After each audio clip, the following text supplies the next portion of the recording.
Sunmed APP Hilton Head Open presented by Lexus.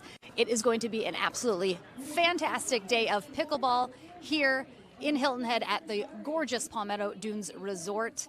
This is our head pickleball pregame show. Lauren McLaughlin here, of course. Adam Stone will be joining me in the booth. Today we kick off with our pro singles action here for our men's and women's. Tomorrow will be mixed doubles, followed by men's and women's doubles on Saturday. And we conclude, of course, this Tier 1 event with Championship Sunday, with all of our gold medal matches in the pro events happening in one day, one place. All of the action, it's going to be amazing. All of your heavy hitters are here in Hilton Head, one of, I think, their favorite tournaments of the year. And we are kicking off with just a round two here. Julian Arnold will take on Pablo Tellez, and we are going to be just packed to the gills here at this gorgeous Palmetto Dunes Resort. Of course, Sarah Ansberry is the head pickleball pro here, and we love coming back here every year. This is, I believe, our fourth year here in Hilton Head. So we, of course, love this event, and we are happy to be here and presented by Lexus. So thank you so much for joining us. We just have one court streaming today on Facebook and YouTube, but starting tomorrow, we will have two courts up and running for the rest of the weekend. So double the action, double the pickleball fun. Thank you so much for joining us. We'll take a short break, and we'll kick off into this men's singles action right after this. Fruit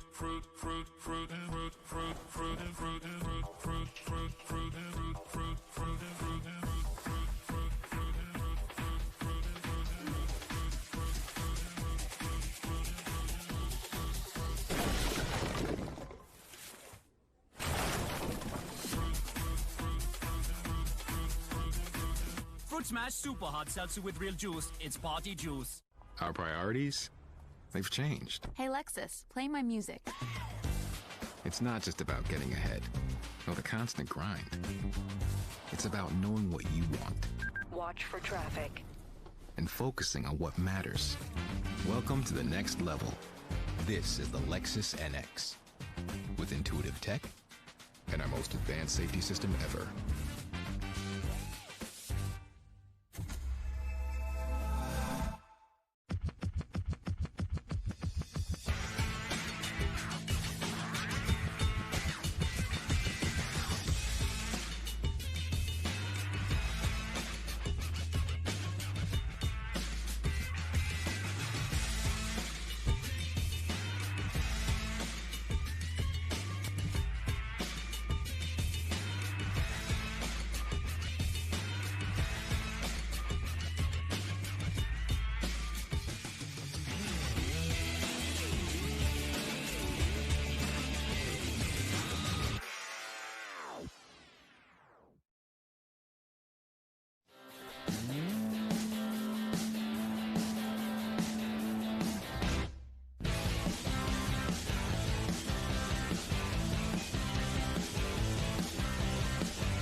Welcome back, everyone, to our first live streaming match of the day here at the Sunmed Hilton Head Open presented by Lexus. Lauren McLaughlin here with Adam Stone courtside. Stone, always glad to have you in the booth. We have such a great time. It seems, I mean, we were literally just in Houston. We were.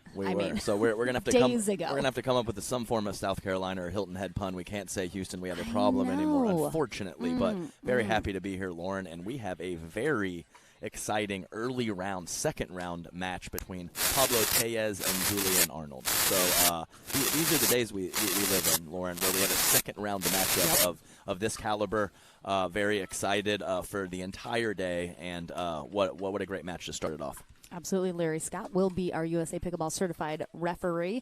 And as I mentioned in the Head Pickleball pregame show, a lot of heavy hitters that we were maybe missing for the last couple of weeks. We have James Ignatowicz back in action, Dylan Frazier, and we, of course, have the Johnson twins back here. Hunter Johnson, his big breakout not his first breakout, but his first gold medal in Houston just last weekend in singles, defeating Federico Staxrud 2 times to get that gold medal. So a great day, of course. The usuals, Jack Foster, J.W. Johnson, as we mentioned, of course, Julian Arnold on deck here, Ryler DeHart, Austin Chikatilov, who, I think people are starting to learn his name a little bit, maybe not quite getting the results yet, but very new to the game, and so very excited to have a lot of dynamic players here in singles. We, of course, have our ladies bracket kicking off just a little bit later this morning, so we will have some of those ladies matches as they get into their bracket shortly here today. But Palmetto Dunes, tennis and pickleball, beautiful resort, beautiful place here on Hilton Head Island, one of my favorite spots ever. It is a little tight, obviously, when they designed this venue, and most venues not designed for a gigantic pro pickleball tournament. So players definitely a little tight on the edges and those baselines, but they've been here before. They know what to expect and will adjust accordingly. Definitely. And, I would say this is kind of an OG complex. It really is. Yeah, we hear, or I see updates all the time about new spots popping up all over the country. And the old Palmetto Dunes, it's been here a while, an OG, like I said, of the facilities, and it's always a good time in Hilton Head.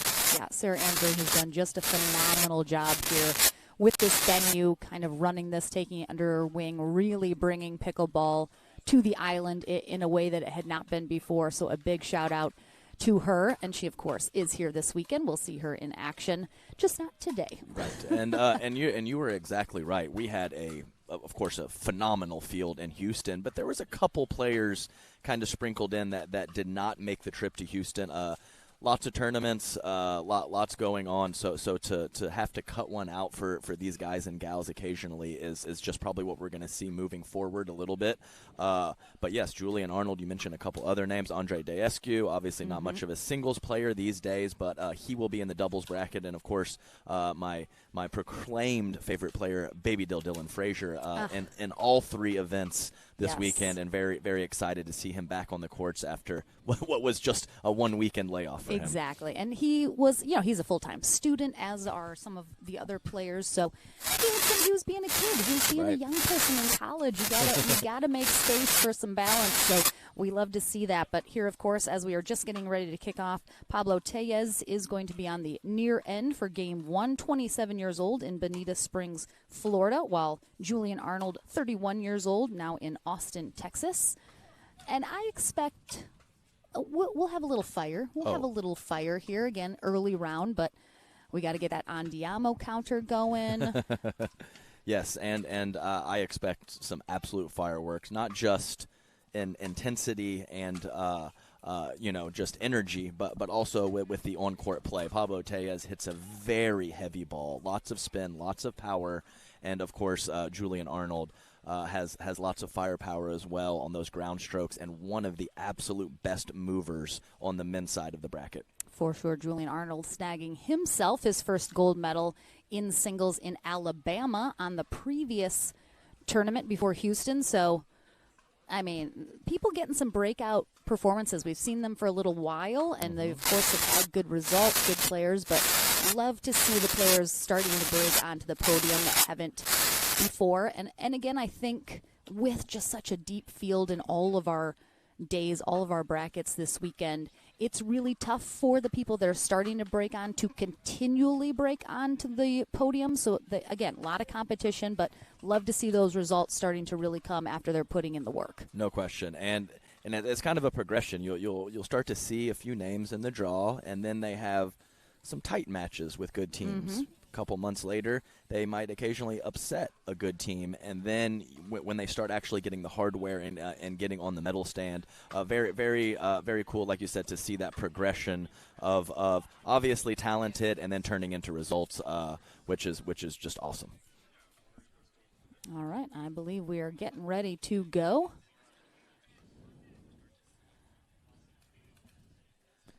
I believe it is Oh, there it is. You There's got the to get. jumps. Yeah, you got to get those in. I can't believe how high he gets. Like, Yeah. the thought of me doing that, oof. Yeah. No, I Box jumps scare me to death. I don't want to do that.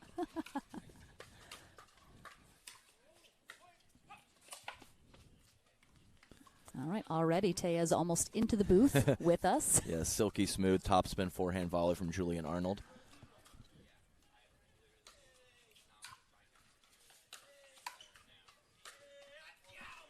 Oof, it's getting going early. I love it. Point two, Lauren, and I would expect nothing less. Obviously, as you guys can see, we do have a right-handed, left-handed dynamic with Tejas being the lefty. So the spots are a little different from these guys in this matchup. Oof, Arnold starting big here in game one, ramping up that intensity immediately. Yeah, when the grunts get a little heavier, you know, he can get in the zone for sure with those grunting and the andiamos. 2-0. As we get going, we'll get that scoreboard up for you. Don't worry. Right, and just a beautiful adjustment already. I believe it was 2 or 3 pretty heavy volleys and ground strokes from Arnold, and then a beautiful drop right at the right foot of Pablo Tejas on that last point.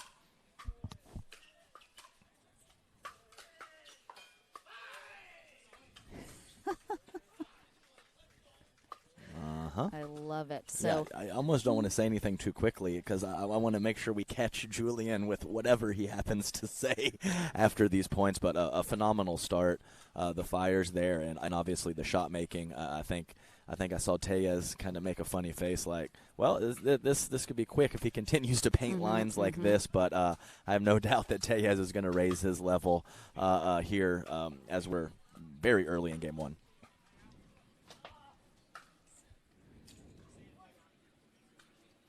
Oh goodness. Chat saying, take a shot of espresso every time you hear Andiamo. My heart might explode if that happens. Careful. Take care of yourselves at home. Maybe start something a little weaker. Don't go right to the espresso. Fair enough. As you can see, Tejas' booty right there on the barrier. All right, it's going to be 4-0 here coming out of this timeout from Tejas.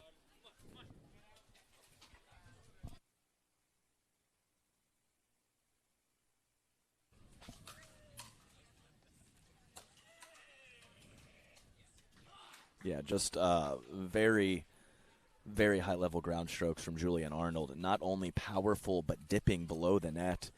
Even with Tejas at the kitchen line, cannot hit down on the ball in any of these shots.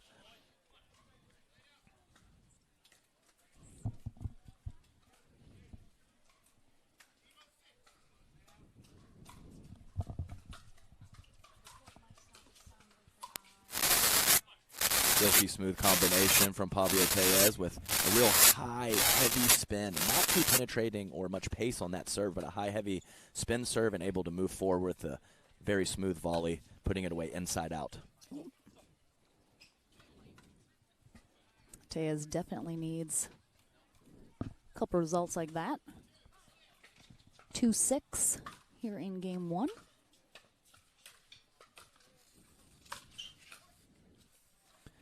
Very nice control on the volley from Julian Arnold and a very heavy ground stroke from Pablo Tejas. Lots of spin on that ball.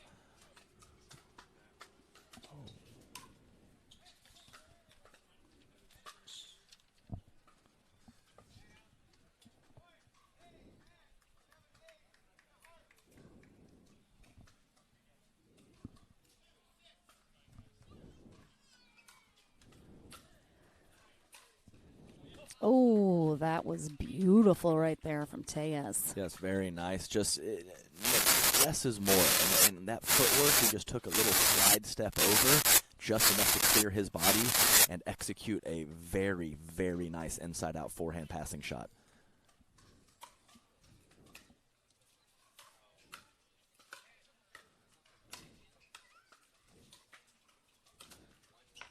Wow, nice job.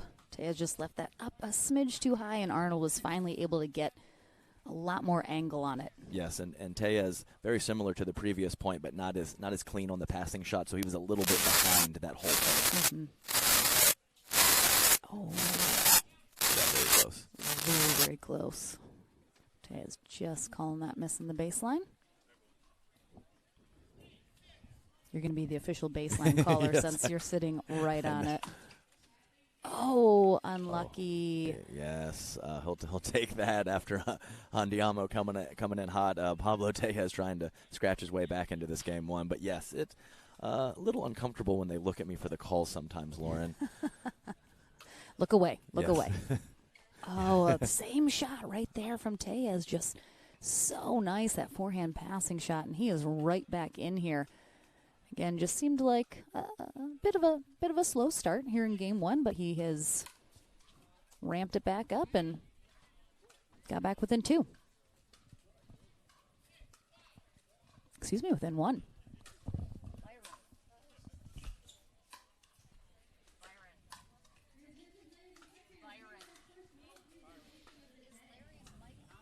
Just missed. Yeah, he says, yelling at himself that he's there, Julian Arnold, missing that passing shot by about 1 inch. And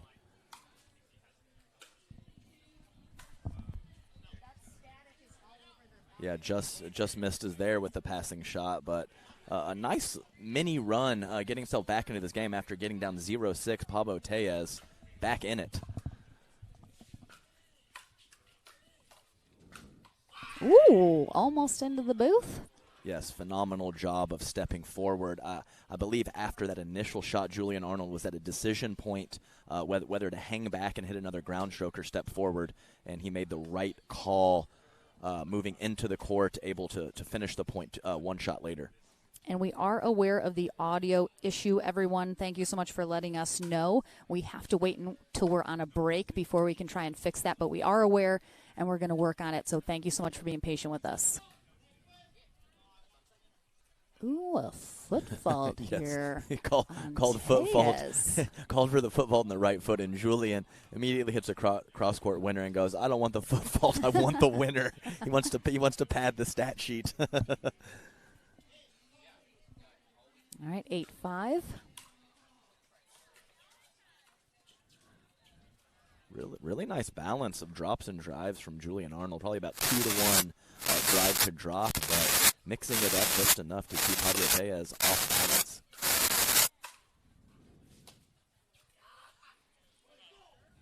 Yeah, that one, Tejas made a funny face. That one came off the paddle a little bit differently than a couple of the other ones. Didn't quite get that topspin rotation, but he dropped it in, and a very nice kind of readjustment after that 6-point run from Julian Arnold to start the game. 5 points back for Tejas, and now another smaller run from Julian Arnold, and Tejas taking, I believe, his second timeout of game one. It is indeed. This is his second and final timeout. Arnold up 9-5 here in game one, looking to close this first one out. And you can go ahead and follow along in our brackets on pickleballtournaments.com. Arnold defeating Richard Livornese.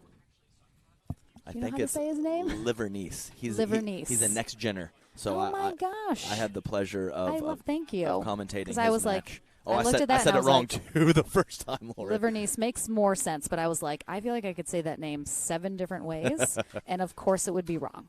Tejas taken out Brandon Lane in his first match of the day, and a quick job here from Julian Arnold takes care of game one. We'll take a short break, hopefully take care of those audio issues, and we're back into game two right after this.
Welcome back into the action here, everyone, at the Sunmed Hilton Head Open presented by Lexus. Lauren McLaughlin and Adam Stone here courtside with our first match of our live streaming day. Julian Arnold taking on Pablo Tellez. Now on the far end, Arnold taking game 1, 11-5. And the reign of terror continues here Yes. for Arnold. Yes, it was basically 3 runs. 6 points for Julian, 5 points for Tellez, and then Julian finishing the game. So 3 runs in game 1, and Arnold with a great inside-out pass to start game 2.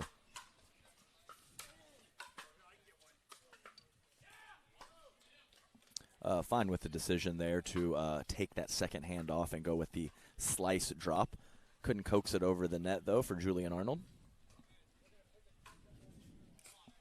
And I'll tell you what, Houston was a little windy, Adam. If anyone watched, a bit of an issue with the wind. It is very, very lovely.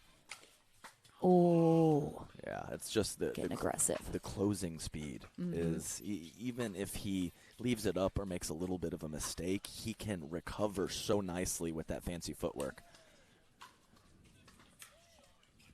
As I was mentioning, though, lovely cloud cover. It's supposed to be a beautiful weekend here in Hilton Head. Low 70s, probably not a lot of wind, very minimal right now. So good conditions for pickleball, I have to say.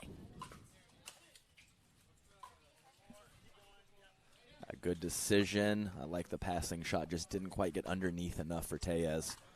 Everything set up beautifully, though. He had what he wanted. Just couldn't get underneath and create that spin and that margin for error. 2-0.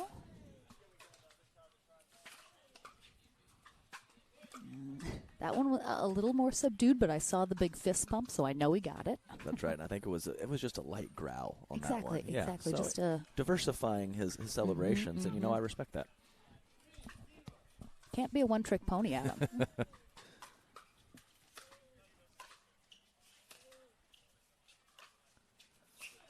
Wow, great pickup. There it is. I mean, that pickup and that finish, that was worth the big Andiamo right there. Definitely. I'm not exactly sure what happened with Tellez. I think he was maybe slightly shocked that Julian hit such a good ball off that one, and he kind of just pushed it to the open court without a lot of conviction, and he definitely paid the price as Julian got to the ball to hit the passing shot with plenty of time. Yeah, to piggyback on what you said, Lauren, this really is. This is my optimal conditions for pickleball. Cool, overcast, the sun's going to peek out here and there, but definitely not cold and not warm, right in that little happy place around 65 to 70 degrees. And I did take a look at the forecast, and I think that's going to continue throughout the weekend. Yep, should be really nice. And after our players were in Houston with up to 40-mile-an-hour winds, I'm sure they are more than happy for these weather conditions as well. Back in from the timeout, Arnold up 4-0. Oh, dirty. Yeah, that was dirty drop. That was delicate for sure. We had to multitask in the booth in Houston. We had to hold. We were anchoring We had to hold tent. hold the tent, and commentate at the same time.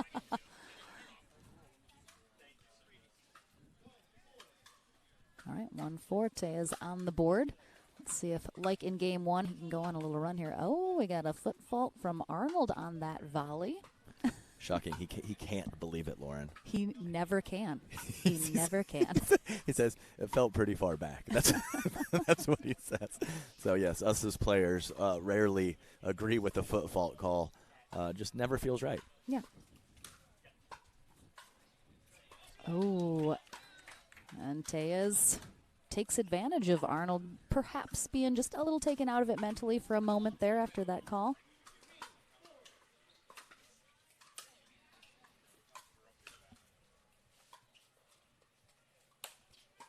Ooh, heard the miss it. Yeah, that was not a sweet spot right there. It certainly wasn't, and really impressed with just how smooth Tellez is with the ground strokes. Nothing jerky, just smooth right through the ball. Oh, nice job being able to take that out of the air.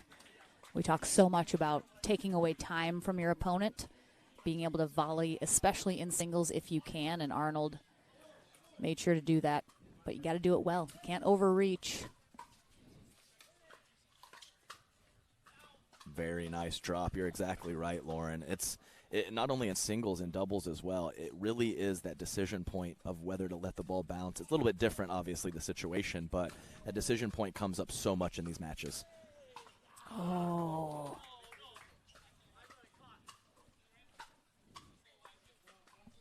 All right, that is going to be wide. Yeah, let's take a look. I don't know if we have replays yet. We've been working on some other issues going on. I'm going to try to avoid eye contact Oh with yeah, Julian there's no Arnold way. right now. We're having a conversation amongst ourselves. Yes, it's very serious. Cannot be interrupted.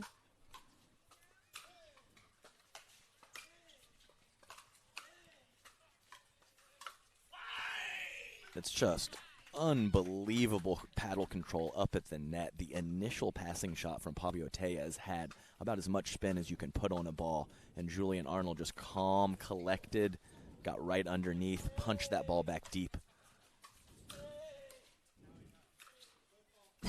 Oh, I mean, that was a stroll through the kitchen. Tellez obviously lost his balance a little and just, I mean, it was funny because, I mean, obviously Larry has to call it, but he had been kind of walking, and then there's like, foot fault.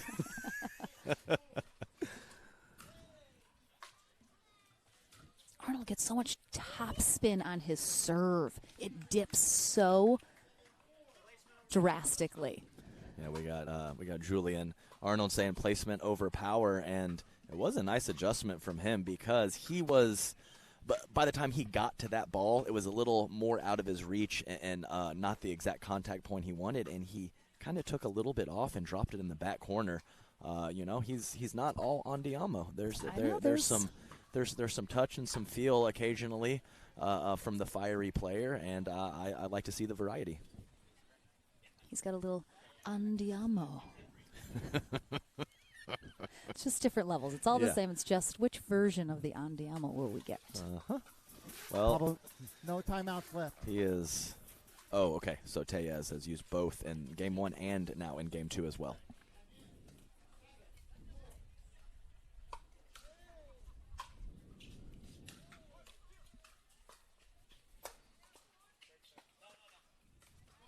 A little wide there.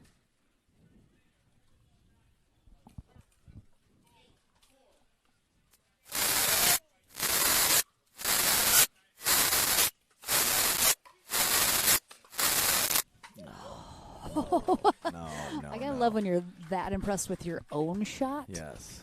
I mean, if he wasn't going to be impressed for himself, I was going to be impressed for him because absolutely. that was no, Julian. Wow. 3 in a row, each one getting better and better.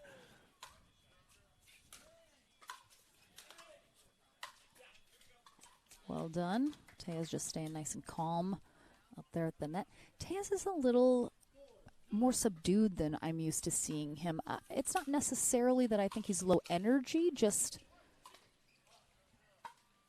isn't quite as committed to everything that he needs to be. No, I think that's a very reasonable statement. I guess it could seem that way just because he's playing Julian Arnold, but that is fair. I do think that there's something to that, Lauren.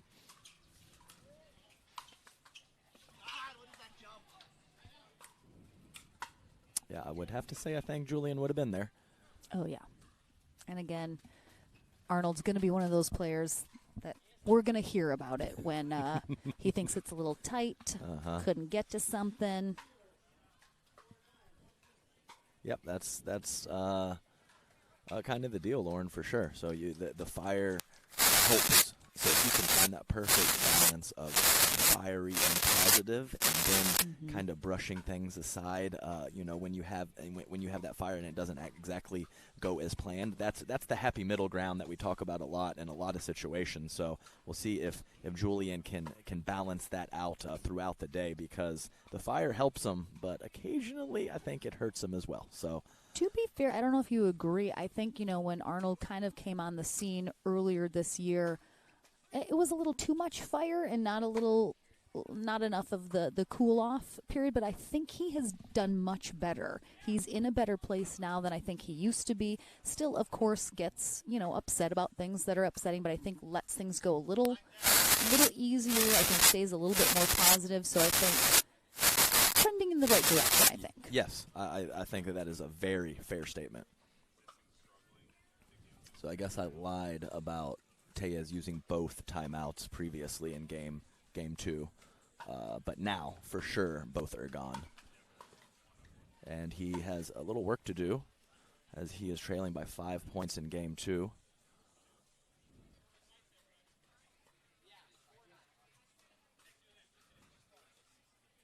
I thought Arnold called that timeout Is that for Tellez. Oh, interesting.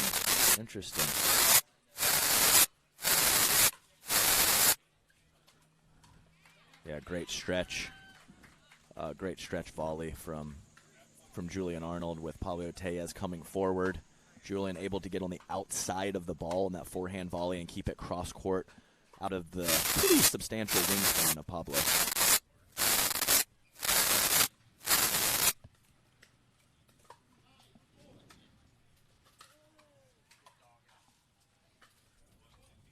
Got a tough, deep serve. This is to get into our quarterfinals.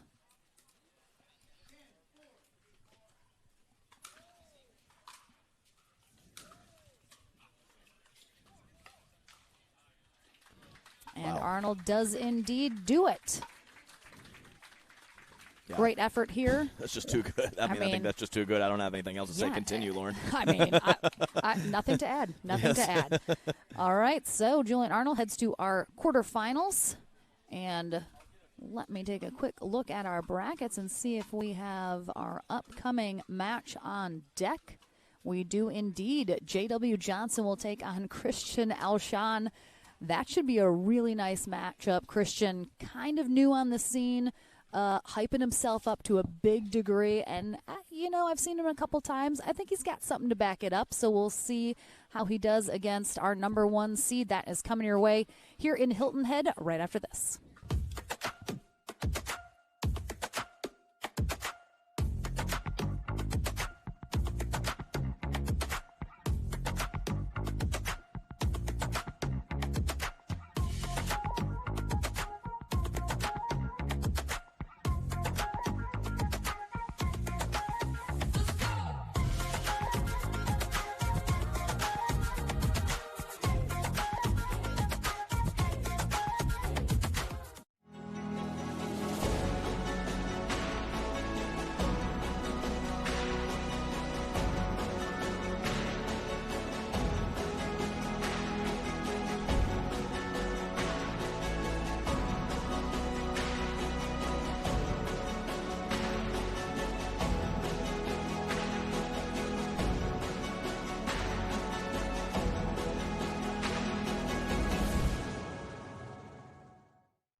design, intelligent technology, courageous performance. Discover a new world of possibilities with a bold new take on the Lexus RX. Never lose your edge. Players like went somewhere and then they went somewhere else.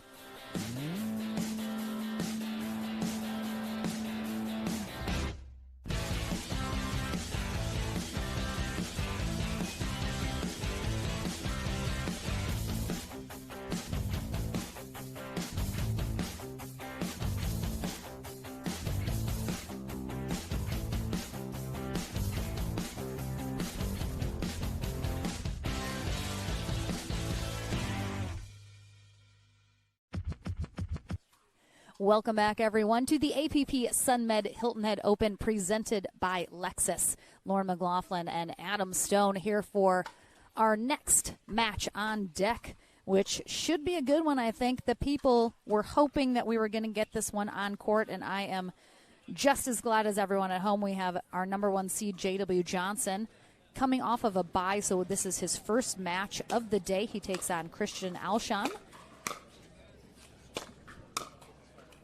Yes. J.W. Johnson. Sorry, I was waiting for Tom Tadler, our referee, to give us a little time update. So, of course, J.W. Johnson, 19 years old, out of Boynton Beach, Florida. No stranger to, I should say, anyone at this point in the pickleball world, but Christian Alshon, perhaps a new name. Played first year of tennis at the University of Virginia, then was at University of Chicago. He is a senior there, was on the tennis team, but now dedicated strictly to pickleball. So I think he made the right decision. Yeah, I mean, I think he's amongst friends in making that decision. We have certainly had other players as well coming off of finishing their college tennis careers or in the middle of deciding, you know, I'm never going to go pro, so this whole pickleball thing's starting to take off a little bit. I appreciate that. And all I know is when I first started hearing his name around the scene, everyone was saying he was the most hyped man in pickleball. Yeah, this is actually will be my first time to watch him play, so I'm excited for that. But the word on the street is that he is very much a fan of his own game. So yeah, we'll just we'll just have to confidence is great. So we'll just have to take a little look-see here, and he very much has a tall task ahead of him, as you mentioned, the number 1 seed J.W. Johnson. His first match and Christian Alshon's second match, he defeated William Sobek in 3 games in round 1. William Sobek, a very solid singles player, so not shocked at all that game went to 3. I have, as I mentioned, gotten to see Christian play a couple times. And, you know, when you have someone who's very high on themselves, I think he attracted a lot of attention in the beginning because people wanted to see if he could back it up. And I think he's got a little something there. I think people quickly realized he certainly does have some talent to back that up. And the wrist situation that he's got going on right now is new. I'm not sure what happened with that left wrist. He's got a brace on it right now. But I do also appreciate he's going to be fiery in this for sure. He brings a little bit of, I don't know, what do we call it? A little swag? Yeah, I was going to say swagger, but it's like a little. Yeah, well, there's certainly only one person that will be bringing this match. Exactly. I don't expect J.W. Johnson to get too fired up. J.W. Johnson, he has a very distinct walk. I would say it's full of a lot of swagger. Okay. It's a different level of swagger, but like kind of throws the shoulders a little bit. He just kind of has that swaggy walk. I appreciate that. Yes, and Lauren, you said that you had seen Christian play before. Do you perhaps remember if he had a two-handed backhand, and now because of the wrist issue is only going, because in warm-up he was only hitting one-handers. So I'm pretty sure he did, yes. Okay, so especially coming from a super heavy tennis background, we generally do see that, and I do believe he did. Saw him in Atlanta for the first time. A lot of crowds gathered around to watch him. But I predict Alshon's going to be a player that people love or hate, or love to hate. Okay, like that fair seems enough. to be his kind of vibe and personality, and I love it. We need more of that in pickleball. So I think he is more than happy to bring bring that to the pickleball world. Yes, and he looks pretty much as the prototypical tennis build. Lean, definitely not skinny, but lean, good reach, good height. So I expect him to be in very, very good shape, and it looks like he is a pretty good mover. So as I mentioned, excited to see him for the first time. I have come across, whether commentating their matches or playing them, pretty much everyone in the sport. So always excited to see a fresh face and kind of check out what he brings to the table. As I mentioned, Tom Tadler will be our USA Pickleball Certified referee for this match. Just a few more moments of warm-up here. Yeah, I'll be interested to perhaps ask Christian in between games, if I have a moment, what's going on with that left wrist. I'm trying to think. There was another player just escaping me. I'll try to remember, who had something similar. Had a two-handed backhand. Kyle Lewis. Is that what it was? Yeah. So the right hand, it's just interesting. The right wrist is all good, the one you use the most. Yep. But definitely with the two-handed backhand, it is very much guided and use that left wrist quite a bit. So, but to see an actual injury because of that or something crop up is a little unusual. All right, Johnson will start us off serving on the far end. Alshin will be receiving. And Johnson, a bit known for being a slow starter early in the day, and this is his first match, so we'll see if perhaps Alshin can take, and I don't know if it's Alshin or Elshan. We're going to find out. God, that annoys me when I don't know. I asked him before, and now I'm blanking. So the fellas trading passing shot errors into the net. First 2 points.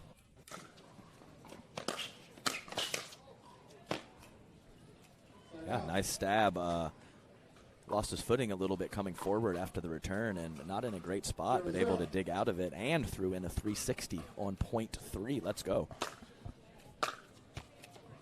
That's the Hunter Johnson special. We saw that the Houston Open. The Johnson twins special. The two of them. They love the 360s, but it seems to work out for them when they do it. So I guess I can't fault them too much.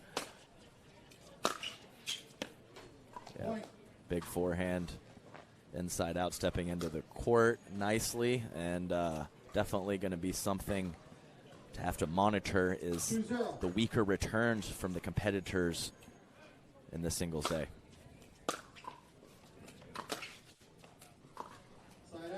Yep, definitely looking to take mostly all forehands early on after the serve from Alshon, and taking a little off that one, but missing wide.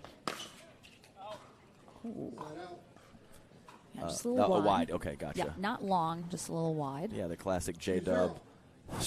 Incredibly strong forearm and wrist, just whipping through that ball. Return error. Yeah, J-Dub's little, like we mentioned, a little tight back there, but also standing pretty straight up. 3-0. Get those legs involved. Ooh, short return there, but Alshin not able to take advantage of it. Yeah, almost effectively bad with the short return. 0-3.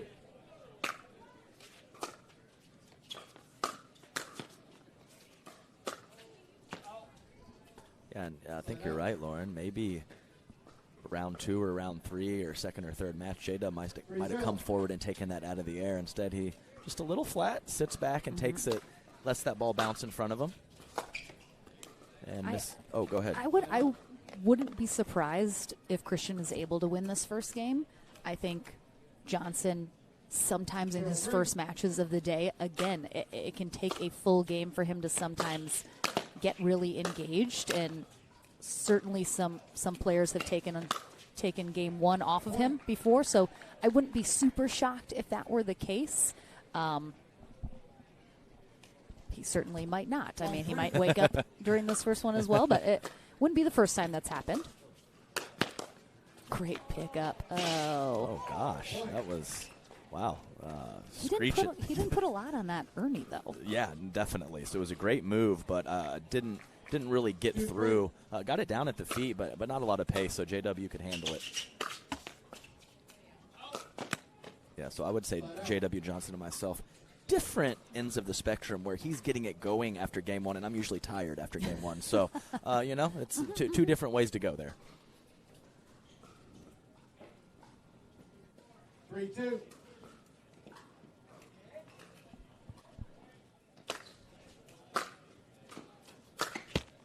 Side out. I believe the last two returns at least three-quarter depth or so into the court after, I would say, 3 or 4 pretty short ones to start off the match. Just a couple unforced errors here from. Yeah, and that was the JW certainly didn't do anything special with that pass, so to definitely have to be a little crisper.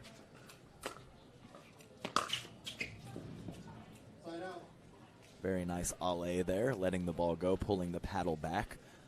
Often one of the last skills to kind of come along in your pickleball game, so good to see Alshon early on able to let a ball go that was only a couple inches out. Oof. And you can just see the tennis players that come over. Like you mentioned, there's a lot of nuances to pickleball that takes them a while to figure out. But especially in singles, some of those passing shots, you can just see. You can see the tennis at work in just their strokes and the way they see the court well. Right, so as you mentioned, very different games. But these guys that play tennis, they've been practicing, repeating their mechanics for 15, 20 years. And that's just a huge asset in the game of pickleball. Repeating your mechanics, consistent contact points. I've said it a million times, and I'll say it more and more. That is what creates consistency. And, different game, but these tennis guys, they've done it for a long time. Yeah, nice job.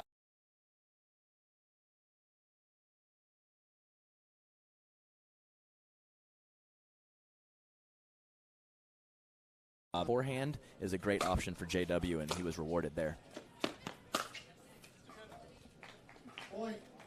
Indeed, Alshon is saying too good as that sails by.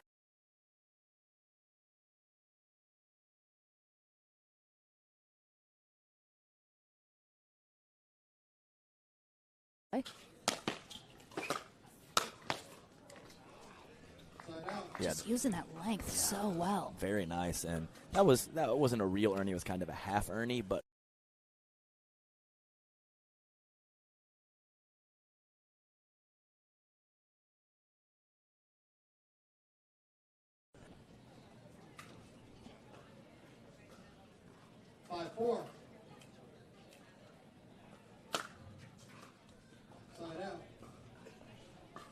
and while JW, I believe he made 2 championship Sundays in doubles last weekend in Houston. He did not play singles. Correct. Took gold in men's with Zane Navratil and took silver in mixed with Paris Todd.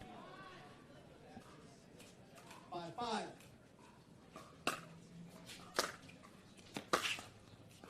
Oh, gorgeous passing shot there on the backhand side from Johnson, and we will have a timeout here from Alshon.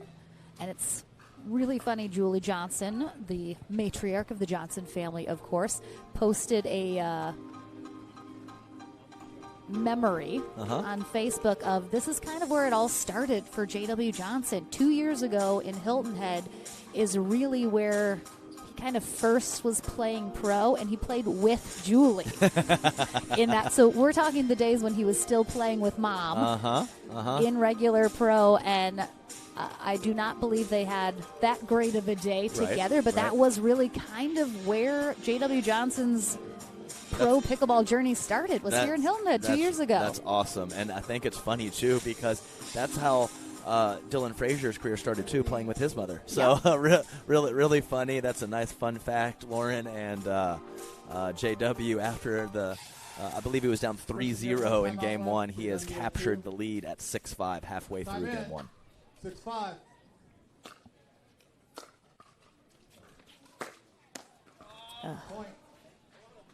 And again, Alshon is showing, I think he has kind of the talent. He's got the movement, the height. But again, you need the reps. We talk so much about these new players. We can see the talent. They just kind of have to figure out all the other parts of it. Correct. That was a very nice downy soft dropper. And you said it right. Reps, court time. They need court time. That's all there is to it. You can do everything else and be exactly where you need to be, but you must have tournament court time to really take that step forward. Side out. So I'm not sure if they'll be rewarded or this is an issue, but the winner of this match will be moving on to the quarterfinals to take the winner of Hunter Johnson and Rafa Hewitt on one of our outer courts here at the Palmetto Dunes Tennis and Pickleball Center. 7-5.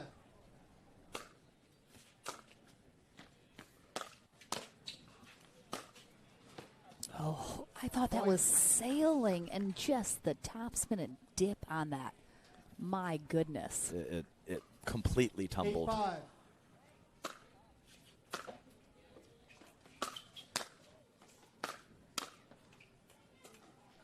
Yeah, the paddle head speed is just extraordinary. The fact that ball tumbled down into the court, and to be honest with you, it was probably 6 or 8 inches in on that previous ball. I was right there with you thinking that was going to sail long. 9-5.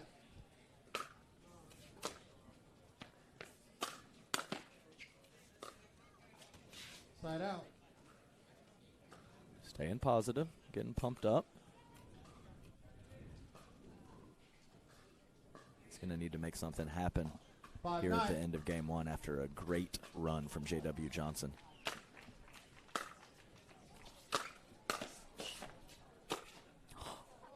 Side out. Did we not say so? I was going to let you go on that one.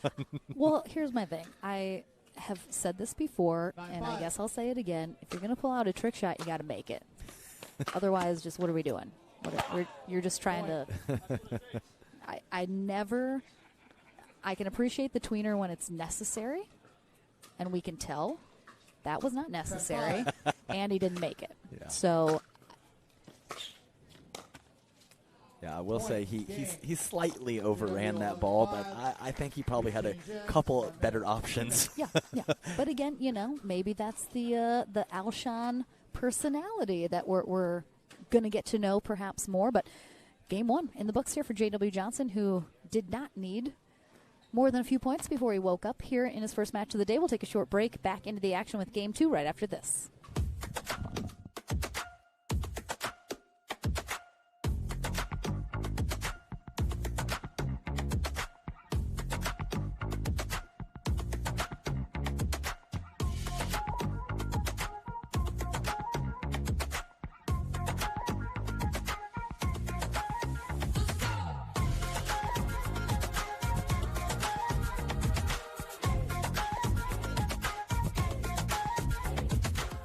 This may sound strange, but you've been here before. You were here when this wrench was turned, and when this line was drawn. Oh, and when this stitch was sewn. Because you inspired the Lexus ES to be, well, more you. So thank you. We hope you like your work.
Welcome back, everyone. Game number two here in this second round matchup in our men's pro singles. Christian Alshon on the far end takes on J.W. Johnson on the near end. Alshon, the number 17 seed, pretty new to the pro pickleball scene. I think only a few pro pickleball tournaments under his belt at this point. J.W. Johnson, the number 1 seed, and a handful of tournaments under his belt as well, I'd say.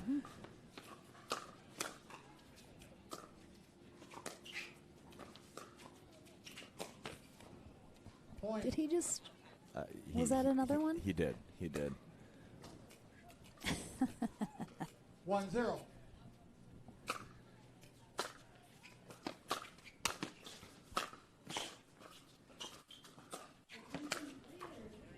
Side out.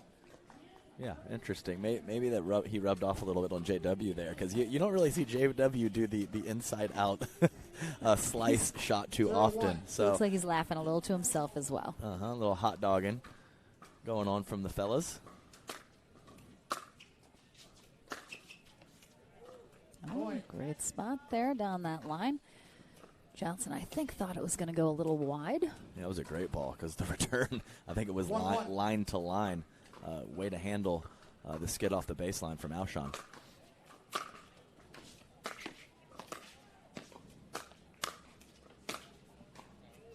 Good eye from J.W. Johnson. And just breezing through the draw here, Lauren. We did have Hunter Johnson defeating Rafa Hewitt, so the winner of our current match will be playing Hunter Johnson in the quarterfinals. Oh, sails long after clipping the net, and we do have our first quarterfinal set, which is Dylan Frazier versus Jake Kussmeiter. 1-1. Just putting it out into the universe. I would maybe like to see that match. So if Nicole, my pickleball guardian angel, is listening. Oh, good hands there from Alshon at the net. Yeah, I think she's a lot of people's pickleball guardian angel. That's true. She takes care of us. For sure.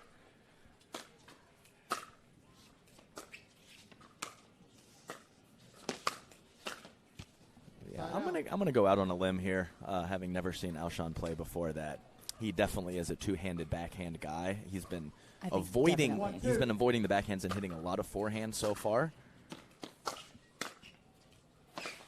Oh my. Man down. I think he might have rubbed the knee on the ground, but a couple relatively awkward swings from Alshon on that backhand wing, and I think that is most likely the culprit. I still really want to tell the people what he told us before we started, that he said we could, but I didn't know if he was lying. I feel like he wasn't lying. I feel like he would be fine. Yeah, your call.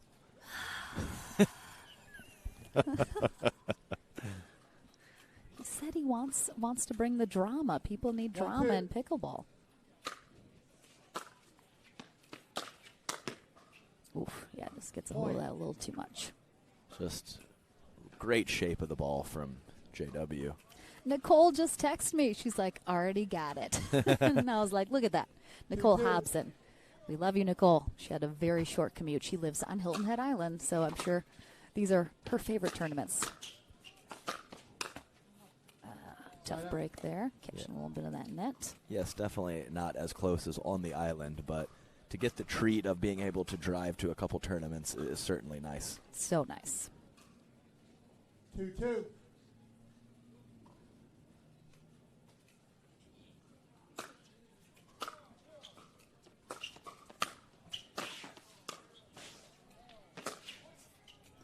Good leave there from Johnson. I mean, if you're Alshon, obviously, a little new. You're playing Johnson, who's the number 1 seed here today.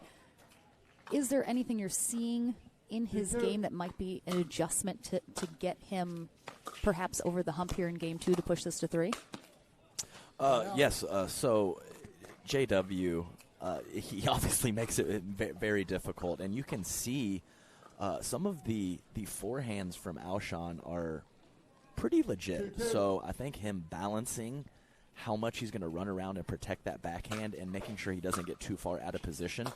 As you can see, going with the top spin one-hander on that ball and just clipping it into the tape. But more it's focusing on yourself and putting yourself in a reasonable situation when you're playing such an amazing player like J.W. Johnson. A a lot of people overthink it a little bit and almost try to have an out-of-body experience because they think that they need to have that to beat a player of JW's caliber. Got to stay within yourself, and I think that's the most important thing.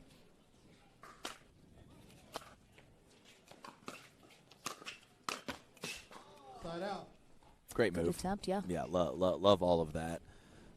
Right decision, great shot to set up that volley that he was hitting down on. Obviously on the stretch, not the easiest shot, but in the perfect position to execute that ball. Good hands. Johnson putting that right to him, and I'm seeing the classic J.W. Johnson eye roll. It gets a little deeper every tournament, I think. Just sometimes literally just eyes disappear into the back of his head. It's fantastic. He's not quite mouthing anything yet. Just wide on that sideline. Smooth stroke, though. I actually think it looks a lot like Pablo Tellez, except from the opposite wing. Yeah, it would definitely be interesting to see Alshon at his best without whatever's going on with that left wrist. I do think you're correct in that it's certainly limiting his ability on that backhand side. Yeah, and you know, it's just speculation on my part, but I mean, for me, my backhand's just very bad. So I'm always trying to protect it when I'm playing singles. So it definitely doesn't necessarily have to be an injury issue, but from what I've seen so far, I do think that he's pretty comfortable putting that second hand on, and he might not be able to do that with the issue. And again, he has a great one-hander as well. Right. But I do think he'd probably like to be able to use that two-handed backhand. Definitely, and that's, I mean, it's just so important. A lot of these guys out here is what's really taken, I think, a lot of the singles guys just to the next level is that they're almost even on both sides. Sure, they might prefer backhand, forehand, most likely the forehand a little bit more, but a lot of players, when I was playing, myself included, singles, I was way stronger on the forehand and always trying to protect it. So, stepping to your left to hit a forehand when the ball's kind of in the middle, great. But if you're really protecting a certain wing at this level with this kind of competition, it really puts you in a tough spot, and you have to be almost perfect to be able to execute these points. 4-2.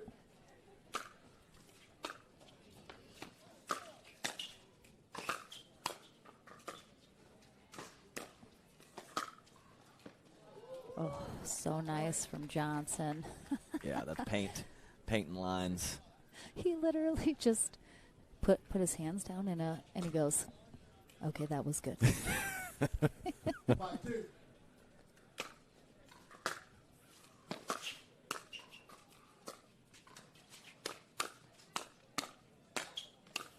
Oh, nice little hand exchange there. He's a lot more animated than normal. It's pretty funny, actually. I like it. Just he's not saying anything or doing anything too drastic, but just the little facial expressions. It's fun.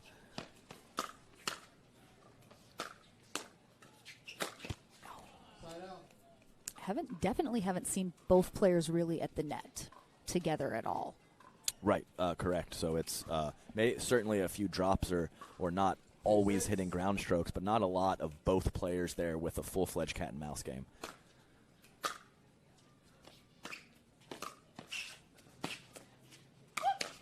Oh, great hands from Alshon after. Ooh, I thought he was done. Yeah, his goose was cooked here. That was not a good shot leading up to that, but hey, when you have talent and you have length, sometimes you can bail yourself out of those situations, and he did very nicely.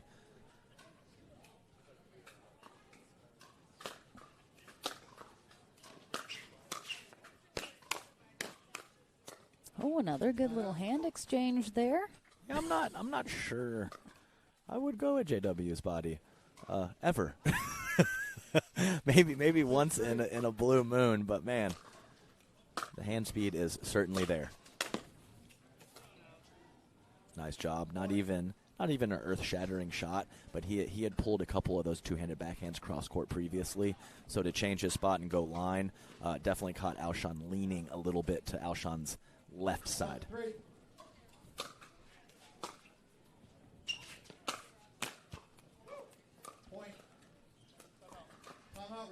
Yeah, another timeout from Alshon after a great forehand passing shot from J.W. Johnson, catching Alshon at the full stretch. Couldn't come up with the volley. I don't know who he's grinning at, but he's got a little crew back there. We got the Johnsons and his buddy Baby Dill. He's got a smile for somebody back there. Smooth sailing in game 2 for J.W. Johnson, who is up to a 5-point lead at 8-3. And yes, we didn't mention yet. We did mention, fairly new to pickleball, but Alshon only been playing for just a few months. And, of course, coming from that tennis background. And I'm going to do it. Adam. Okay. Played his first year. Thank you. At the University of Virginia. He was kicked off the tennis team.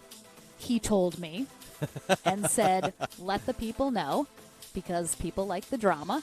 So I'm not sure what for. I'm just putting it out there. He then played tennis at the University of Chicago, but he is no longer playing there for his senior year. Focusing on pickleball now, trying to make a name for himself, and well on his way, I'd say. Oh, my goodness. What?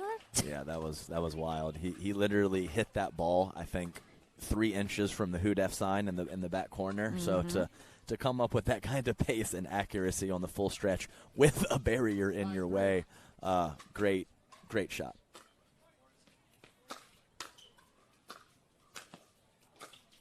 The 360.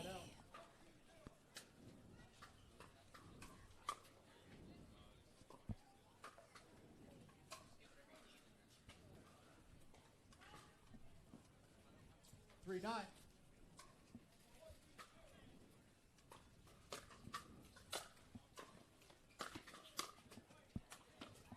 Point. So he laughed at himself. Disgusted, but with a smile.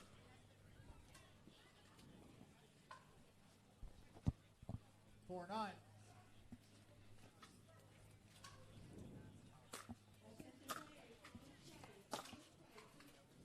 I think it's a little bit different for the ladies, but I think you're exactly right, Lauren.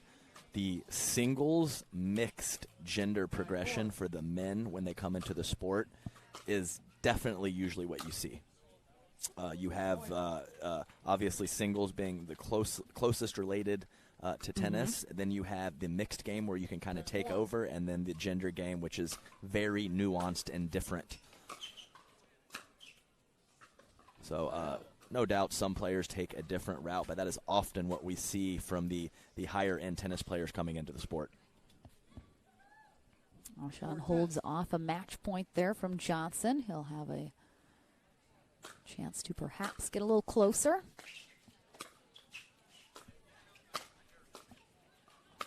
Oh.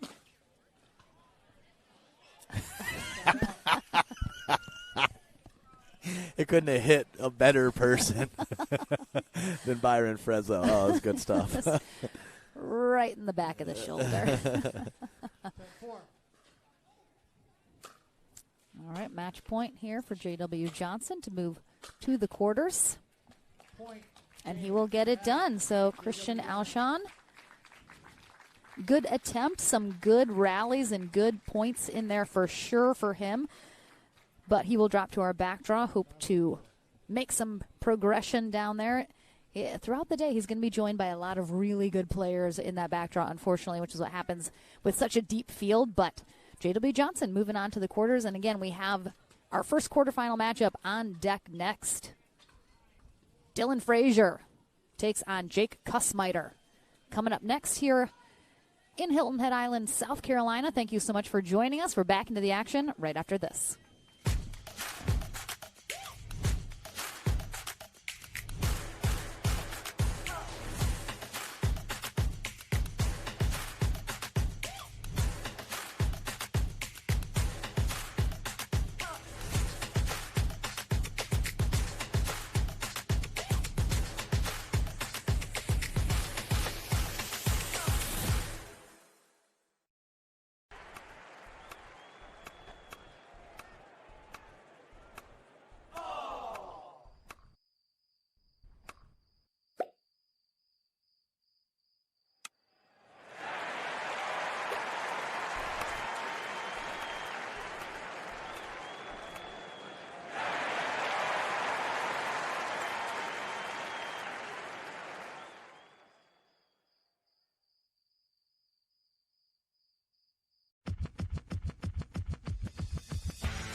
My crypto's down. No coiner. Trust. This'll move. Dude, they're fragging C. Rez, hit me. I got my ult. That's 472 horsepower and 395 pound-feet of torque. What's up with this team sheet? Inverted fullback and a false nine? The limited slip diff lets you hammer the throttle. You don't get it till you go all in. Cloggers. Stick it in the onion bag! The Lexus IS, all in on the sports sedan.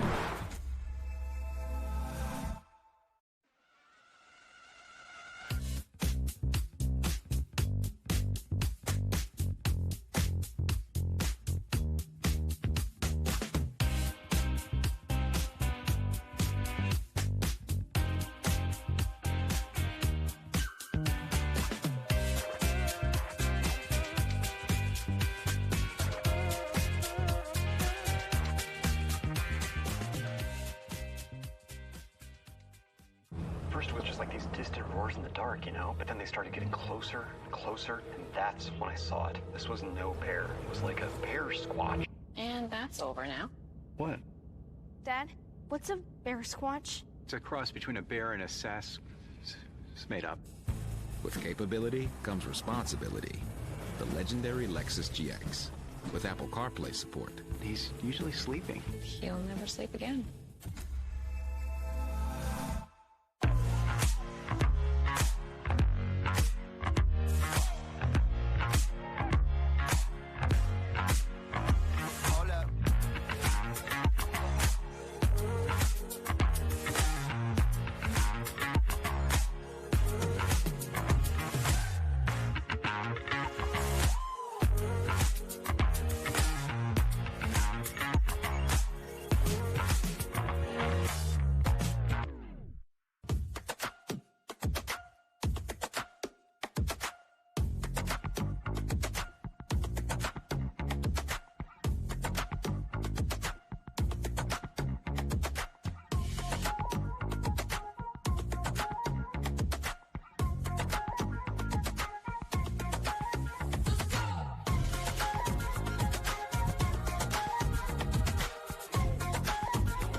Welcome back into the action with our first quarterfinal matchup here in men's pro singles. As we mentioned, a couple players have been missing for maybe a couple tournaments. Certainly these two would fall into that category. Dylan Frazier on the near end takes on Jake Kussmeiter on the far end. Andrea Gately, our USA Pickleball certified referee for this match. Just a little wide, of course. Dylan Frazier, full-time student at the University of Missouri from Ashland, Missouri. I believe he just went to homecoming recently. Oh. So he's having a fun college experience, I know, but a busy one when you're a full-time pickleball professional as well. I think that's why he got a haircut. I know he's looking fresh. Dylan Frazier, 20 years old. Sorry to interrupt. I just wanted to say, I think, from his obvious incredible doubles results and improving singles results,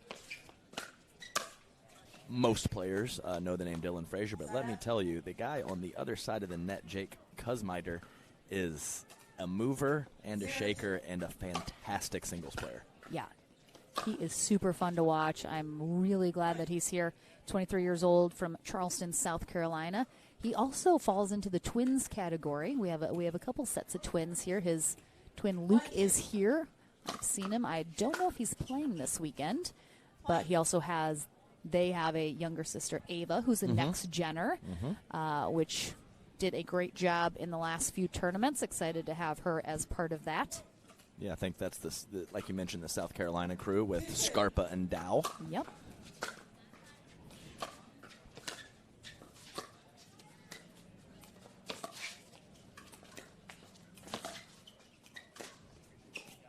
Ooh, working those angles and a little cat and mouse. There's the twin, obviously. Yes. He exists. That is definitely the twin. They look very similar, obviously. Yeah,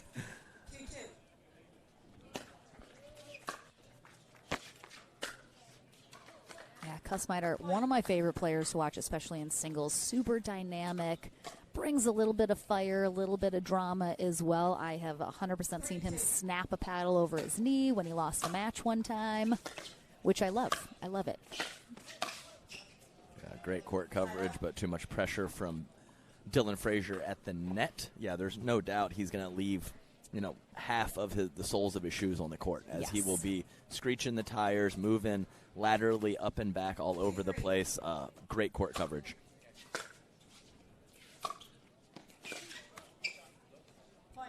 Frazier, the number 3 seed here in men's pro singles. Kussmeiter, the number 11.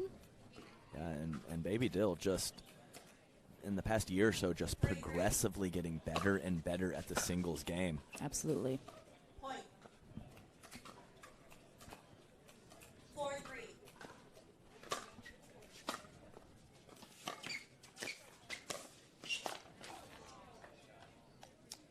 Almost goes down and chucks a paddle as a result. Definitely doesn't count as a paddle throw. Yeah, no, I don't think that one was intentional. He just lost a jock strap on that one after a great shot from Dylan Frazier. Yeah, I've seen Dylan go to the two-hander a little more frequently with the drive, always a solid dropper on the backhand side, but now has both options. And Frazier, we talk about, does not have that racket sports background. So for him to want to incorporate a two-handed backhand into his game is really awesome to see that he worked really hard on that, because it's tough when you don't come from a sport that would do that naturally. I agree completely, Lauren. 5-4. Just on that baseline. Yeah, it was. I always talk about it as going to the lab. In between tournaments or seeing something you want to incorporate into your game. You go back home, you go into the lab, and you figure it out.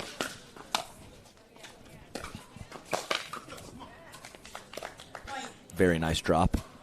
Wasn't sure if he was going to release on that ball with a drive or a drop, and I think he made the perfect decision.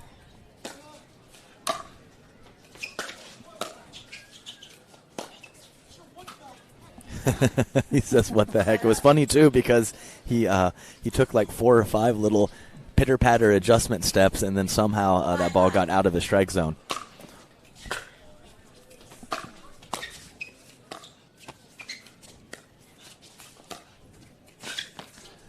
The hold and flip, I mean, that is just, full-fledged sexy time from Dylan Frazier. Just holds it till the absolute last second, gives his opponent no chance to anticipate what's going to happen.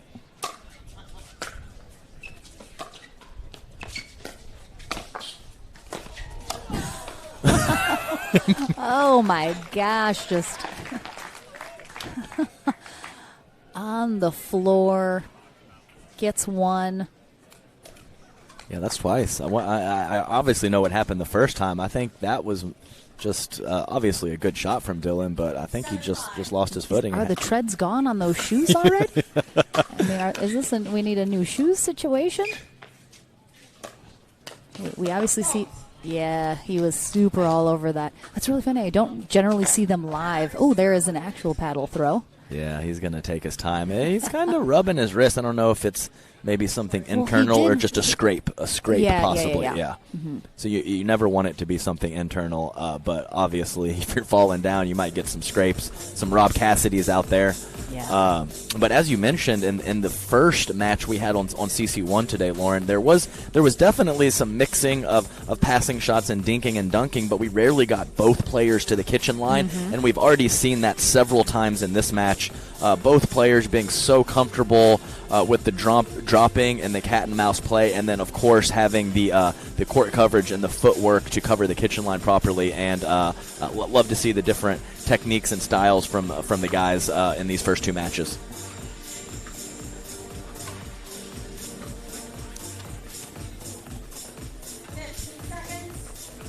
Yeah, getting a little. Couple kind words from his buddy Alex Newman and the twin brother. What was the twin brother's name? Luke. Gotcha. So, just don't think it was anything too deep over there. Just regaining his composure after taking a couple tumbles, and the friends and the family over there wishing him well.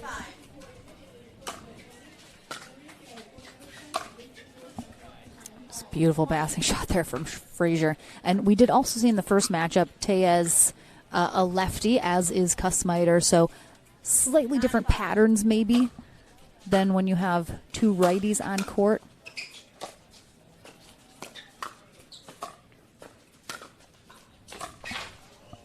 Unbelievable pickup from Frazier.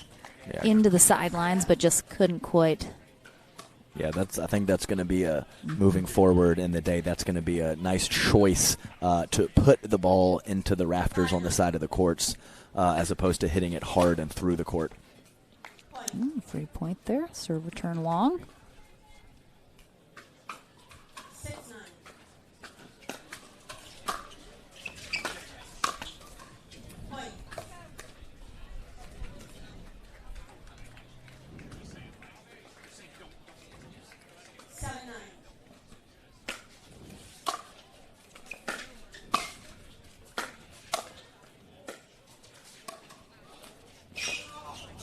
Great get.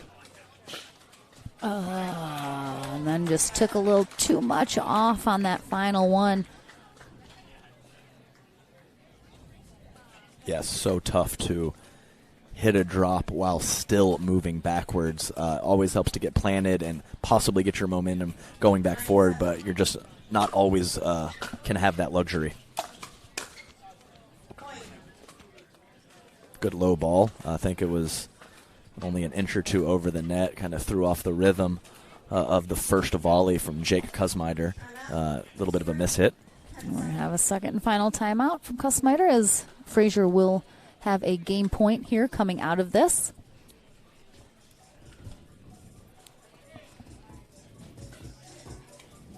Yeah, just he's definitely looking kind of at the palm of that right wrist or that right hand. So I think something small happened. I haven't seen it really affect too many shots, but obviously on the timeout, if he's looking down at that, I think he even might have poured a little bit of water on it. So giving somebody in the crowd the double thumbs up, letting him know he's good to go. But just something to monitor moving forward. Yeah, nothing quite feels as good as getting a little skin court contact. Yeah, that's right. Oh, he will always have a soft spot in my heart. The man who has left the most skin, hair, and blood on the court, Rob Cassidy. I mean, always got to give him no a one even comes close. No one even comes close. So true. Game point here for Dylan Frazier. And he will get it done as Kussmeyer just a little off balance coming up to the net there. Great passing shot. We'll take a short break. Back into game number 2 in this quarterfinal matchup right after this.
My crypto's down.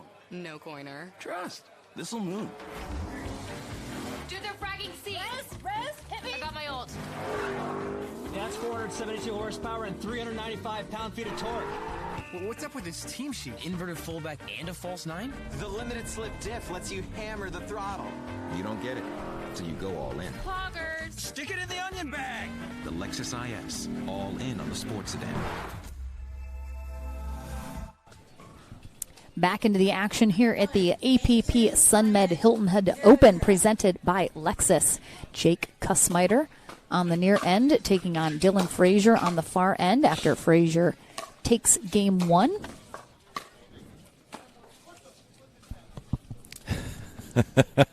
What the flippin' heck indeed, Jake. Hey, I completely respect the choice of words. 0-0.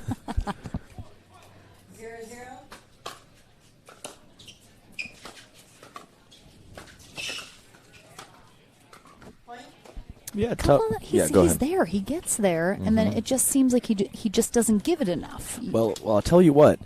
Hitting the ball while you're sliding is very difficult. I mean, yes, of course. I've seen him pull it off so many times, but you're exactly right.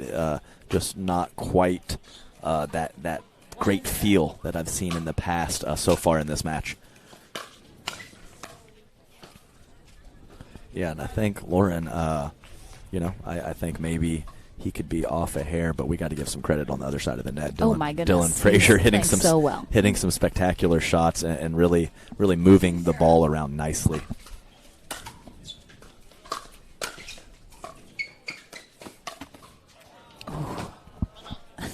And there's another paddle throw. That poor Electrum paddle. And I also respect the kind of the building of the paddle toss. The first one was accidental. Then we had a drop, and then maybe a light throw, and then a real throw. So I mean, we're working our way up. We'll see where we end. No doubt. So you never want to see it get too out of hand with the paddle, but some paddle dropping or kind of flinging it down occasionally. I think it's just a sign of how much these guys want it and how important it is to them and how much everyone wants to win. So can't fling it too often, but to show a little emotion out there, drop the paddle for a timeout. I think is just something that is okay with me. What's great too is I feel like Kussmeyer seems fairly composed, and then all of a sudden he's just chucking a paddle. Right. So right. it's a little kind of seems out of nowhere, but it's not. I mean, he's always a little on the edge, which I appreciate. Like you mentioned, competitor wants to play. Yeah. Certainly capable of playing at that really high level. 0-3.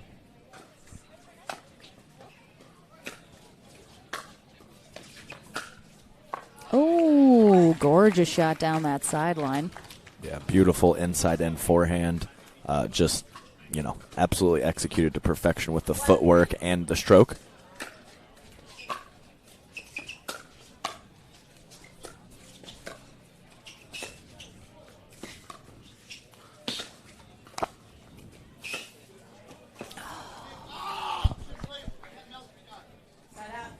Saying he can't play cat and mouse with this guy. And I think, I'm not sure if he's completely correct on that, but we've seen Dylan kind of looking to bring him forward and being very comfortable with both players at the kitchen line.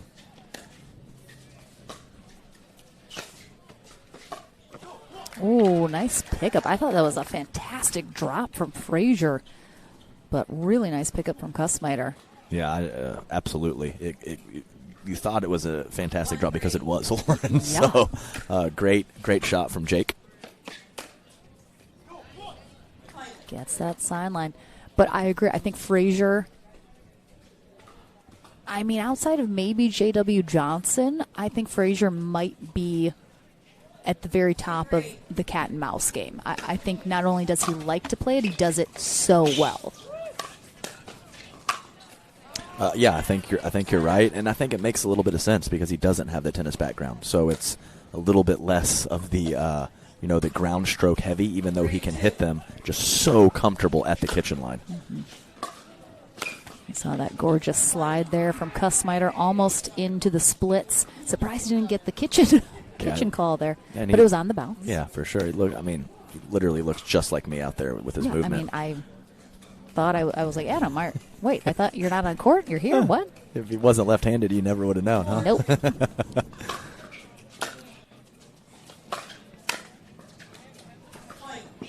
Yeah, nice body shot from Dylan Frazier. And Dylan, as you mentioned, one of the only players that literally is a pickleball player. Yeah.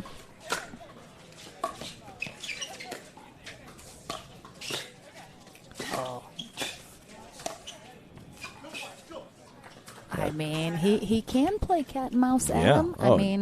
He was a little off the net, which makes it a little more difficult, but it's right there.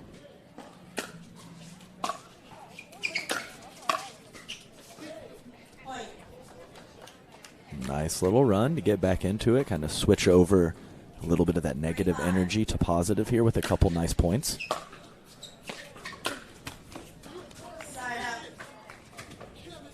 Yeah, it's a good look, too. He's been real comfortable with that inside-out forehand to Dylan Frazier's backhand, so I like him mixing up the spot. Just, clips the tape sometimes. Completely okay with the decision. Nice ball. I think actually had a little chat with Dylan Frazier's mother, and he played a lot of spike ball back in the day. Oh, and there was one other sport, and I just can't remember. I think he played a little baseball. Yeah, there you go.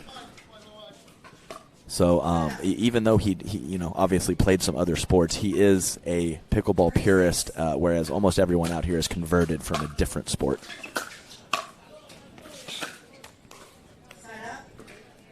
Coming up next, we have another quarterfinal matchup. James Ignatowicz will take on Yates Johnson. That should be a really nice matchup. Again, another quarterfinal on deck here in Hilton Head.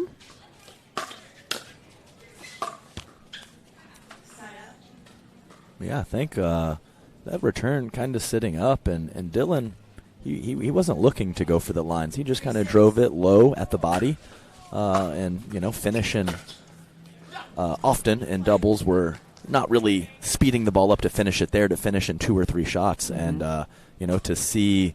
When I burst on the scene, lots of one-shot winners in singles. Now, even in the singles game, it's a progression of shots to get the one that you want.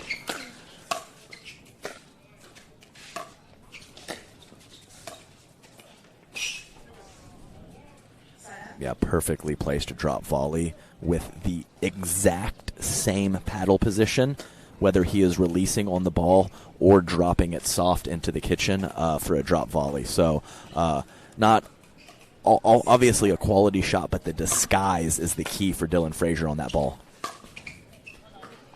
And that really is part of the no racket background, because he's created his pickleball game just around pickleball. So it's like he's created these shots, these strokes that work well for him and his style of play, and it is so tough to read.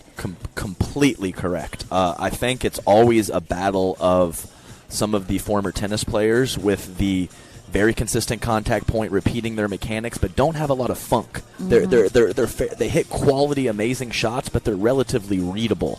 And to see these, one of the guys, a couple of the old school guys, Randall Bubba Zabendin, and also the Puppet Master, who they would go in little funks where they would have some inconsistencies, but there is no way to read real flowy and really manipulate the ball so nicely. So it's kind of that battle of funk and deception versus consistency and repeating your mechanics, and I think it's a great battle.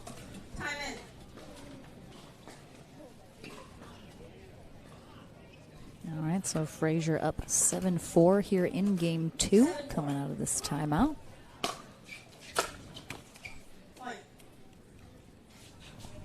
Had a funny comment in chat talking about how much Dylan Frazier spins his paddle. Oh yeah, I talk about it all the time. Yeah, it's I like the little weird things that people do. Yes, the idiosyncrasies that people do in between points. I think it's great.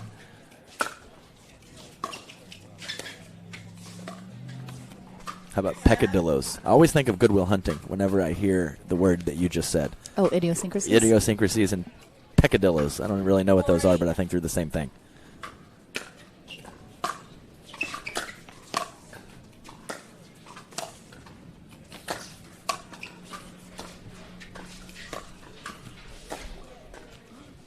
Yeah, phenomenal point. Just controlling the kitchen line from Dylan Frazier.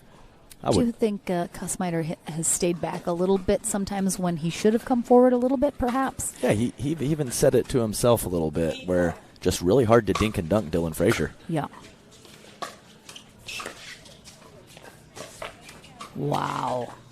Such a great spot from Kussmeyer, but the get from Frazier. Well done, though, from Jake, just staying calm and steady there at that line. Oh, did he miss it? Oh, no. For a second, I was like, wait. Oh, super in.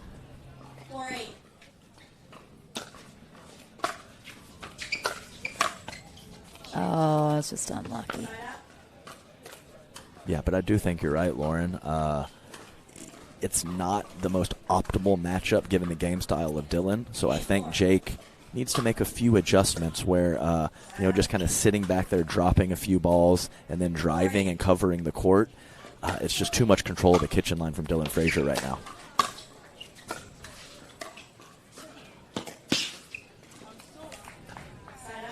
It's tough because exactly what you said. He's just at that line and really controlling things. And Kussmeyer, he's got the wheels. He's getting there, but you're never going to get a great shot when you're doing the splits on the move.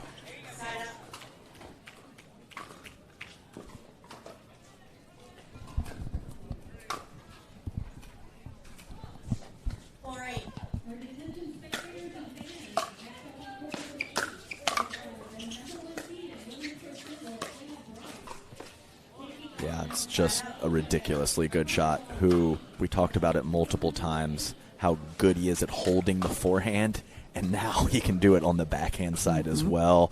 Just so much firepower and just makes it tough.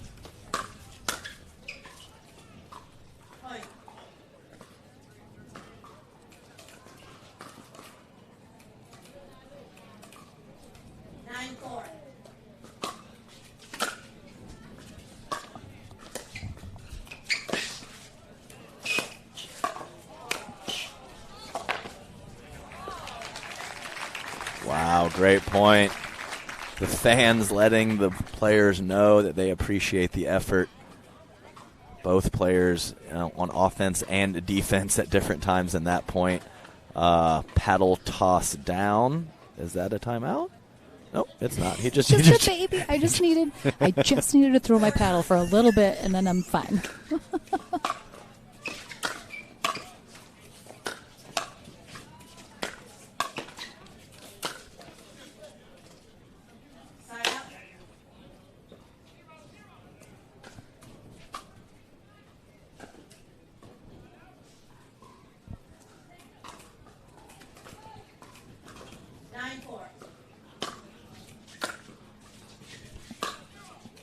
Oof. I mean, I think he needs to check his hip to see if it's still in alignment after the incredible deception on the forehand side from Baby Dill.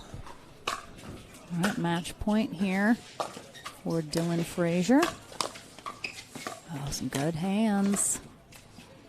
All right, Kussmeyer holds on here.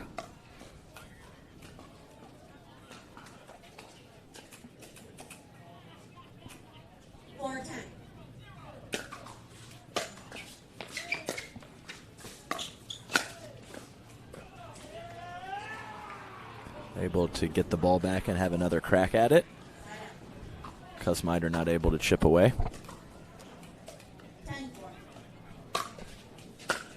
Another match point. Oh, Kathy in the house. She's here. Let's go.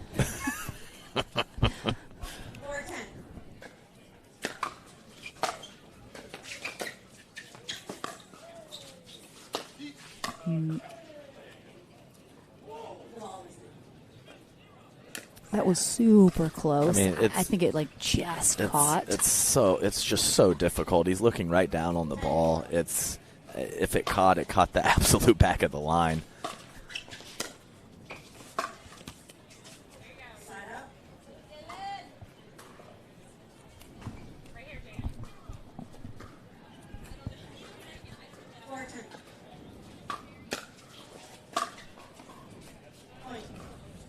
Funny comment in chat. They say, when is Dylan going to let Paris style him?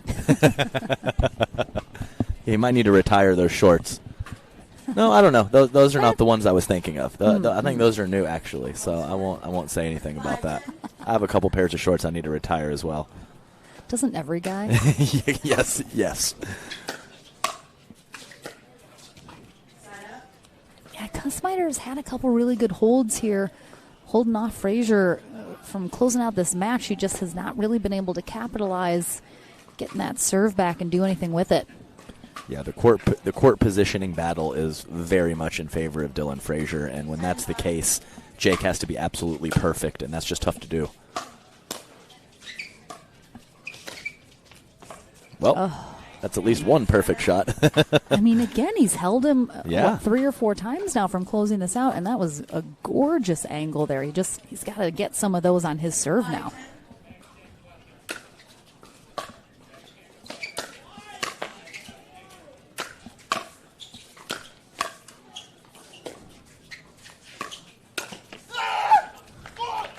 Nice, very nice. Trying to get himself fired up. Most energy, positive energy we've seen out of Kussmeyer in this match. Who, well, we do have the plain Under Armour for Dylan Frazier. We do have a nice exotic pattern. Oh, he always brings the shorts game. His short game is on point.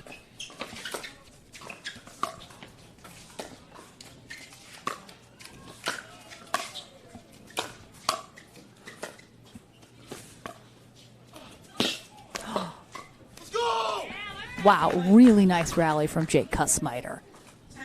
So good.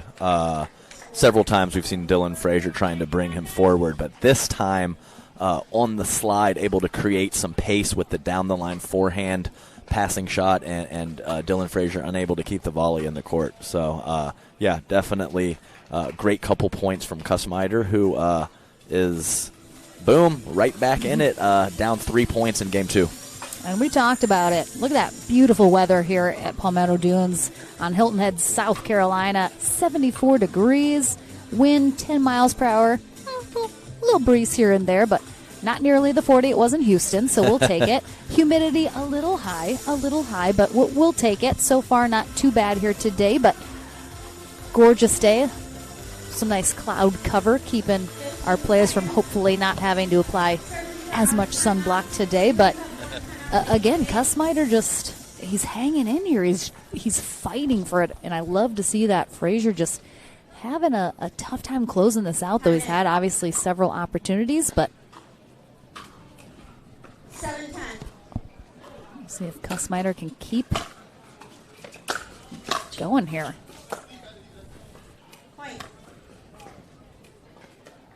And to answer your question, yes. Mm-hmm. For one, two more to knock this thing up.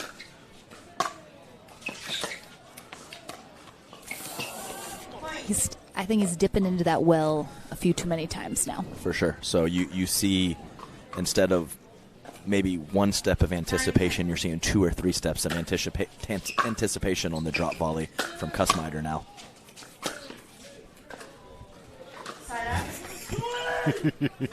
Oh, I love it. So good to see. He looked like he made the motion that he wanted to snap his paddle. I'm telling you, I would not be surprised if he doesn't.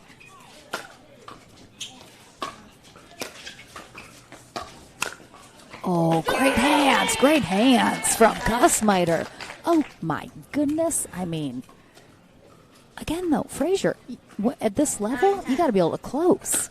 That's such a crucial point. Oh, my goodness. Yes, huge point to get it to 10-10.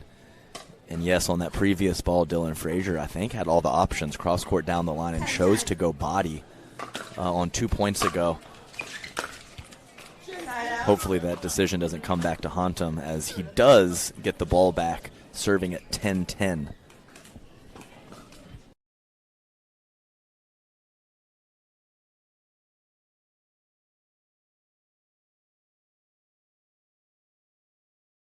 I think Kussmeyer would have been able to touch that ball, but it was going to be a very high-quality passing shot until it clipped the tape.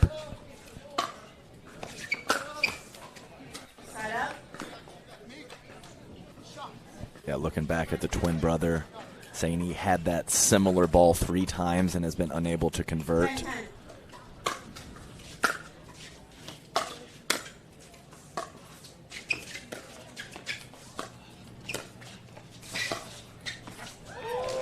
Wow, great spot there from Frazier. Yeah, when we both say wow at the same time, it's probably a wow. And it was. Back to a match point.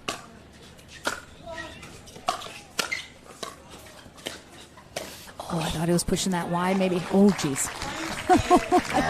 I ducked for a second. I was like, where's that paddle going?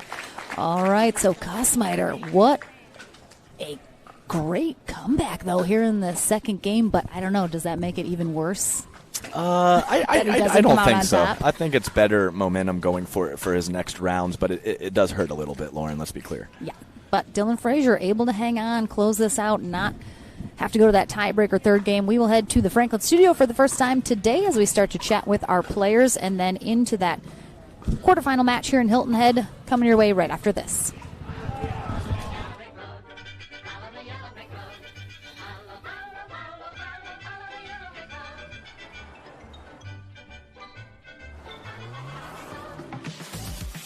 Heart-pounding design, intelligent technology, courageous performance. Discover a new world of possibilities with a bold new take on the Lexus RX. Never lose your edge.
Fruit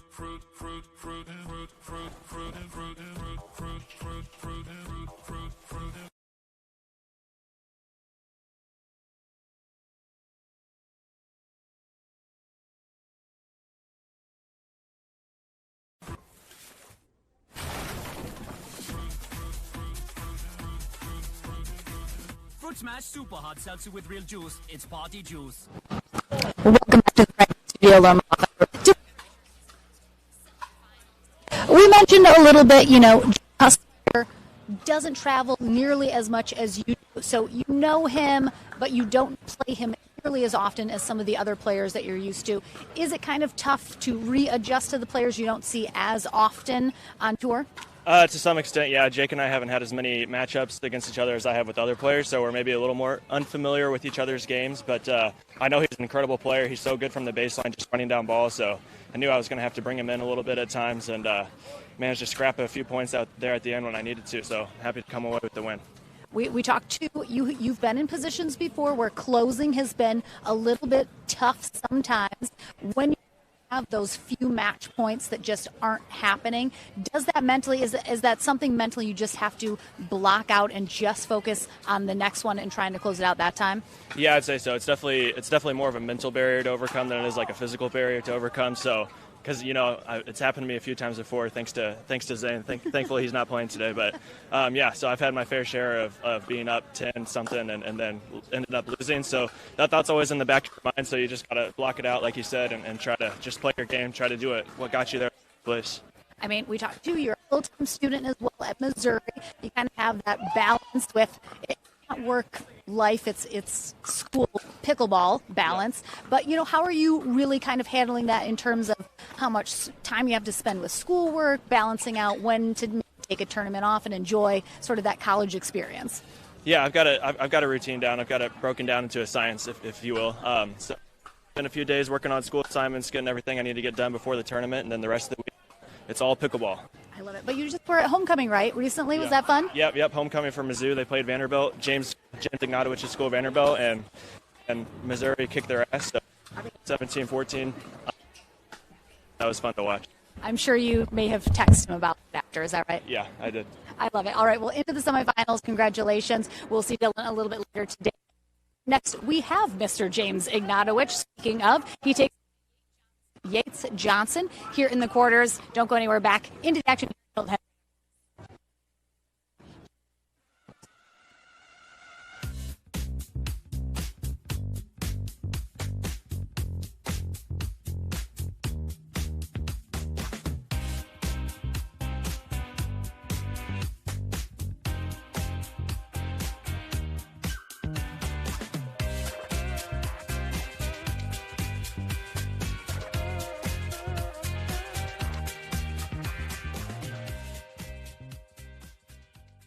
We are launching Selkirk TV, which brings the best pickleball content to your smartphone, tablet, and big screen TV.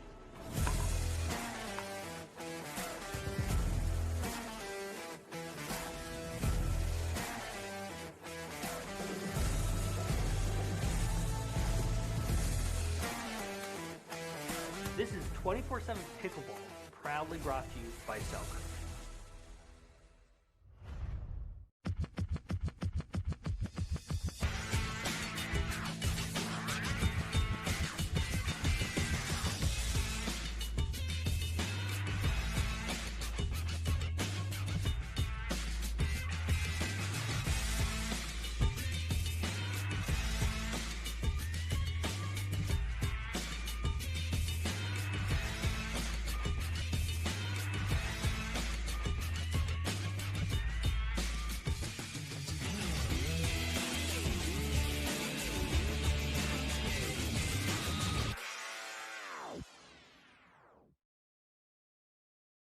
Our priorities, they've changed. Hey Lexus, play my music. It's not just about getting ahead, or the constant grind. It's about knowing what you want. Watch for traffic. And focusing on what matters. Welcome to the next level. This is the Lexus NX. With intuitive tech and our most advanced safety system ever.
First it was just like these distant roars in the dark, you know, but then they started getting closer and closer, and that's when I saw it. This was no bear. It was like a bear squatch. And that's over now. What? Dad, what's a bear squatch? It's a cross between a bear and a sass. It's made up. With capability comes responsibility. The legendary Lexus GX. With Apple CarPlay support. He's usually sleeping. He'll never sleep again.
Back into the action here at the APP Sunmed Hilton Head Open presented by Lexus.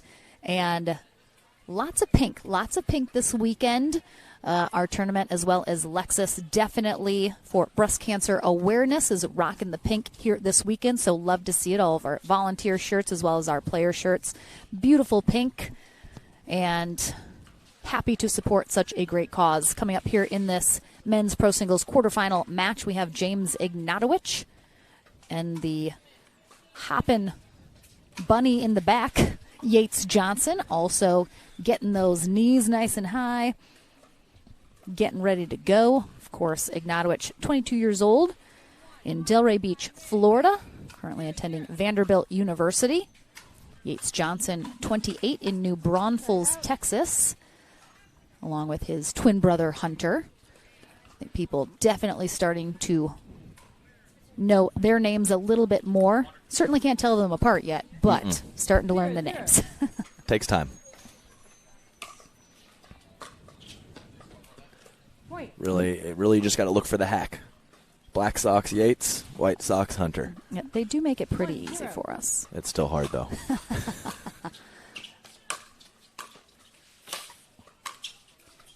Side out. Mary Bittner is our USA Pickleball certified referee for this matchup. Johnson playing some college tennis and then about 5 years of professional tennis with twin brother Hunter. Also practice partners for the Bryans brothers for several years. So two high-level tennis players here.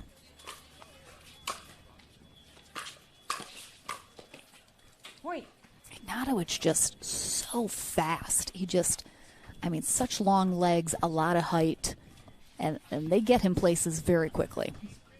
2-1. Yes, Lauren, and I think several of the shorter players have the phenomenal footwork, but you don't see the balance of phenomenal footwork and height too frequently. And I think that Ignatowicz qualifies. Yep, Ignatowicz taking out Ryler DeHart in his previous matchup in 3, 7-11, 11-3, 11-1. So like that first game was a bit of a feeling out process, then took care of business, while Yates Johnson defeating Johnson Cola 11-7, 11-8. Oh, great pickup.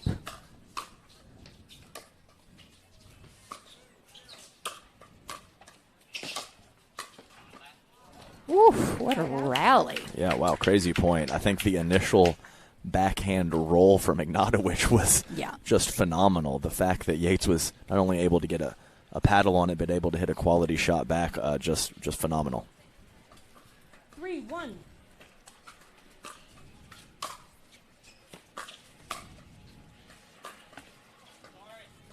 Point. It's a tough break there. Yeah, I think that was going to be a quality shot either way. Nice hold on the backhand side, meaning waiting till the last second to guide that ball towards his target. Point. Yeah, you could hear it there from James Ignatowicz almost before the ball had even passed him, talking to himself about getting a better return.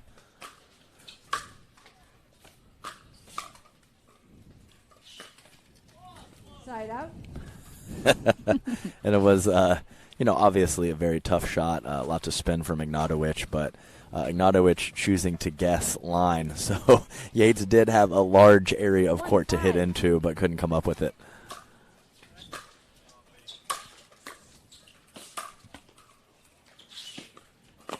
Point.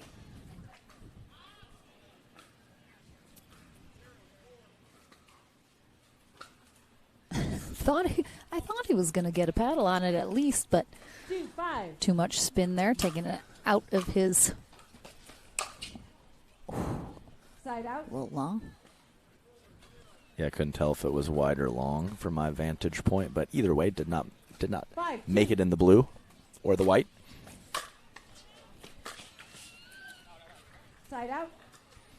Yeah, I saw that long. Yeah, that was about an inch or two past the line. And it's tough when you're crashing in hard like Ignatowicz was.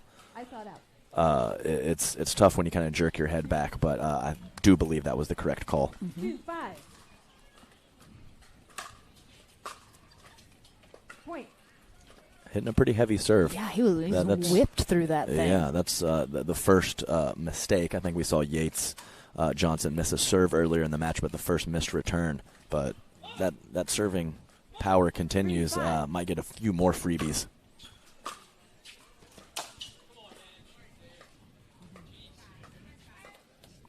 Side out. Yeah, Ignatowicz telling himself to set his feet before making contact. Side out. Always a good strategy. Sometimes the quality of your opponent's shots don't make it too easy to do that. Timeout. Server. 3-5.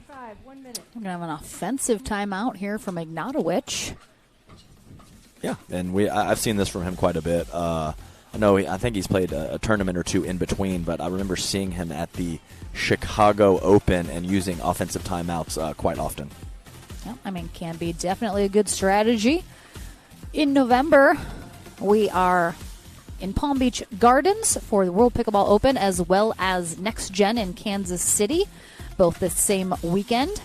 And then we conclude our year, I believe, in Mesa, Arizona. We are it's almost done, Adam. I can't believe it. I know. You're right in the mix in the heart of the season, and then boom, it's over. So definitely winding down the 2022 season, but lots of big things to come in 2023 here on the APP Tour. Oh, yeah, it's going to be an exciting year for sure. Really looking forward to next year. A few less tournaments, a few bigger venues, a little bit more money on the line. It's going to be a great year. I'm very much looking forward to it.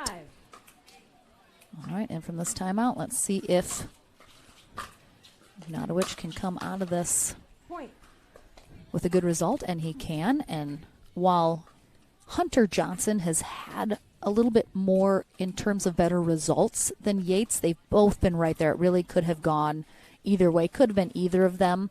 We saw them have to play each other in the semifinals in Houston. Hunter barely eking out Yates, I think 12-10 in the third. Yeah, and obviously ended the match at 12-10, but a few points before that, Yates was in the driver's seat in that match, so it was extremely close, not just because of the score. We were there watching all the points. Oh. Side out. Man down, man down. It was a little more graceful fall than a couple we saw from Gus Miter earlier, but popped back up, went with almost the full splits there from Yates Johnson. These guys are athletes out there. Once again, always, at least once per broadcast, I talk about one of the players doing something fancy and athletic, and how something on my body would explode if I tried to do the same 100%. thing. 4-5.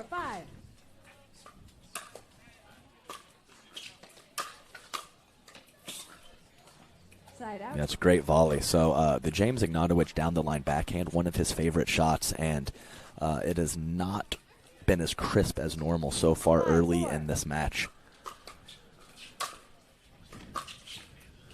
Nice penetrating return there. But, pushed a couple of those backhand down the lines wide, and then also put some in a pretty good spot for Yates to hit a forehand volley, and that's exactly what he did.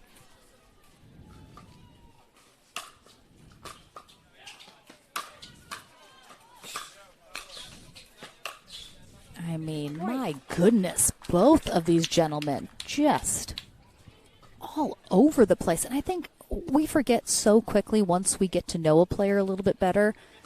I mean, Ignatowicz literally was playing in his first pro tournament, this summer? I mean, he maybe has been playing pickleball a little bit longer, but I mean, where he's at from barely having started, 6 months ago, maybe playing in pro tournaments is unbelievable. And the Johnsons similarly just really started playing at the beginning of this year. Yeah, crazy stuff, no doubt. Talked about that progression, singles being number one on the list, but even that being said, the timeline is wild. We're talking about months, We're not even creeping into the year territory yet. So it's just phenomenal, kind of recognition of how to play the game, and also that paired with the ability, you see the kind of points that we're having out here. And I think, too, unlike pickleball several years ago, we've talked about it so many times, when you started, I mean, the pros still all had real jobs. Mm-hmm. It certainly wasn't your full-time thing.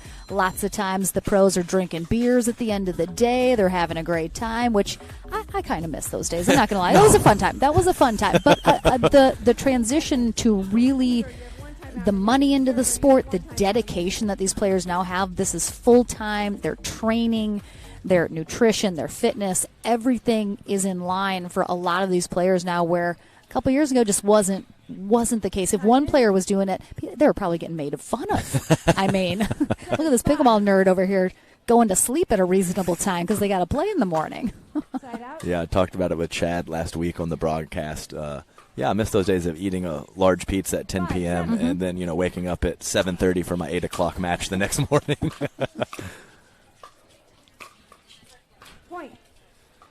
Yeah, nice disguise there. The kind of stab volley from Ignatowicz, leaving the ball kind of plain to the middle of the court, and Yates Johnson knowing exactly what to do with it.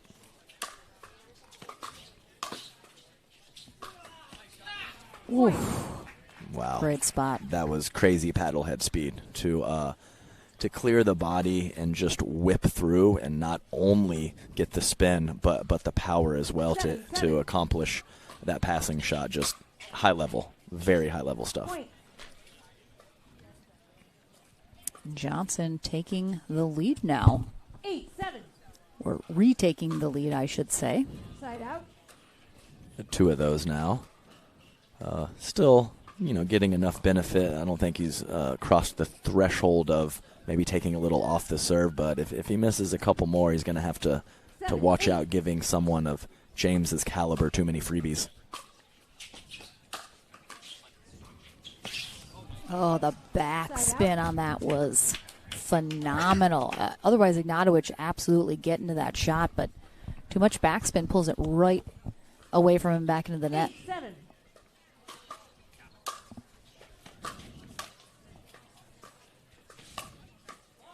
I mean, we talked about a few years ago previously with the preparation, but also you weren't able to hit a drop volley like that 4 or 5 years ago. And I think that is a combination of just high-level talent and paddle technology. So, different some different shots you can execute these days, as that ball gripped the court and moved back big time.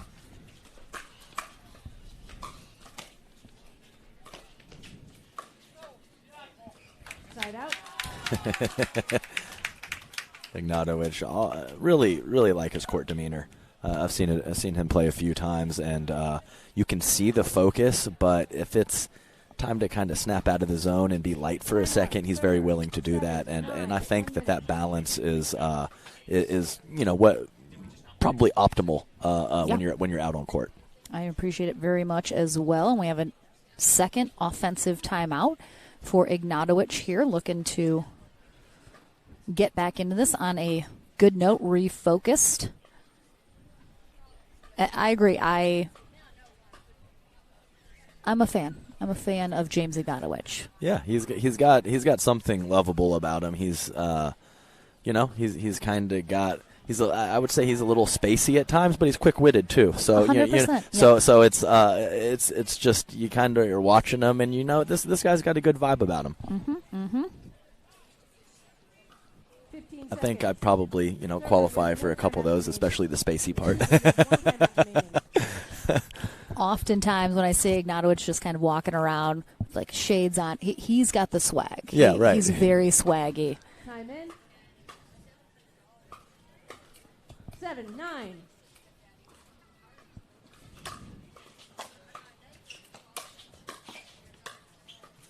Point. Yeah, just a short return there from Johnson. Kind of put Ignatowicz in the driver's seat there. Yep, and that's the combination. Crisp down the line backhand, get a somewhat weak reply, and know what to do on the next ball. Great combination.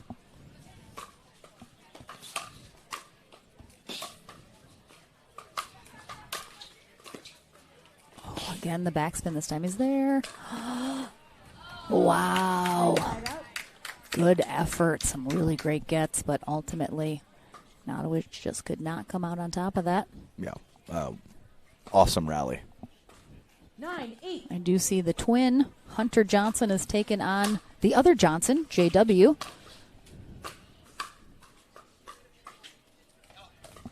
Side out. A lot of Johnsons out here. Too many Johnsons. And I believe Christian Alshon is taking on Rafa Hewitt in the back draw. Beyond that court. 8-9. Yeah, this has been a fantastic matchup here so far in this first game. Yeah, lots of talent, lots of shot making. Definitely saw Ignatowicz have some issues with some fitness in the Chicago Open. Obviously, it was a little hotter, a little more steamy at that tournament, but mentioned the balance of school and fitness not the easiest to accomplish. So I don't see it being an issue in this match right here, but Ignatowicz obviously has the talent to move very deep into our bracket, and we'll see if that becomes a problem for him moving forward, even though these are pretty much ideal conditions here at the Palmetto Dunes Tennis and Pickleball Center. Yeah, absolutely. Such a critical part, especially in the singles action. I mean, the nice part about these Tier 1 with Championship Sunday is that singles is on the first day versus the last, so all of these singles players are at their freshest to kick off this singles day, but still a grind. Tough on the body.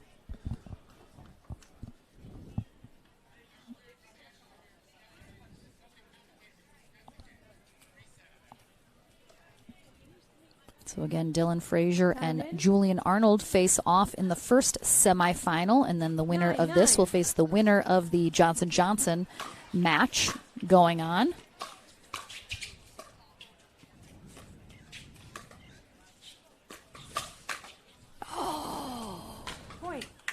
Wow, too early. Pretty on it. Nice little cat and mouse battle. Who's going to go where? And James Ignatowicz coming out on top, and he's rewarded with our first game point. And he'll get it with the missed return from Johnson, but extremely close matchup here. Johnson out in front early, but just not able to hang on, and Ignatowicz gets the job done. We'll be back into the action in Game 2 in our quarterfinal matchup here in men's pro singles right after this.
design, intelligent technology, courageous performance. Discover a new world of possibilities with a bold new take on the Lexus RX. Never lose your edge. We are launching Selkirk TV, which brings the best pickleball content to your smartphone, tablet, and big screen TV.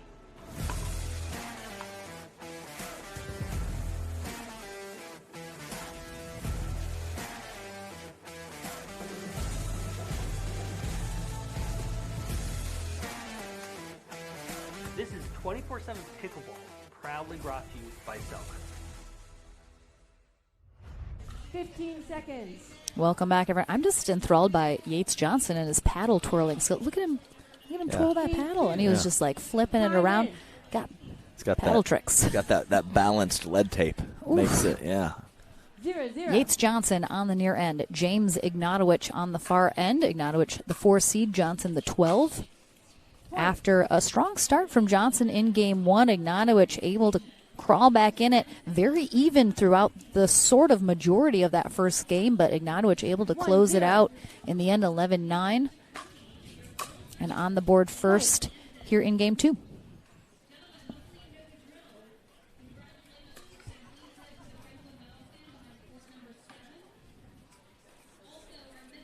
Zero.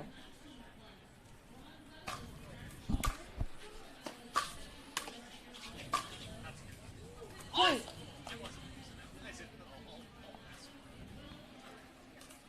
Yates getting a little frustrated there. 3-0.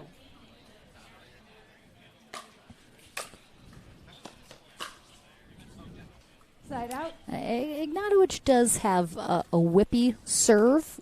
Gets real close to being close to that sidearm, but of course,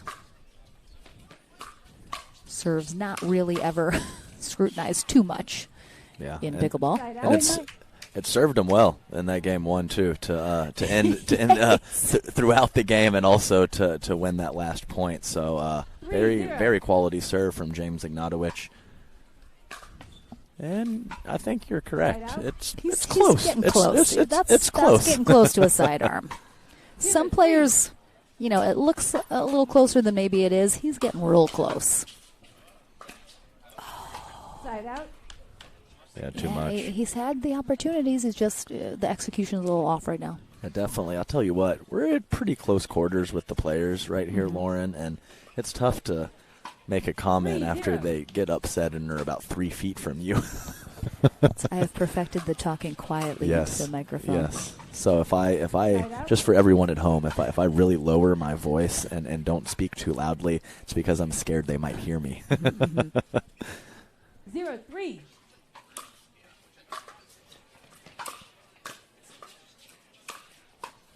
Point. All right, dials it in for that. A couple of really nice two-handed backhands. Yeah, great ball. That was very close to both lines, and that's what he has to do when you have the wingspan of James Ignatowicz at the kitchen line.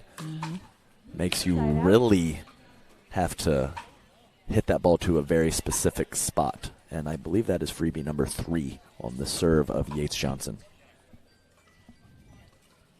3-1.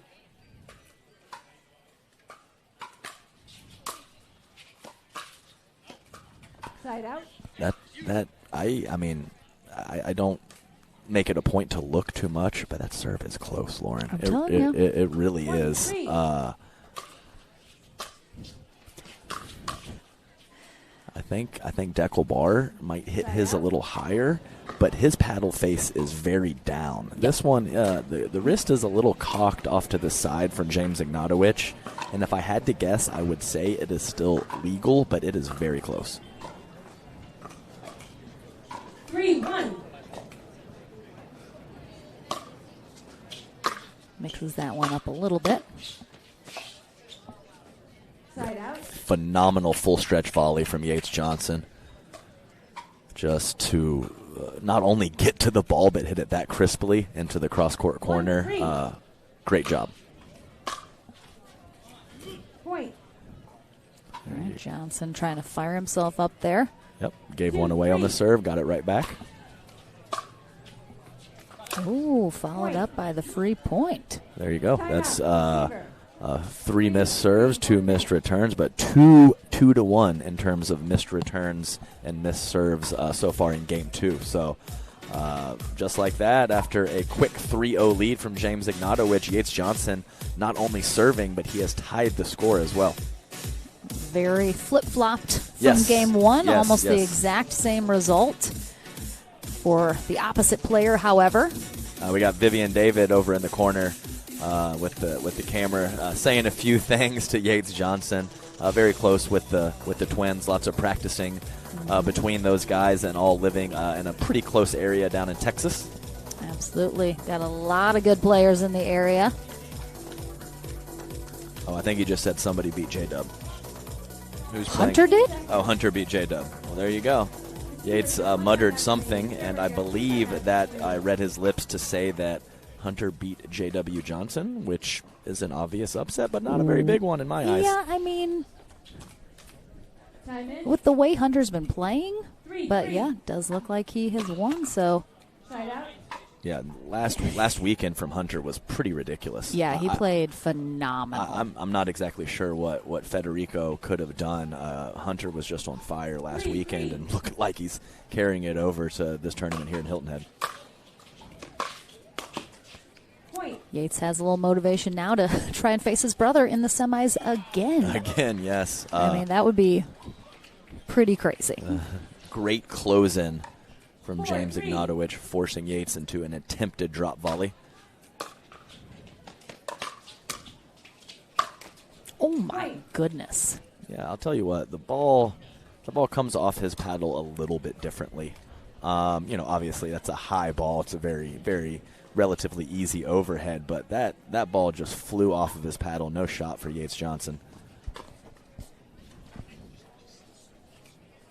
5-3.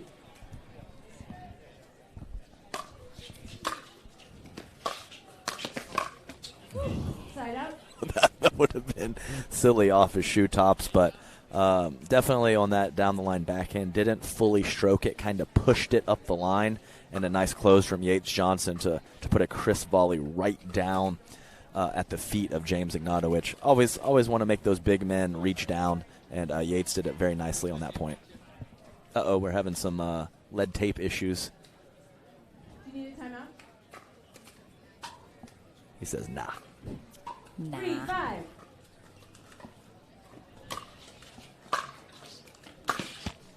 Side out. Reaction says it all. Just pulled off a little bit early, but Yates disgusted with himself after that attempt.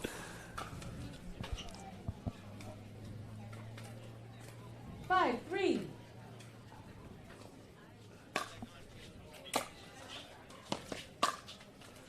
Point. Yeah, that was not guided down the line. Much different from that previous down the line backhand attempt. That one struck to perfection. Yeah, look, everybody's got their booty on the wall when they're returning serve. I was literally just watching previously.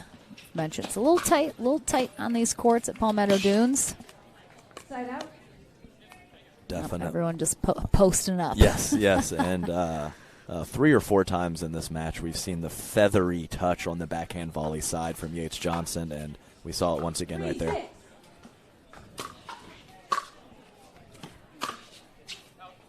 Side out. Just pushed it wide. That ball was traveling in the air. I was unsure. Yates asking how many timeouts he has to our referee. And he's going to take one. I love it. The paddle drop. If she said 1, I think he just would have kept playing, but she said 2. He instantly drops the paddle and takes that timeout.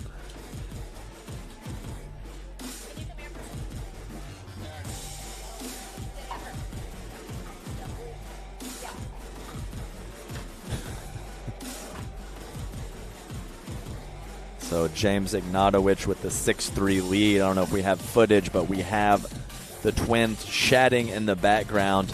Hunter giving Yates some tips about what he thinks the patterns that Yates should be getting into in this match, as he is down a game and 6-3.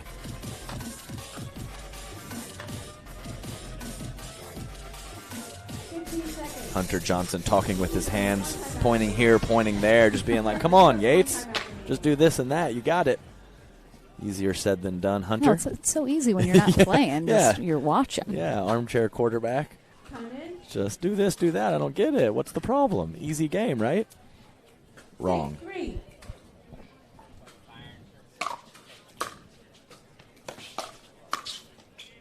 Here's the 360, and it was out on that sideline.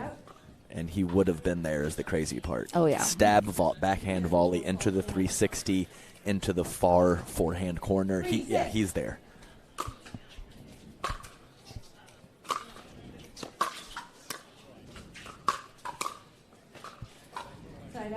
Great job to neutralize the initial passing shot. It was very good from Ignatowicz, but kind of flubbed the second attempt. 6-3.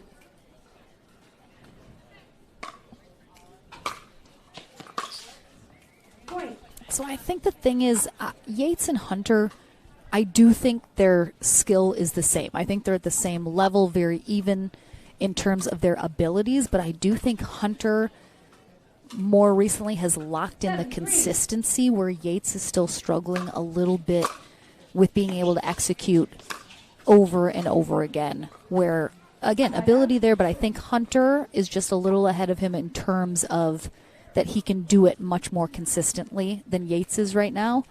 Yeah, and I think that's the only difference with Hunter having slightly better results right now. Right, and the shot making, it's certainly there for both players. Side out. Oh, so we do have the score that came in. Oh, my gosh. What a tight 12, one. 10, 11, 8, 11, 9. What a match. Man, yeah, that's wild. I mean, the scores speak for themselves. That's as tight as it gets. James messing with his paddle again. Yeah, a little lead tape situation there.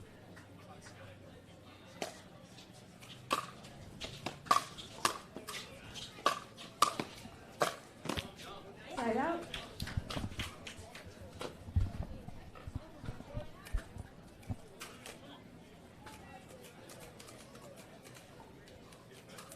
Three, 7. Side out.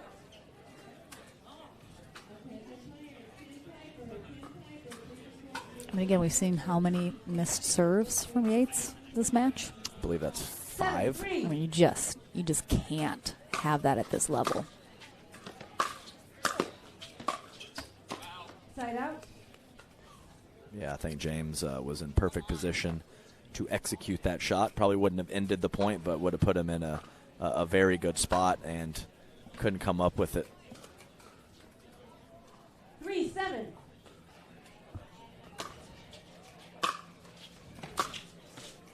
Oh, nice spot. Even the reach of Ignatowicz could not quite get that one.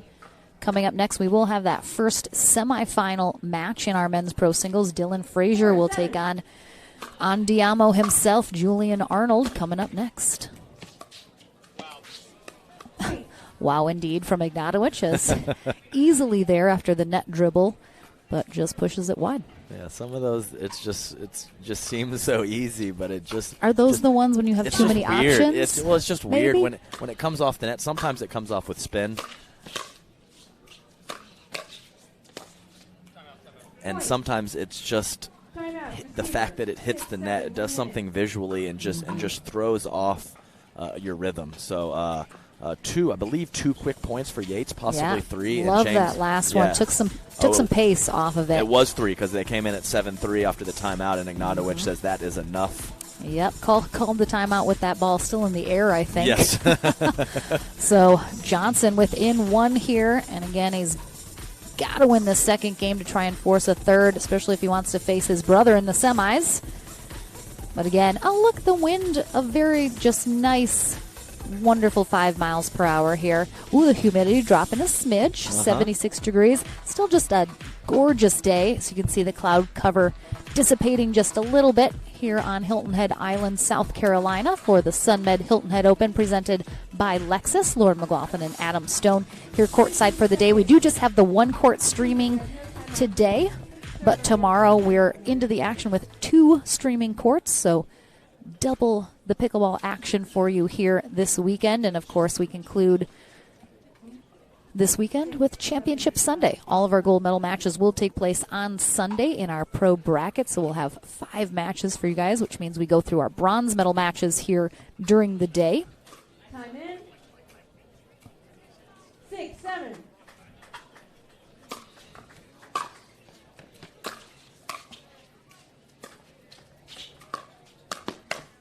Oh, just great hands. And again, the reach, it's just makes it look so easy. And it's tough. He stayed down and executed his shot, and then instantly, once that shot was executed, comes back to the middle, as he knows most likely Yates Johnson is going to go with a cross-court volley, and he did. So not only a great job of executing the shot, but recovering back to the middle and being ready for the next ball.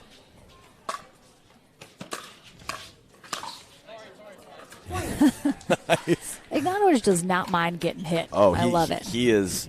He takes it like a champ every single time, and I've seen it several. He instantly just smiles and usually says something funny. So most or a lot of players do not handle it that well. Side out. Numero 6. And he does have a version of a spin serve. I don't know if it's that, if he's, sort of focusing too much on trying to get that spin and then not enough getting the ball over the net, because one of those is more important than the other.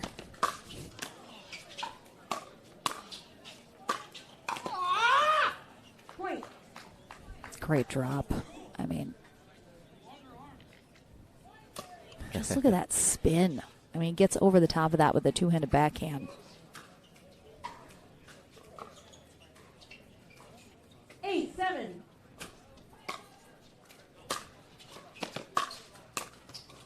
Point. Yeah, 2. I think he exclaimed after that last point he needs longer arms. I think it would have served him well in the previous point to end that one right there. Yeah, there's the drop. Not having it. After coming back from that 7-3 and narrowing it to 6, it's just always painful to have your opponent go on that run right back, and I think it was fine decision for Yates Johnson to stop play with a timeout right there. Yeah, visibly frustrated, of course. But again, you look back at the stats of this match and how many missed serves Johnson has had, how many just, maybe that alone. That Right. alone. And again, Right. you don't give up a point, but in singles when you only have the one serve and you're playing someone as high caliber as James Ignatovic, that right there, you look how 11-9, 9-7, if he makes all of those serves in, maybe misses one, and can convert on that serve 1 or 2 points, you're right. It's another situation, perhaps entirely, with who's coming out on top of this match. And right now, there's Hunter. Chatting with him about something, really using the arm. There you go. Left. He looks disappointed in his brother. Oh, Baby Dill too. Baby Dill and Viv. There you go. Nice. 9, 7.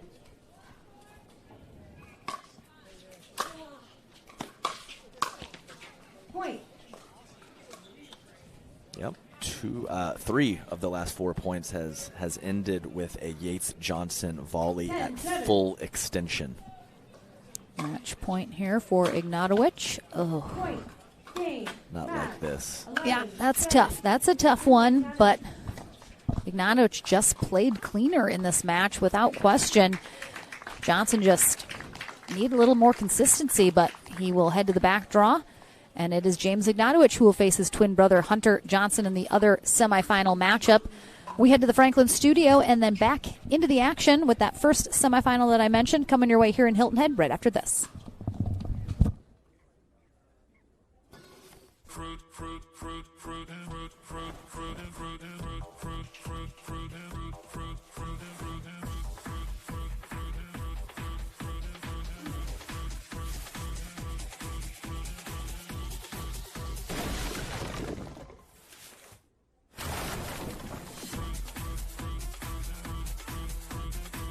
Fruit Smash Super Hot Seltzer with real juice. It's party juice.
Hello, everyone. Welcome to the Franklin studio. Adam Stone here with our quarterfinal champion. Moving on to the semifinals, James Ignatowicz. James, a really tough matchup with Yates Johnson out there, and it turns out on one of the outer courts, his brother beat J.W. Johnson. Are you going to have any qualms or any issues taking out the entire family out of this main draw? I wouldn't. It's tough because Hunter's obviously going to come out, looking to take me out. I mean, Yates didn't really play his best, missed a ton of serves, and he could be better. So it's not really. It's going to be tough against Hunter, and it's not something I'm going to take lightly because he just won the Houston tournament. He's playing super well. So it's going to be tough. For sure it will be. No doubt both of those players playing fantastic, but you got half the family out of the main draw, and I know you're looking forward to this next matchup. I saw you play some great singles at the Chicago Open when I was commentating a few weeks ago. Tell me a little bit about balancing out school and some of your fitness and staying sharp on the courts. Is that a tough thing to balance for you?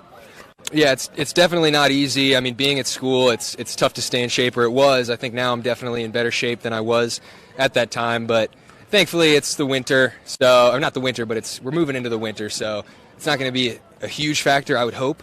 But yeah, I mean, just going to try to. It's tough to get out there when I'm at school, but I'm definitely able to stay in shape, so that's easy. It's just the training, not as easy, but you can control your fitness, so that's something I'm focused on. Well, congratulations again. Great victory. We look forward to seeing you back out here later in the day, and we will be right back to the APP Sunmed Hilton Head Open presented by Lexus. Thank you, James.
Welcome back into the action and a gorgeous view of some lovely trees here in South Carolina. We are on Hilton Head Island, and it is a beautiful day of pickleball already underway here at the Sunmed Hilton Head Open. Dylan Frazier and Julian Arnold face off in our first semifinal match of the day here in our men's pro singles. Saw Julian Arnold getting his hops in over there. Frazier must have already done it, because he does that same thing as well, as many of these gentlemen do, to get themselves ready to go. Kathy Postlethwaite is our USA Pickleball Certified referee for this matchup. Lauren McLaughlin and Adam Stone here courtside for the action. Let's go. You got to fire up those fast twitch muscles, you know. A couple box jump. What did I say? Sometimes I just let you go, and I see what happens. Sure. And I usually get to where I need to go, but sometimes the road there is rough. A little bumpy, a little rocky. As we mentioned, in that other semifinal match is going to be Hunter Johnson.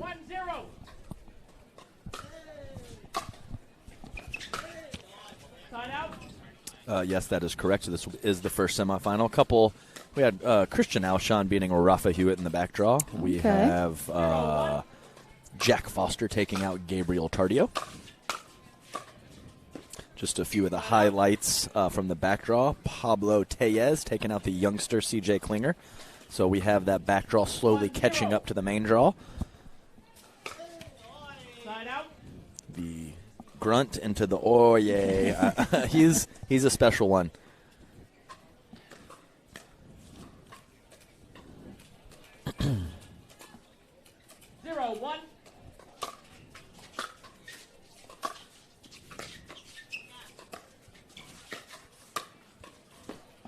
Yeah, it's a little too good. And again, I don't think Arnold wants to get into the cat and mouse that Frazier does. I think he can do it every once in a while, but he's certainly not going to want to do that if at all possible. So definitely look for him to avoid that. I don't think anyone wants to cat and mouse. Not against Dylan Frazier. That is fair.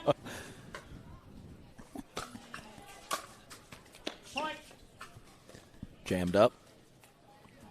Contact point a little too close to the body for Dylan. And Julian with a very slight lead early in game one.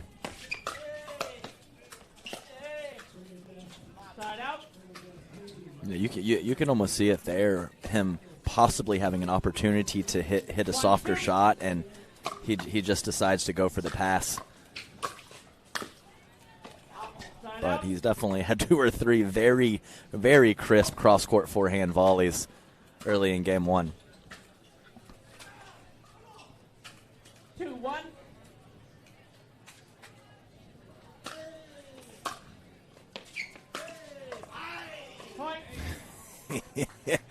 Beautiful spot down the line. Yeah, I like to see him diversify the eye. so if he eyed on that one, it's definitely an Andiamo on the next opportunity.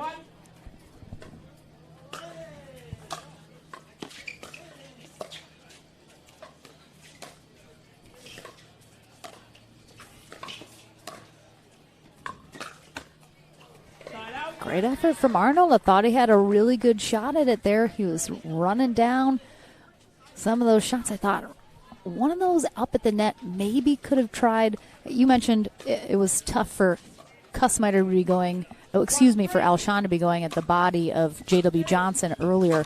Frazier, every once in a while, I think that is a good spot to go, to the body at the net. And you're just so prepared to look for the open court. Mm-hmm.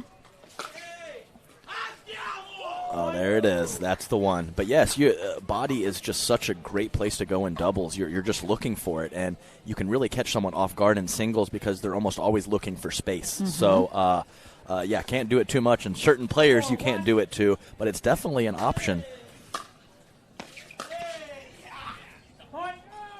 Man, just incredible shot making from Julian. Just dipping that paddle underneath the ball and brushing through. Pace and spin, just really high quality ground strokes from Mr. Arnold.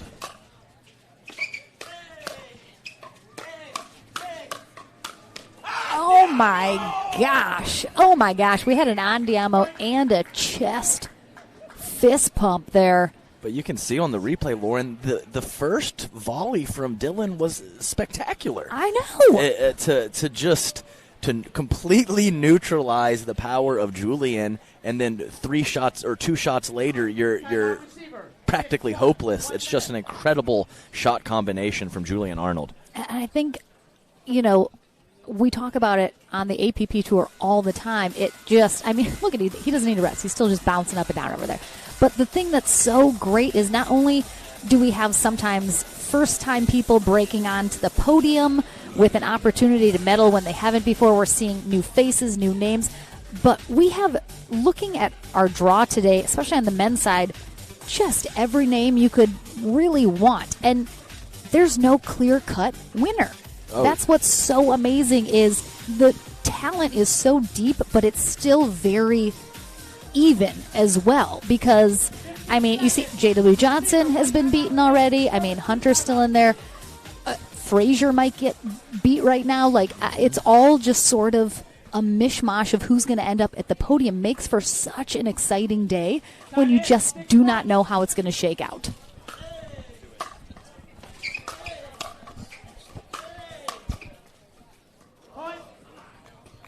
Yeah, I think in the intro to the day, Lauren, you were reading off some notable names, and I almost had to bump you in the shoulder and be like, stop reading, because there's 30. There's like 30 of them.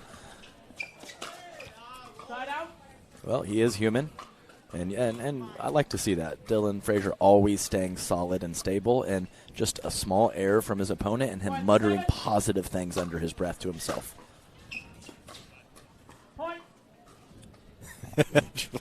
He knew it was wide, obviously, from his reaction, but he just wanted to stare at it for a little bit. He just wants that ball to think about it a little bit more next time.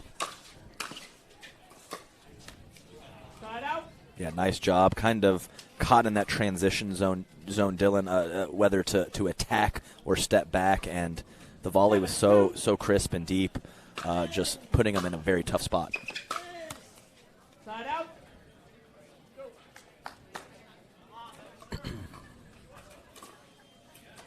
2-7.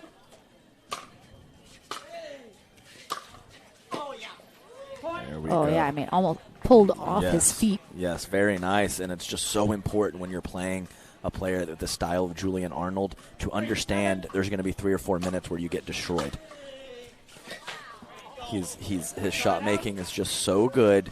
You just have to weather the storm, stay the course, know that he's going to come up with some strings of passing shots, and you just stay within yourself and stay with your game plan and hope that he cools off a little bit, and he usually does at some point.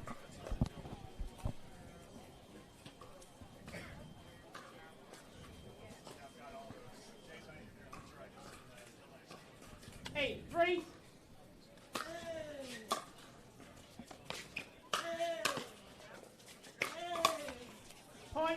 Yeah, Arnold has just been playing so good these last few tournaments. Again, sometimes we talk, there's a player that's kind of on the cusp, and then for whatever reason, something just starts clicking. Side out.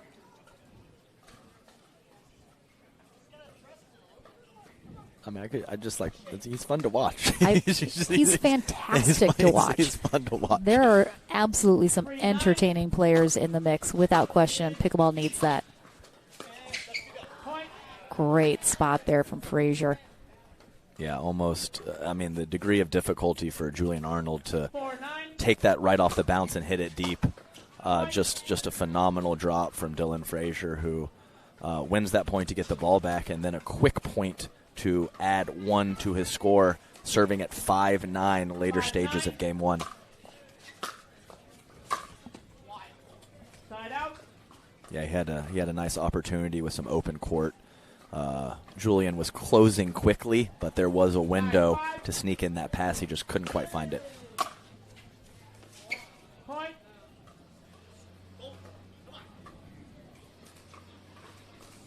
10-5.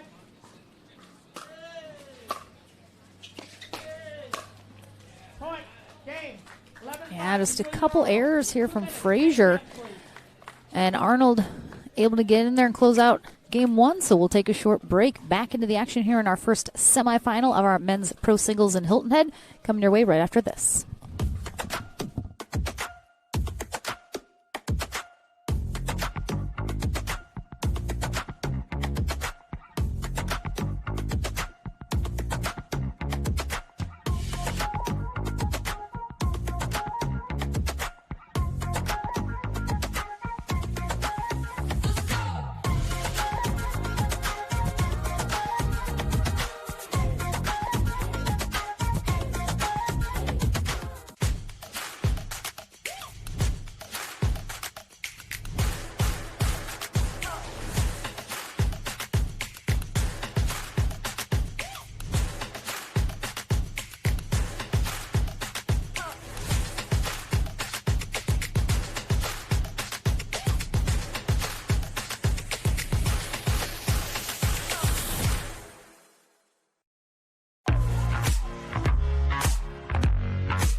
This may sound strange, but you've been here before. You were here when this wrench was turned, and when this line was drawn. Oh, and when this stitch was sewn. Because you inspired the Lexus ES to be, well, more you. So thank you. We hope you like your work.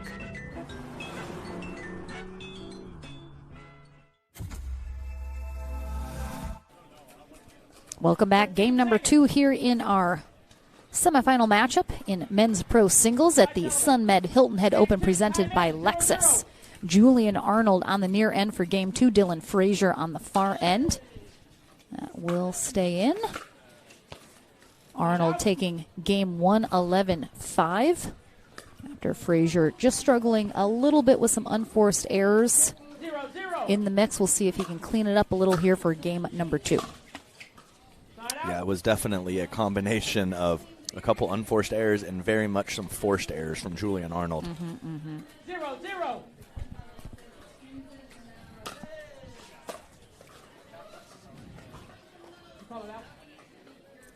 Is Julian going to ask her? Or is he just going to stare at the ref? Or is he going to ask if it was in or out? I don't know. 0-0.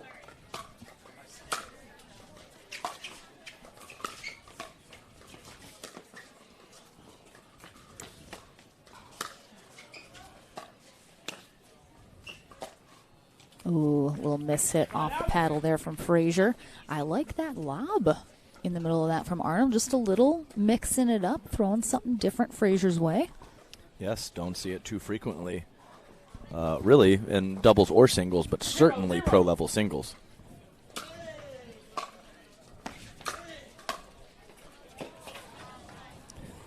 ran out of real estate, as I do think he would have got a paddle on that ball. But obviously, a phenomenal volley from Dylan Frazier to catch Julian Arnold on the full run to his forehand side.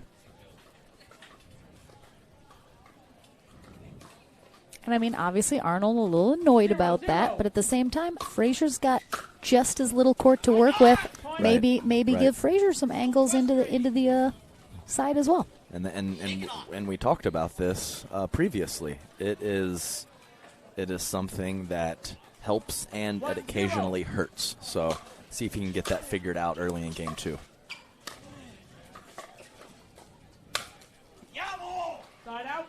And he is one of the better overheads in the men's game.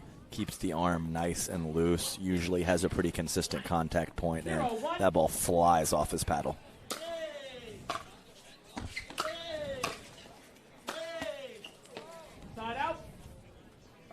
That was our first during the point eye contact from Julian Arnold and myself. It's scary sometimes. 0-0. Wait, correct. I'm sorry. 1-0-1. Oh, it's all right. Third time's the charm.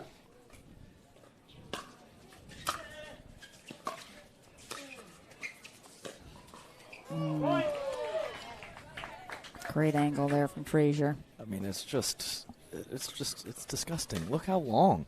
There's no stroke. There's no backswing. What are you going to read? What can you possibly read? Nothing. Mm-hmm.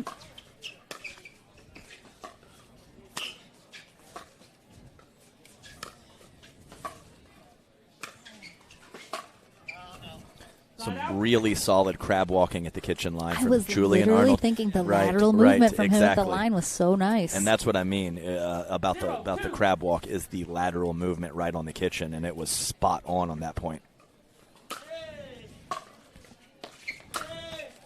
Yeah, I think you see in singles sometimes, especially when players are at the net, a lot of times you see players, they cross their feet as they're going for things, and that can be a little...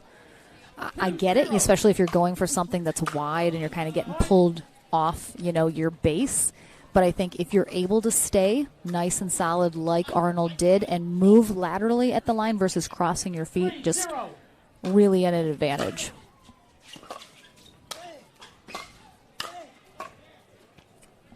Guessed right, held his ground, but unable to come up with the drop. I think you're right, Lauren. Definitely go to that crossover out of necessity. Don't make that a part of your natural footwork at the kitchen, I think, is the best recipe.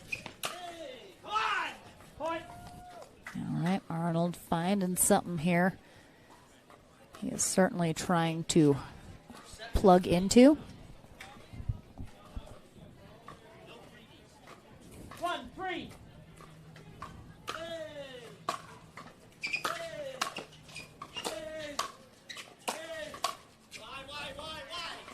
Lauren, I think we should, next Julian Arnold match, let's just put a microphone on him and let's go eat something. I mean, yeah, we do not need to be here.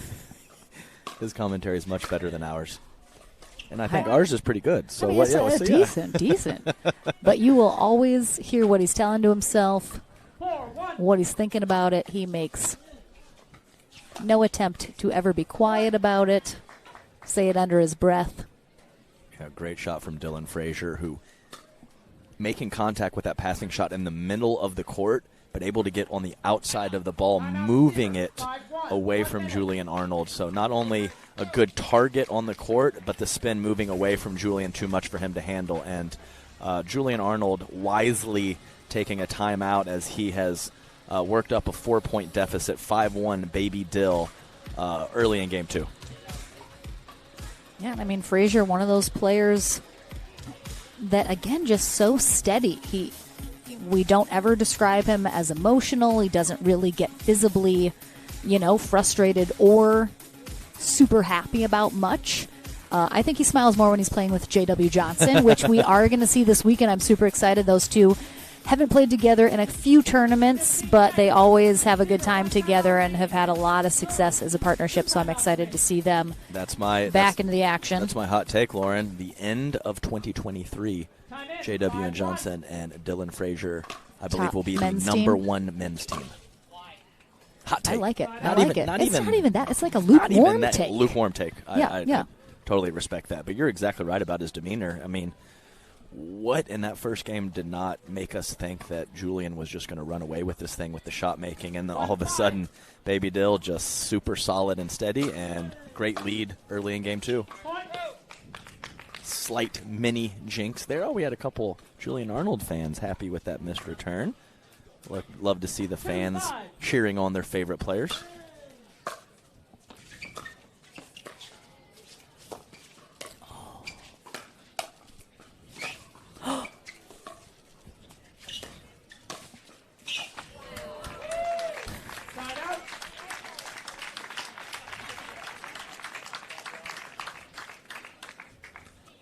I don't even have words. The effort was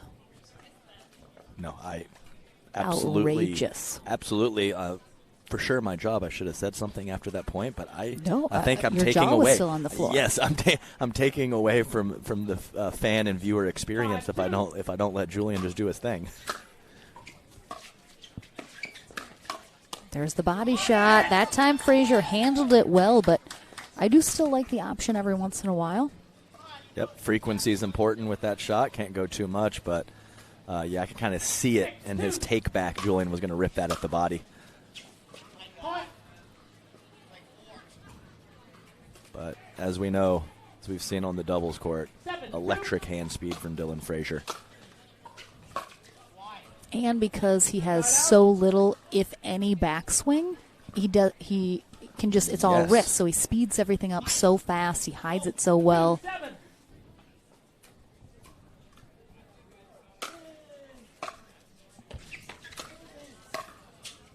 Yeah, one of the things about his non-tennis background, tennis players stroke the ball off to the side of their body. Baby Dill, he covers his shoulders and his chest as good as anyone in the game. And it's cool because he didn't play tennis. He covers that better than the tennis players, but he's developed his strokes as well, which is just a crazy combination.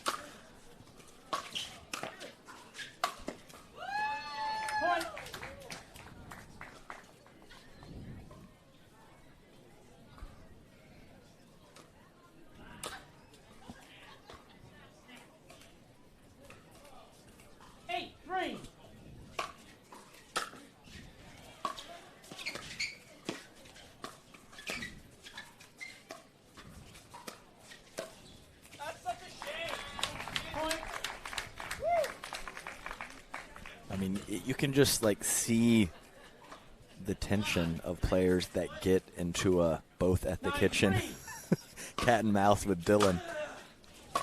That was such an extended grunt through that last shot from Arnold. And we even, Kussmeyer, when he played Frazier not too many matches ago, he said himself, you can't play cat and mouse with him. And I think Arnold is doing certainly respectable.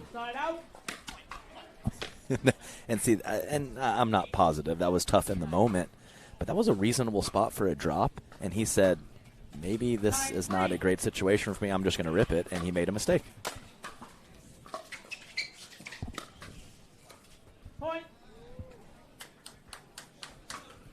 And a game point here for Dylan Frazier to force a third here in our first semifinal matchup. Oh, Julian is not happy. We had a fan cheering for his error over to my left, and there was several looks of eye contact towards that fan. Oh, no. I missed it. Yes, I'm quiet voicing because he's very close to me right now.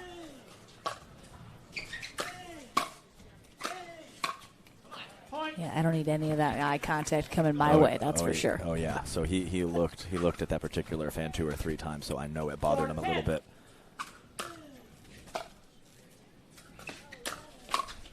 It was probably a combination of him being a little frustrated with the fan and the score. Yeah. I think at this point. 10-4. Side out. We do. We just need a boom mic over by Julian Arnold. He just said, come on, act like a professional. Yeah, I like that. So we just schedule a Julian Arnold match in the middle of the day, and we take an hour break. Yes, 100%. It's a perfect recipe.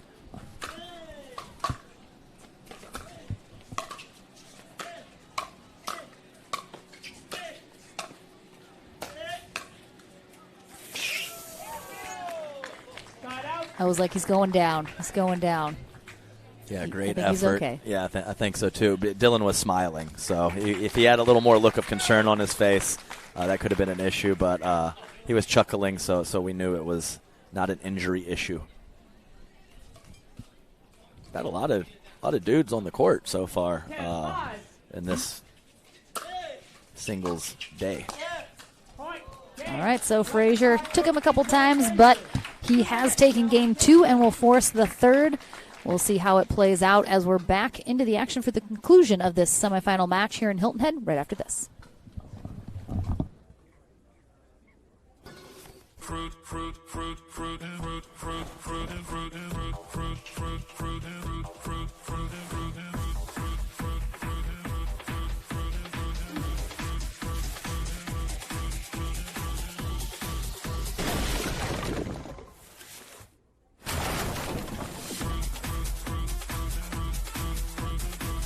Fruit Smash Super Hot Seltzer with real juice. It's party juice.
First time we have had a Game 3 here on center court, and it is in our men's pro singles semifinal match here between Julian Arnold and Dylan Frazier. We'll switch ends at 6 in this third game.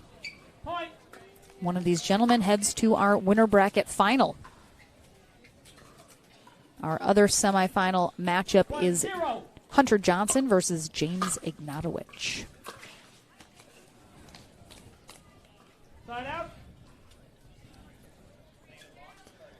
Yeah, Dylan Frazier not positive if that ball was in or out, looking straight down on it, but it was definitely in. He made the correct call. 0-1.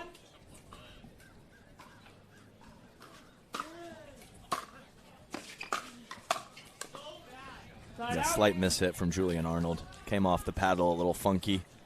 When you're whipping through the ball with all that paddle head speed, sometimes a mishit is just in the cards. Not on that one. Great close, using his best asset, that footwork, moving forward, and a crisp forehand volley, his preferred volley to end the point. I have to say, I don't think I noticed it before. Houston, you may have said it before, but your new favorite adjective of crisp is one of my favorites now. Everyone needs to be saying crisp on your shots. All right with the attempt to move forward and take it out of the air, but just too much precision from Dylan Frazier, forcing Julian into a very tough shot.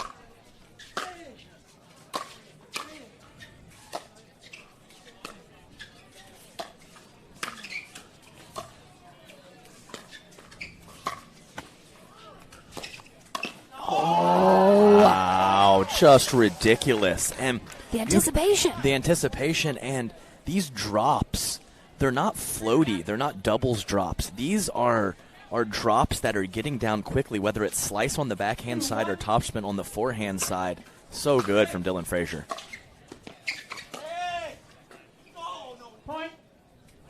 Pushed it wide. Let's take a little look-see here. Yeah, I mean, yeah, it does look like it just missed. It's wide in the replay. And Dylan Frazier, one of the most generous line callers. Yeah, this is fast-paced action. I don't care who you are. You're going to make a mistake every now and then. Absolutely. But I completely agree with your statement. I do not ever really consider when I'm playing Dylan Frazier that there might be an issue. And coming up next, very exciting, our ladies will take center court for the first time today. In their semifinal match, Anna Bright faces Mary Brasha coming up after this. Yeah, Julian Arnold not able to get his paddle head underneath the ball. Seen that a couple times from him. When he does establish that, he gets some great spin and a little lift over the net, but that paddle head doesn't dip down low enough, the net mistakes start to creep in. And I think Julian's having some paddle issues. Not sure if that was the edge guard or the lead tape that most of the, if not all, the players prefer to use, especially in the singles game. I mean, speaking of the lead tape on a slightly different subject, I mean, most if not every single pro player has lead tape at some point on their paddle. And of course, paddles, they come in a variety of weights, but not a massive variety of weights. Right. So if you're an amateur player and you just kind of accept that your paddle is the weight that it is, what's the benefit of the lead tape? Is it to make it top heavy, a little bottom heavy, just add the weight? I mean, what are some of the reasons after this that the pros are using that lead tape? Right, so you can have it more head heavy or you can have it more balanced throughout the paddle. And the weight, what the weight really does is it not only creates a little bit more power, but it's actually more stability. So you would think that it gives you more power, which it does, but it's actually a lot of the soft shots and the blocking that are more stable in case you don't hit the perfect part of the sweet spot. So you are sacrificing a slight bit of hand speed, but when you have that little extra weight, I think that's the main benefit, is you don't have to hit it perfectly in the sweet spot, and you can still coax that ball over the net quite frequently. Yeah, I mean, looking at Frazier's paddle, he's got that lead tape all on the bottom half of the paddle and not at the top. So obviously he's not looking for that top heavy weight. Good hands. Great hands. And that's what I would say. The more weight you put on the end of the paddle, that's more power. And when you have it more around the throat or the bottom of the face of the paddle, that's more for stability. Oh, it sails long off the net cord. Yeah, I'm probably one of the only pros that plays with I play pretty light and I don't have lead tape. Almost everyone puts it on their paddle these days. Mm-hmm.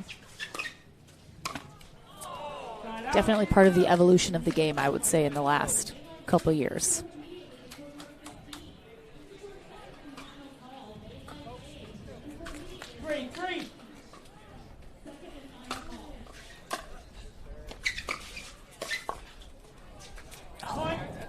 Yeah, so a little slipping and sliding there for Frazier.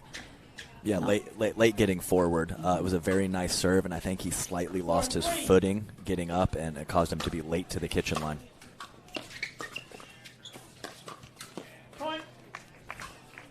Yeah, that was one of the worst misses we've seen from him, kind of halfway up the net. Usually the times that he's been missing in this match, it's just been by a little bit. That one, definitely a miss hit off his Selkirk paddle.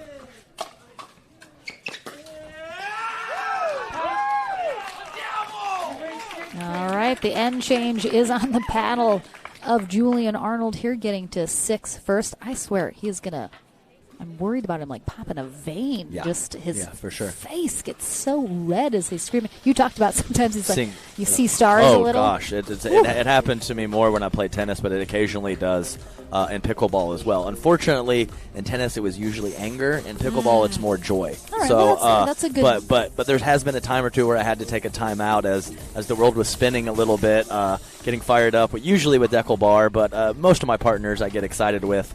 So it's definitely a thing. Man, I'm just shocked Julian Arnold's not just like passing out nonstop on the court from just like the blood drain. Oof. Oh, he's got his eyes closed now. He's in the zone, kind of doing some light meditation. And we're back to the action.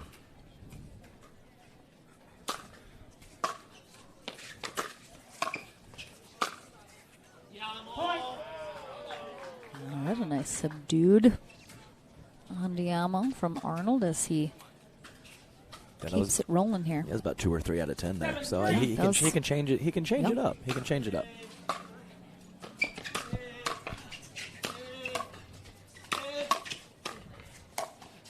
Arnold's been playing really well right in that transition zone, which in singles you don't see very much, but he's been volleying super well.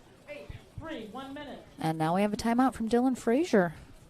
Yes, Arnold up 8-3. Yes, I think you're right. I think he's had some nice decisions when to close in tight and kind of sit back and hit another ground stroke before moving forward. So he has been crisp in the transition area. Absolutely. So you got to mix it up, Lauren. Everyone has their little go-to saying. So I say for sure too much and a couple other things. So I'm trying to mix in the crisp and maybe I'll bust out the gates in 2023 with something different. Who knows? I love it. You just keep adding more and more into your repertoire, and it's fantastic. I love it. Quick weather check-in here at Palmetto Dunes Tennis and Pickleball Center. Wind picking up just a smidge. We're looking at 12 miles per hour now. The humidity continuing to drop as the temperature gets a little higher. This will probably be our warmest day of the weekend. It's still 78. Gorgeous day for some pickleball. Oh, miss it off the front of the paddle. Yeah, so definitely that 12 miles per hour, I think, kicked in a little bit right there on that point, as initially on the lob, Dylan Frazier was moving back, and by the time he was making contact with the ball, he was very much leaning forward. 3-8.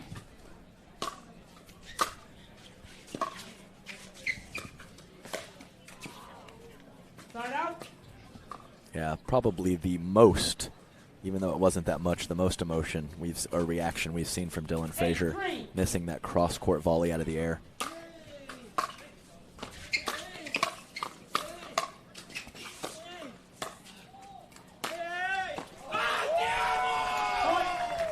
Wow. That was pretty ridiculous.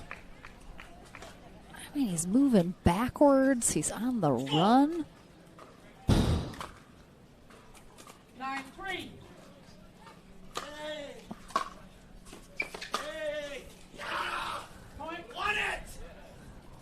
I think he wants it, Lauren. I would be really shocked if he didn't. Be a professional, Julian. Match point here for Arnold. I'm going to be afraid to go into the Franklin studio with him.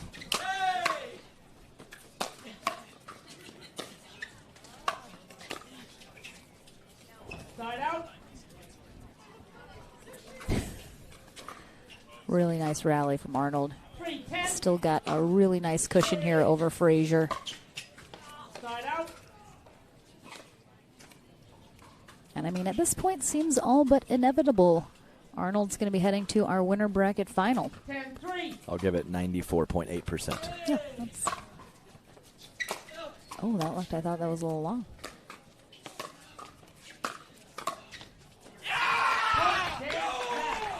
All right, so... You think Dylan wanted to hug him? I mean... Julian Arnold acted like a professional and got it done here. Took 3, but really well done. Frazier heads to our consolation bracket with a lot of top talent heading that way. It's going to be a tough road in that back draw for whatever player makes it back into our bronze. We'll take a very short break. We head to the Franklin studio and then back with that ladies semifinal action here right after this. This may sound strange, but you've been here before. You were here when this wrench was turned, and when this line was drawn. Oh, and when this stitch was sewn. Because you inspired the Lexus ES to be, well, more you. So thank you. We hope you like your work.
Welcome back to the Franklin Studio. Lauren McLaughlin here with Julian Arnold as he takes the first spot in our winner bracket final. I mean, Dylan Frazier, always a fierce competitor, a little tricky to read without that racket sport background. What was your strategy coming into the semifinal to try and make sure that you came out on top? I think just play my game, try to run as possible. I think that's a key out here is just trying to get one more ball in play and try to see what happens. So the match went in my favor. It was a really tough battle. Dylan's a great kid, a great player, and I'm just fortunate to come on. I mean, everyone knows by now you're extremely out there, really fired up. Took a couple spills earlier in the match. I mean, does all of that emotion ramping it up to that level, does it drain you a little bit? I feel like it would be like taxing on me to be at that level of intensity for so long, but obviously it's kind of your thing. I think back in my tennis days, it would get to me on very, very long days. But thankfully this is pickleball and not tennis, and I only have to go out here for about 30, 45 minutes at a time. It is high intensity, a lot of sprinting, and I kind of call it transition tennis. But thankfully I'm not going quite as long. So I think even at 31 I'm still able to maintain that high energy, and honestly that's kind of what I need to play my best. So for me, it's worth the risk to run the engine that hot, so to speak. I love it. I mean, the people love it. We always enjoy watching you. Very entertaining. But congratulations into the winner bracket final. And we have our ladies, as I mentioned, taking center stage next in their semifinal. Anna Bright takes on Mary Brasha. That's coming your way right after this.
back into the action here in Hilton Head, South Carolina for the APP Sunmed Hilton Head Open presented by Lexus. We have our ladies semifinal match on deck. Anna Bright takes on Mary Brasha for a spot in our winner bracket final on the ladies' side.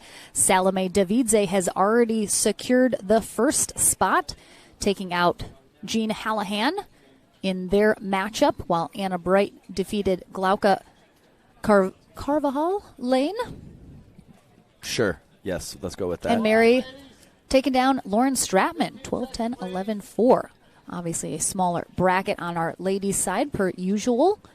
But Mary Brasha will start us off on the far end.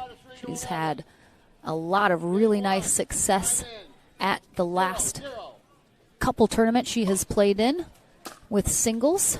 Anna Bright, of course, always a threat. Bob Swisshelm is our USA Pickleball Certified referee for this match.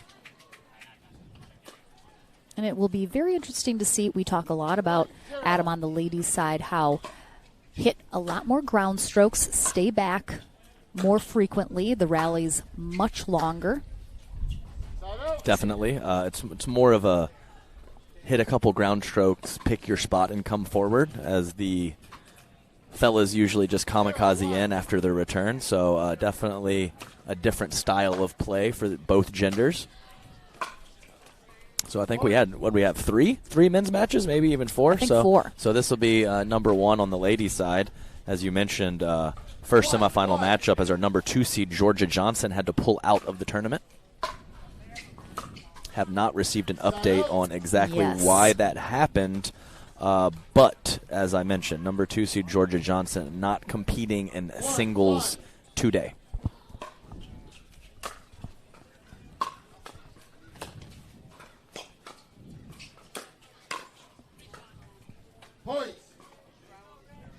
Nice two-handed swinging volley from Mary Brasha, Southern California native. 2-1. Brasha, 23, in Mission Viejo, California. Yeah, looking good on that two-handed backhand. Some nice, solid volleys, pushing to the open court. 3-1.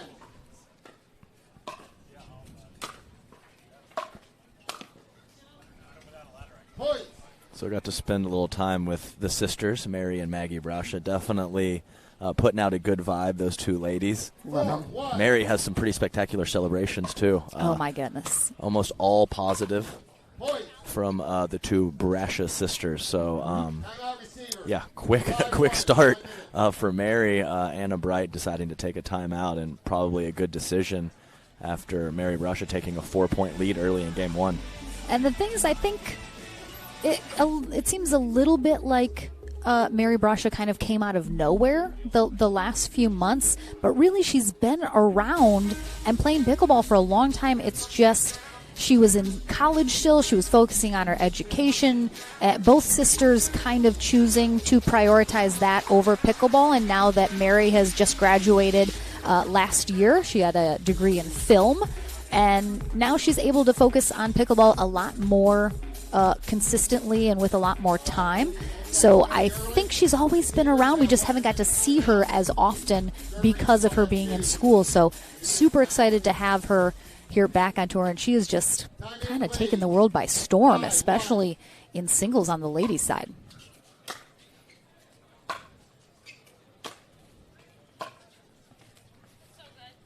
Yeah, nasty angle for Mary Brasha, who just even more of a SoCal vibe, majoring in film. I know exactly. But yeah, I think that's what it was. It wasn't that she wasn't playing, it's that she was a part-time player. And now she is, if not full-time, very close to it.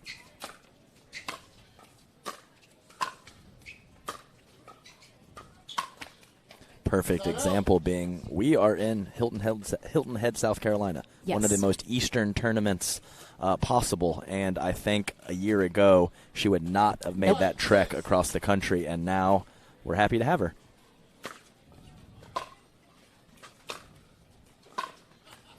She also played college tennis and chose to focus on that a little bit more.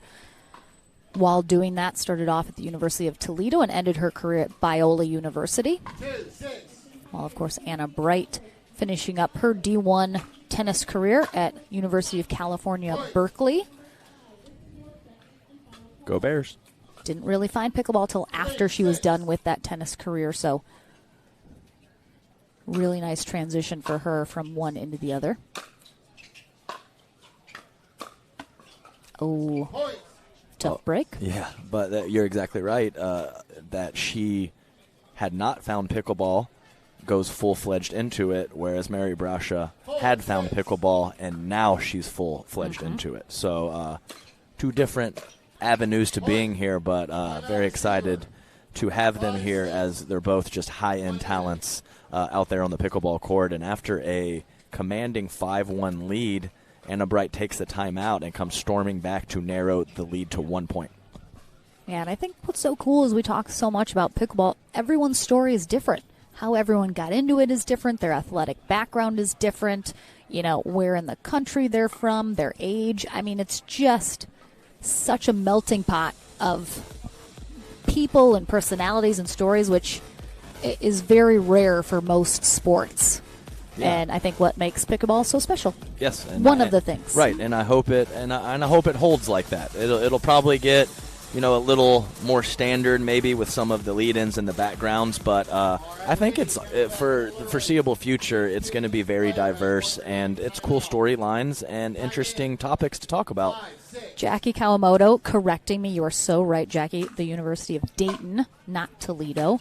My sincerest apologies. The Kawamotos went there, so she would definitely know. Hello, Moto. Thank you, Jackie, for keeping me honest. They're sneaky. You don't mess with a Kawamoto. I'll tell you that right now. You don't think they're probably not watching this? They're watching. They know. They know what's up.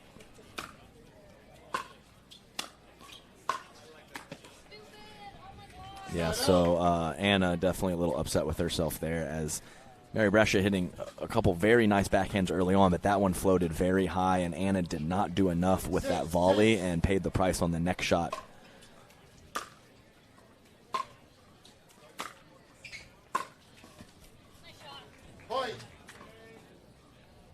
I mean, that's a disgusting angle. I mean, she's not even pulled too far out wide and is still able to come up with a dipping cross-court passing shot. So good.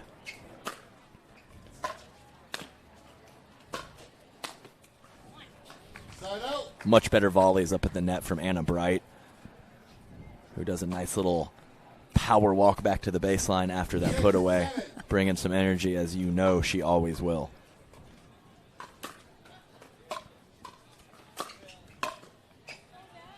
Point.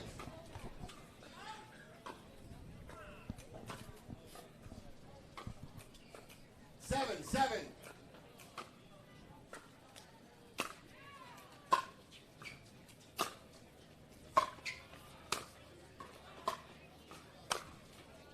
Crazy good approach shot from Anna Bright, deep into the corner, putting Mary Brasha very much on the defense and finishing the point 2 shots later.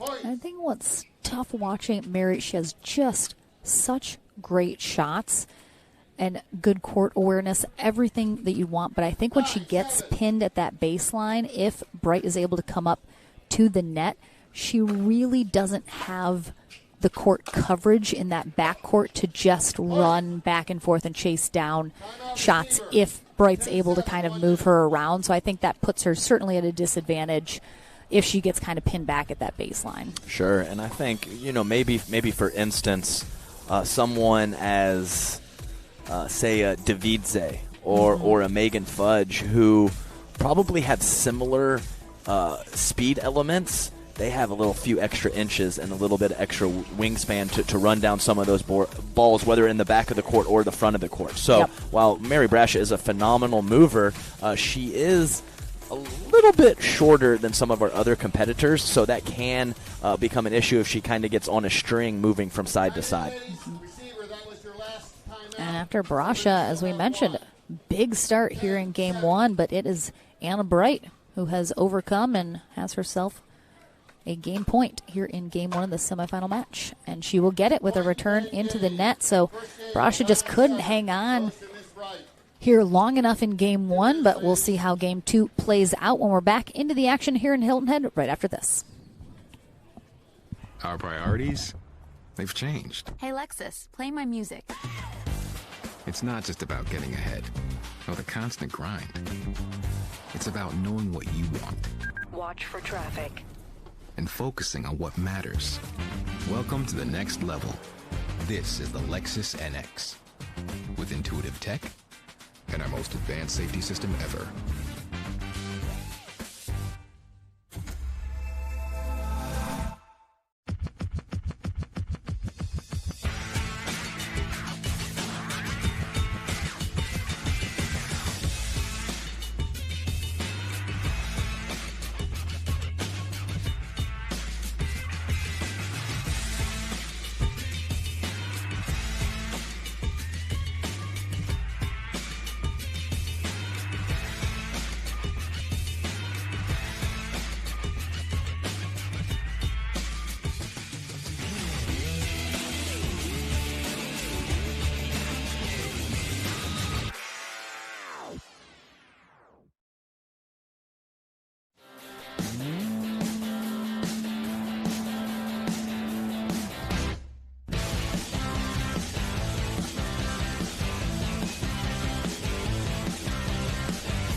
Back into the action. Game number 2 ready to kick off here for our ladies pro singles semifinal matchup. Anna Bright on the far end, Mary Brasha on the near end.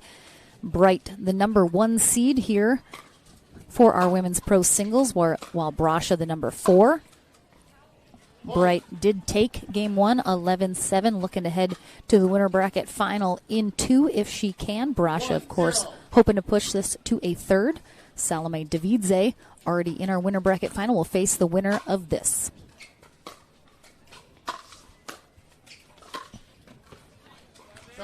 Nice pass from Mary Brasha. And yeah, I mean, down 6-1, maybe 5-1 or 6-1, one of the two in game 1. And, you know, a couple nice shots from Mary Brasha. Anna Bright just taps her paddle, says nice shot, and puts her head down and sticks to the plan. Great spot in that back corner.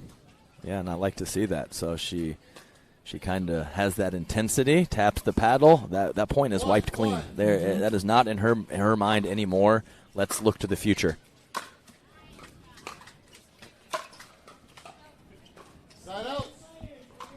Yeah, I think right now, the end of game 1 and so far, very early in game 2, the choices of when to come forward have been very clean, and the approach shots have been struck very crisply from Anna Bright, and that's the difference.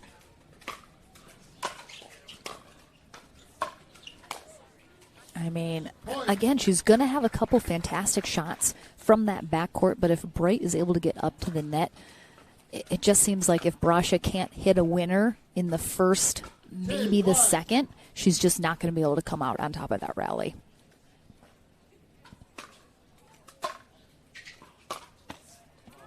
Yes, and she's a great shot maker with the passing shots, but if the approach shot is too good, or she gets in too tough of a spot, I don't care how good you are, to come up with the goods over and over again in that situation is almost impossible against a high-level opponent like Anna Bright.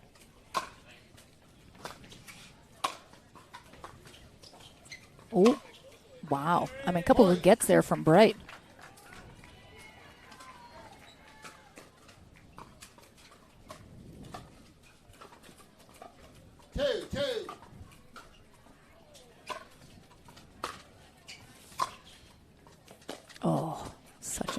there from Brasha, but good pickup from Bright. Yeah, it's a great 3-shot combination. The initial backhand from Brasha was just absolutely phenomenal and able to slowly work her way into a more offensive position and finish the point with the down-the-line backhand.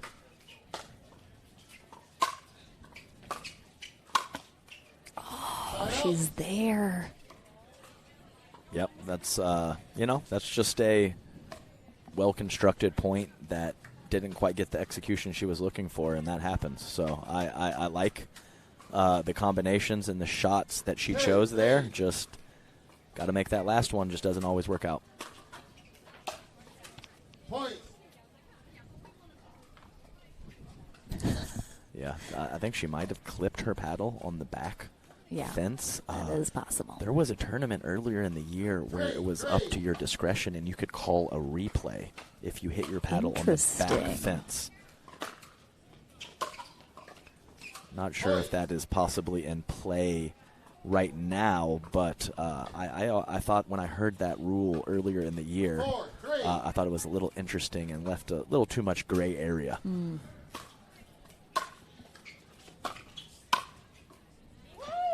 That's the one. Yep, pretty much. She was looking for that earlier. Yeah, pretty much a carbon copy from 3 points ago, but catching that one nice and out in front, whipping through the ball. No chance for Anna Bright to come up with that one.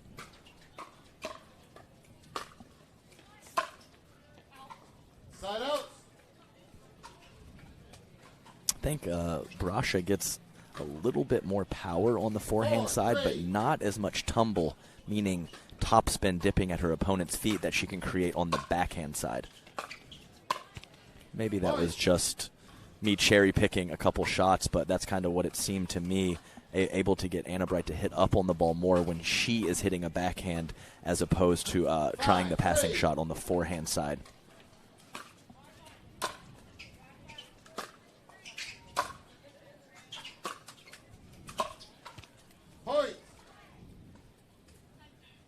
All right, we're going to have a timeout here from Mary Brasha. Yeah, it's almost as if the referee was confused because she didn't drop her paddle. We're so used to the paddle drop. Yeah, she said calmly under her breath, timeout, but that's kind of turned into the pro, universal language of timeout, just dropping the paddle. And there is Miss Anna Bright looking over her own shoulder on our beautiful backdrop windscreen there with a lot of the players that you'll see here today. Oh, I love that slow takeaway. Building the suspense from the production team. I love it. Pickleball TV crushing it over here. We got like everybody in the house too. I love it. Yeah, and perfect. They cut out right before it got to my picture too. Well, so, no one wants to see that. Yeah. Well, I did pull out of the tournament, so I guess there's no reason for me to be on there. Julian Arnold thanking me for he was number 11, and I allowed him to get in the top 10 to get that appearance fee. So you're welcome, Julian.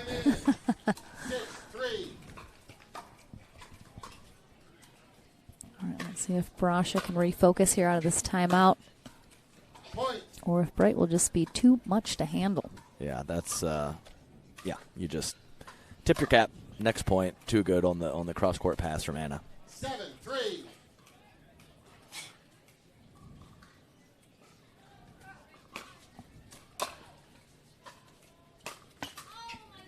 Side out. I do appreciate that the prof is right by you on the windscreen, but she's like bigger and more imposing looking. Yeah. As it should be. Yeah, well, I mean, same as it is at home. Yeah, makes sense. I mean, that's why the chat loves calling me Adam Carr. 4-7.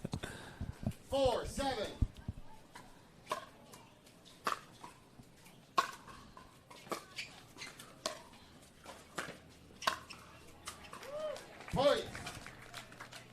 Solid kitchen play from Mary Brasha. And to be honest with you, this second game has seemed pretty lopsided, but the score is 5-7. This is very much anyone's game in game two. Even though it kind of seems that throughout this game, Anna Bright has had most of the momentum. Agreed. 7-5.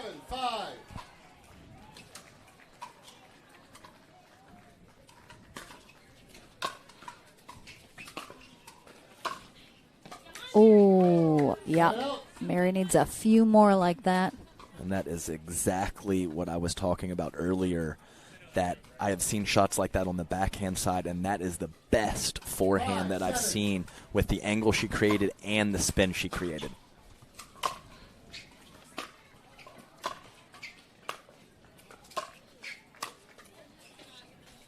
Side out. Yeah, and Brasha telling herself after that she just cannot get the ball down. Can be very frustrating. That is, of course, a critical part of pickleball.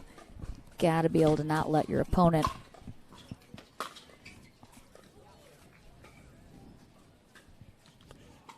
perfect shot. Yeah, I think caught the line. Mary jerked her head around, wishing and hoping that was going to sail out, and unfortunately for her, it did not.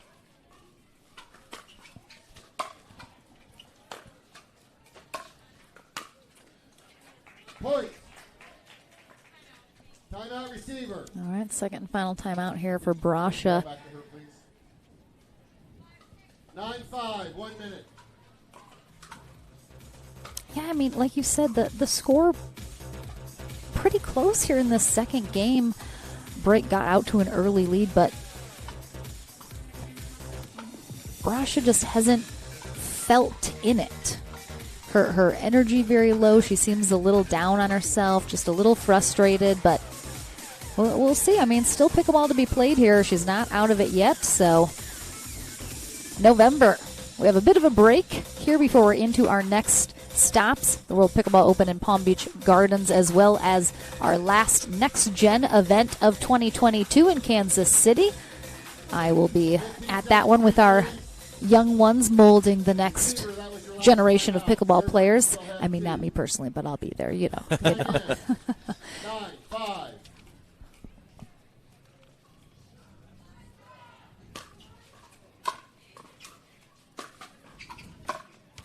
Point. Another nice deep approach shot from Anna Bright. 10-5. All right, match point here for Anna Bright.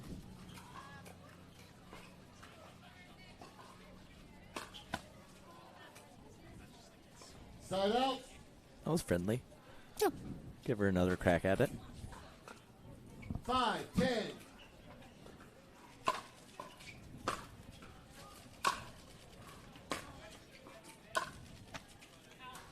Side out. Yeah, she had Anna just kind of conceding that that was going to be a passing shot, and that just kind of sums up game two. It clips the tape and goes wide.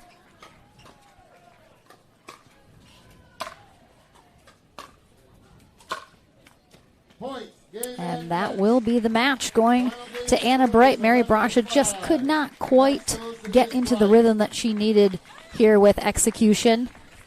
And it will be Anna Bright that will face Salome Davidze in our winner bracket final. We head to the Franklin studio and back into the action here for Singles Day in Hilton Head right after this.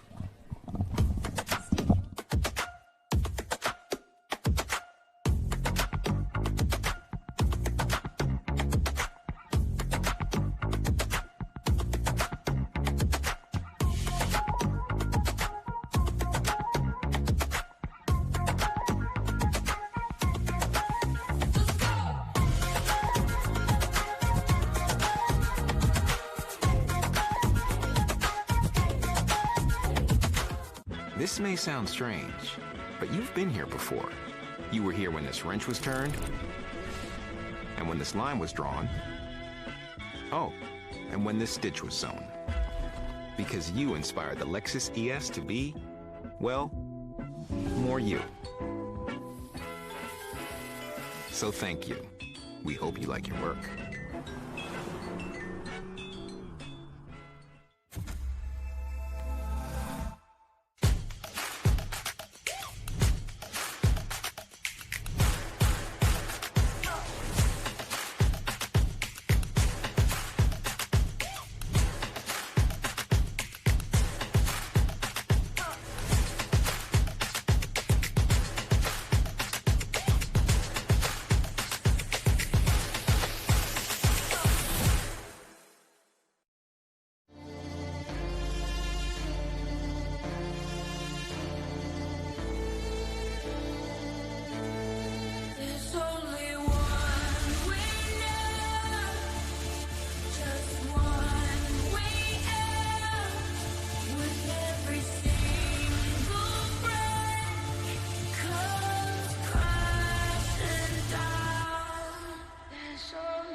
Welcome back to the Franklin Studio. Lauren McLaughlin here with Anna Bright as she is heading to the ladies' winter bracket final to face Salome Davidze.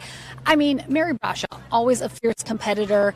You never really know, if you're going to be able to come out on top facing her. For yourself, when you go into any singles day at a tournament, what's just sort of your headspace, your philosophy in terms of how you want to face the day in terms of your singles play? Singles is definitely, I think, the most mentally and physically taxing event in pickleball. And in Chicago, actually, was my first tournament adopting a bit of an I don't care mentality is not quite the right thing, but I think before I would play really tight and I wasn't really hitting my shots, and now I just generally try to hit every ball as hard as I can, for better or worse. And I think that I've been doing better ever since doing that. Because in tennis, I really didn't accelerate. I was just a grinder. But you can't really play singles like that unless you can move like Federico or Jake or something. I mean, I would think you're a grinder a bit, always, you're never out of it. You're never going to give up on yourself, always staying in there. But again, you go to face Salome Davidze in the winter bracket final. She is a tough competitor as well. You're going to have to mentally stay with that. Will you take just sort of a moment to reevaluate how you want to go into that, or is it mostly sticking to your strategy? Salome is really tough. I think she's one of the best. She hits such a heavy ball, and I've really struggled against her. But I feel like I've been really close to beating her the last few times, so it'll be a really tough match. But definitely have to hit every ball as hard as I can against Salome, and just pray to get a little bit lucky because she whacks the thing. So it'll be a really good match. I mean, you're a little infamously known at the beginning of your pickleball career for kind of saying you weren't drilling a lot, you were just kind of going out there and playing. What has been sort of the evolution of your game, especially this year, as you focus more on really putting in the work to get the results you want? Yeah, now I definitely drill more than play rec, which is, I think, the case for most pros. So I definitely had that transition probably in like April or May. Probably May is when that kind of started for me, and I think I've gotten a lot better from it. Yeah, I don't know. I just definitely still watch pickleball. I can't say, I think those first few months, everybody's experienced the addiction. It's just like, but now sometimes I'm just like, I don't want to think about it. But I play plenty, so I get to think about it a lot. I don't even know if I answered the question, but. Who cares? Who cares, Anna? We love to just hear everything you have to say regardless. But congratulations into that winter bracket final. We'll see her a little bit later. And coming up next, we have Mr. Ignatowicz. Yeah, I won't say anything to embarrass him, but I went for the court for him, so let's see if he can join me in the winner's bracket final. All right, so we have the men taking court here in Hilton Head right after this.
Our priorities, they've changed. Hey Lexus, play my music.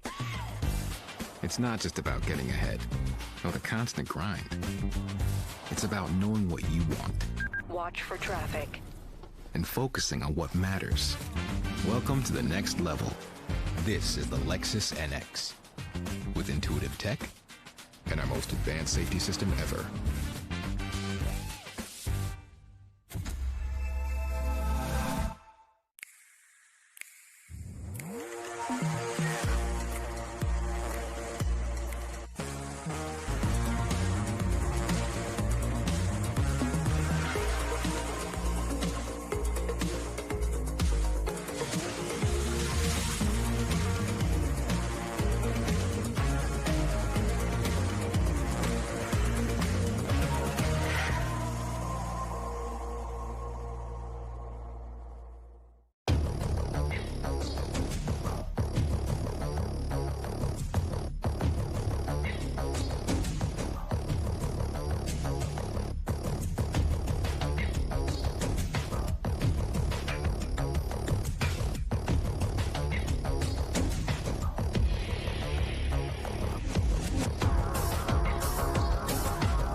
First it was just like these distant roars in the dark, you know, but then they started getting closer and closer, and that's when I saw it. This was no bear. It was like a bear squatch.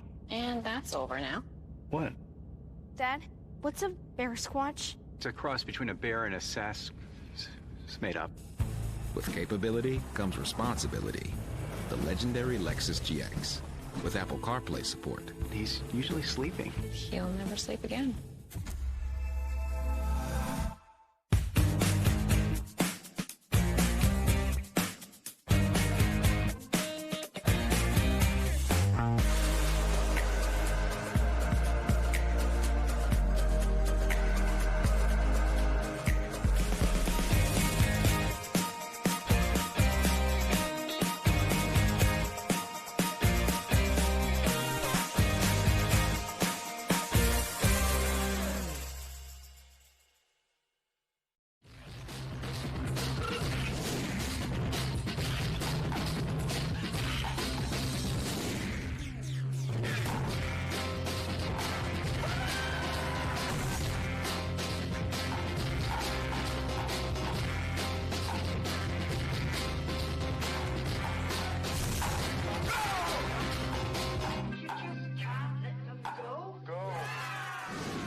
The APP Sunmed Hilton Head Open, presented by Lexus. Experience amazing. And brought to you by PowerPlate, the official recovery tool of the APP Tour. Selkirk, an official paddle sponsor of the APP Tour. Sunmed, your official CBD sponsor of the APP Tour. And Pickleball Central, your pickleball superstore, catering from beginner to pro. Back into the action here on center court. We have James Ignatowicz and Hunter Johnson. This is the other Johnson making an appearance here on center court for our second semifinal matchup. Looking to get a spot in our winner bracket final, where Julian Arnold has already secured the first spot. Melissa Owensby will be our USA Pickleball certified referee for this match. Yeah, I'm excited for this one, Lauren. I think it's going to be a lot of shot making from the fellas. And, of course, everyone obviously wants to win, of course, the silver medal, if not gold. But it is nice to win that semifinal matchup, get to the winner's bracket final, and be guaranteed a medal. It really does. So this is a huge match, obviously, and the winner moving on to play Julian Arnold, and the loser dropping down into the back draw, which is moving along nicely. We can see we have Federico Staxrud up against Jake Kussmeter. We have Dylan Frazier awaiting the winner of Pablo Tellez and J.W. Johnson. So while we have some heavy hitters in the main draw, we have some heavy hitters in the back draw as well. What we're looking at with such a deep talent pool is there's no gimme matches.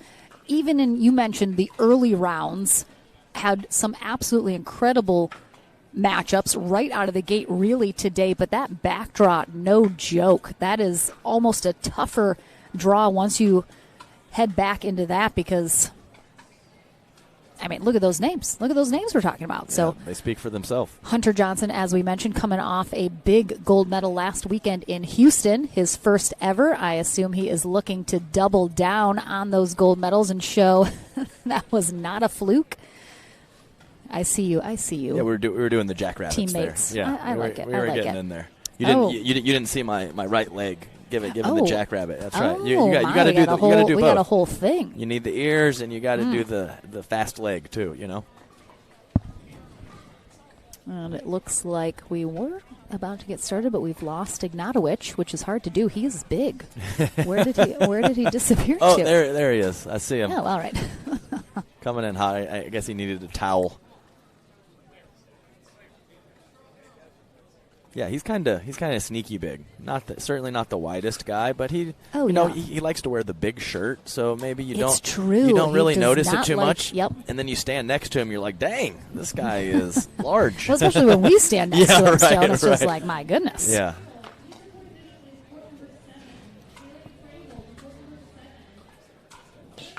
Yeah, I think we talked about it briefly earlier, but I think that some of these fellas could benefit from one of these female pickleball fashionistas giving them some tips with the fashion, because some of these guys are very into it, looking nice out there, and some of them just kind of rolled out of bed and came up to the tournament. I'm going to fill you in on a secret here, Adam. Okay. The fellas sometimes I just don't care what they look like, and so resistant to suggestions of helpfulness. Like, it's just like I don't know what it is. I'm not going to speculate further, but it's a tough sell sometimes. All right, Ignatowicz will start with the serve on the far end. There's Quick side out. Yep, that up the line backhand. Going to be a big factor for him, how well Hunter Johnson defends it and how well James Ignatowicz strikes it. Ooh, beautiful two-handed backhand. And again, we mentioned it earlier when we saw Yates, Hunter's twin brother. So reminder, different person on court than we saw earlier. But I think Hunter just has been able to lock in that consistency that Yates is still struggling with just a tiny bit. And we'll see if that is the way that this match plays out. Well, I'll tell you what, if he plays like he did in Houston, it's going to be a tough day for James Ignatowicz. Tough day for anybody facing him. Yeah, certainly has the firepower to match Hunter Johnson, but so clean last weekend and starting off clean in this match.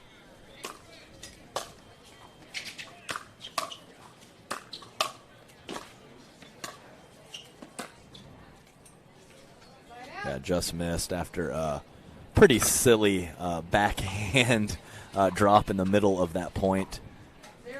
Got himself a pretty good look on the forehand side, but couldn't execute. Oof. Yeah, that was nice. Oh, yeah. That is a little early on sexy time from James Ignatowicz. A little bit of breeze. I think cross court from right to left as you're looking on screen. Nice, well-struck ground strokes. 2 of them on that point from James Ignatowicz, who mentioned in the interview earlier that he would love to take the family out of the tournament.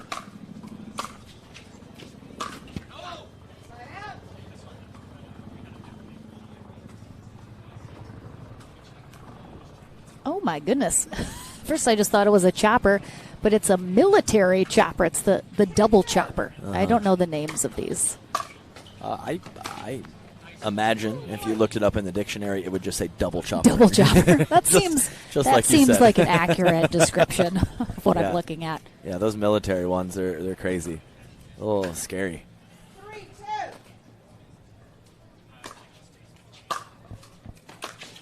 I've been on a chopper twice in my life, and one time it was with Robert Nunnery. What? Looky there.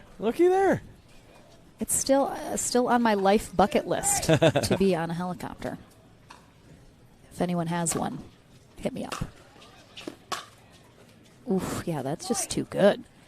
I mean, I imagine this match could be very much kind of trading amazing passing shots back and forth. Quick points, high-end shot making is... I would be shocked if we do not see that in this match.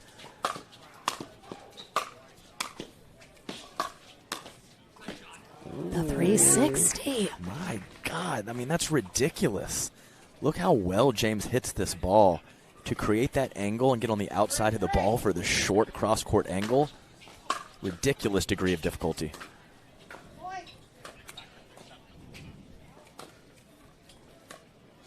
I mean, you kind of, at Championship Sunday in Houston, when we were watching Hunter ultimately defeat Federico Staxrud, I mean, you mentioned multiple times that his shot-making ability is almost unseen of in pickleball with some of the shots he's able to make. Yeah, just so smooth, no wasted motion, just almost effortless power, and said it once earlier today, on both wings. It does not matter where you go, forehand or backhand.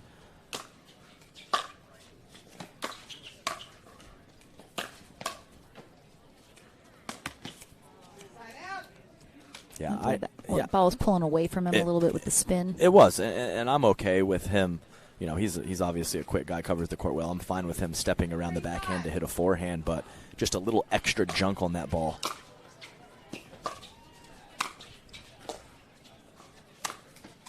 And by junk, I mean spin. Just, you know, I know some of the regulars know what that means, but if you're one of a new player tuning in, spin, definitely a big factor for these fellas.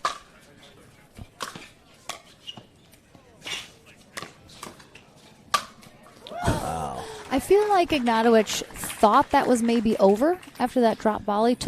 Looked a little relaxed, but Hunter Johnson can get to so much. Yes. Needed the big Ignatowicz overhead to really close that out completely. He hit that overhead. Just destroyed it.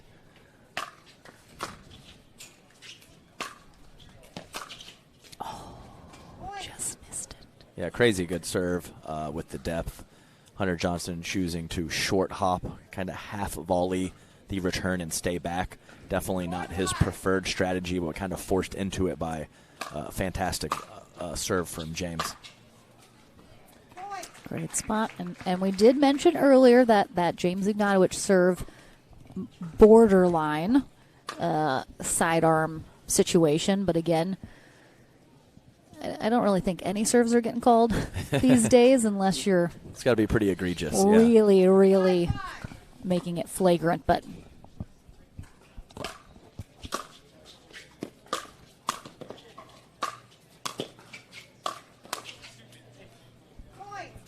Couple good gets there from Johnson, but just relentless attack there from Ignatowicz.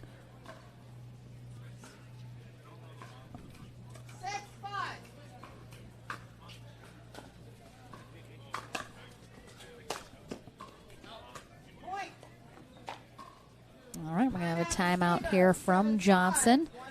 I mean, the score's been very close, but just like you mentioned earlier with the ladies, I mean, watching this, especially in the later part of this first game, it has looked like Ignatowicz is totally in control.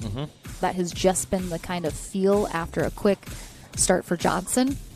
But he's still right there. He's only trailing by 2, certainly well in this still. And yeah, I think that was actually the score when I mentioned it. And the Brasha match was 7-5, only a 2-point lead. But it's nice to see, I don't know what Mary Brasha was doing, actually calling timeout with words, as we see Hunter Johnson with the correct timeout that. call of just There's dropping no his way. paddle and walking There's off no the way. court. If you don't drop a paddle or toss it a little bit, it's not a real timeout. It's not a real timeout.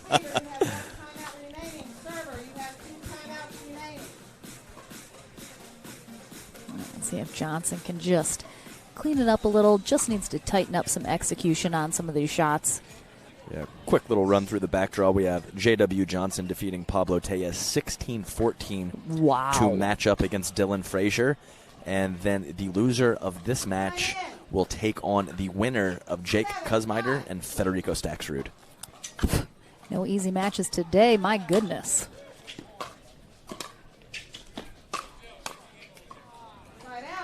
Yeah, delicate little touch at the kitchen line from Hunter Johnson, who, you know, probably hits that ball through the court. The long reach and court coverage of James Ignatowicz, probably going to track it down. So great spot from Hunter.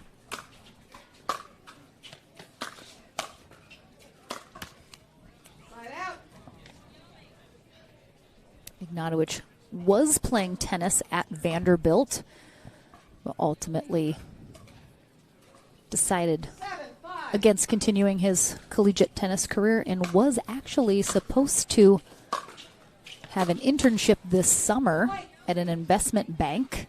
When I talked to him for maybe the first time ever when he was playing in pro, it was in South Carolina earlier in the year, and he had a fantastic result. And I was like, are we going to see you more? And he basically was like, nah, I got an internship, doing school, don't think I'm going to be playing a ton of pickleball. Then I think got bit with the bug that we all know, and all of a sudden did not end up taking that internship, and we're seeing him a lot more. Lauren, name one person that you know that has started playing pickleball that has stopped playing pickleball. I'll wait. Yeah, you're going to be waiting a minute.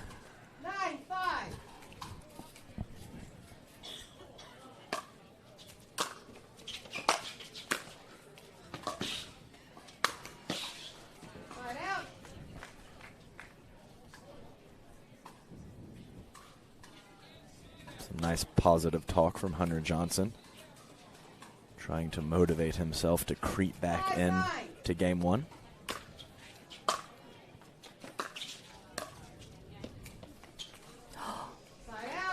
What just happened? I'm not exactly sure what happened, but the shot before the almost whiff was fantastic, taking a little bit off from Hunter Johnson and got exactly what he was looking for. Obviously, something must have gone wrong because that ball was very slow and not struck particularly well from Ignatowicz, but almost a clean whiff from Hunter. I mean, maybe he just misjudged. You never know. Or a wind poofed up all of a sudden. It is a wiffle ball, so things can change its flight pretty easily.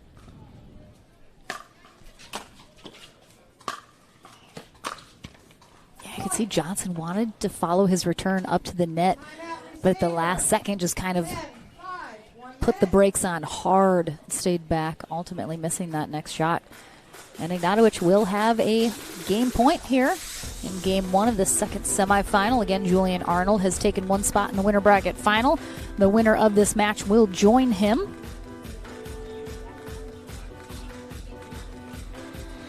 And at this point, it does seem like Johnson's going to have to make those corrections in game two. But we talk so often about, even if you're not able to take the first game, try to get some momentum rolling into that next game so that you have something to build on. Totally agree. Things happen so quickly to come out a little flat or carry over the flatness from game one to game two. It can just get out of hand and out of your control so quickly. Mm-hmm. So to possibly instead of losing 10-2 or 10-3, kind of making it 7 or 8 in game one, 11-2 or 3, 11-7 or 8 can be a big factor and a big momentum switch to really come out hot in game two. Yates Johnson coming over the conclusion of this timeout to offer some advice to Hunter as he's going to face, well long. Yeah, that serve is... I mean, if I'm a ref, I think about calling one of those. Yeah, no, definitely, though, because you look at it, a couple times you're like, okay, that's close, but it's good. And then a couple times you look at it, you're like, ooh. Yeah, see, that one looked fine. Another game point here for Ignatowicz. Oh, nice hands from Johnson. Good anticipation. I mean, Ignatowicz set that up very nicely for himself. Yeah, nice two-handed stab. 5-10.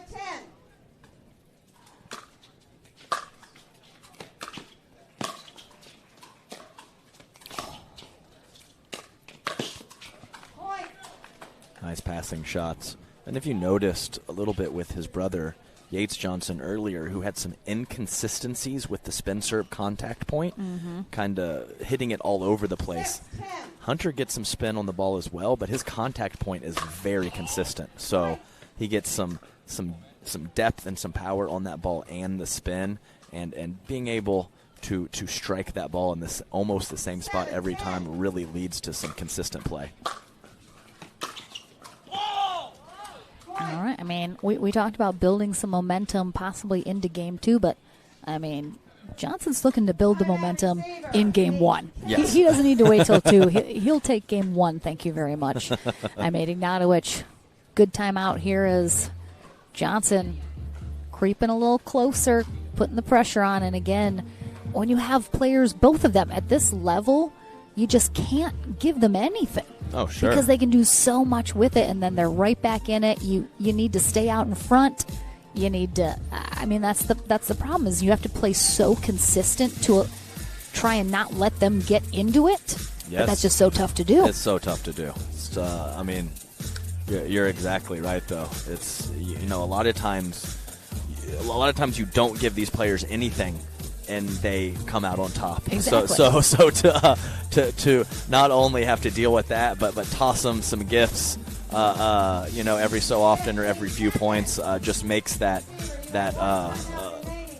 chance of taking a game almost insurmountable. So you got to play clean, consistent pickleball, and you have to make some shot making. You can't really do either or. You got to have it all. Mm-hmm. It does seem like something. Big brother, 22 minutes older.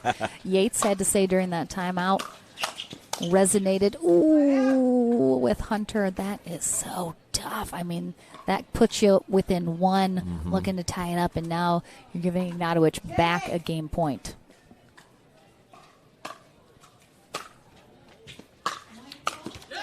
All right, so he can't close it out, but he did build some momentum. I think that is going to serve Hunter well going into game 2. We'll take a short break, back into the action right after this.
Fruit Smash Super Hot Seltzer with real juice. It's party juice.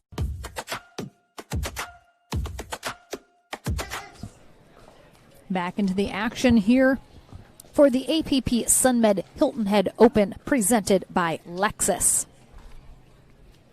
Lauren McLaughlin and Adam Stone here courtside for game number 2 of our men's pro singles semifinal match. James Ignatowicz on the near end taking on Hunter Johnson on the far end. Ignatowicz taking game 1 11-8 after Johnson mounted a bit of a comeback but couldn't quite get the job done in game 1. So he will have to do it here in game 2. Yeah, that definitely took a funny bounce. Did not come up at all. And, probably would have been right in my strike zone, but for the big man, Ignatowicz, having to reach down, that's an issue. Yeah, good spot on the inside-out forehand, and a quick update. Obviously, the winner of this match moving on to the winner's bracket final, and the loser matched up, easy matchup, against Federico Staksrud. No big deal. No big deal. Just wide. Yeah, Hunter's reaction definitely out on that cross-court backhand attempt. No argument whatsoever. 0-3. Again, Melissa Owensby, our referee for this match.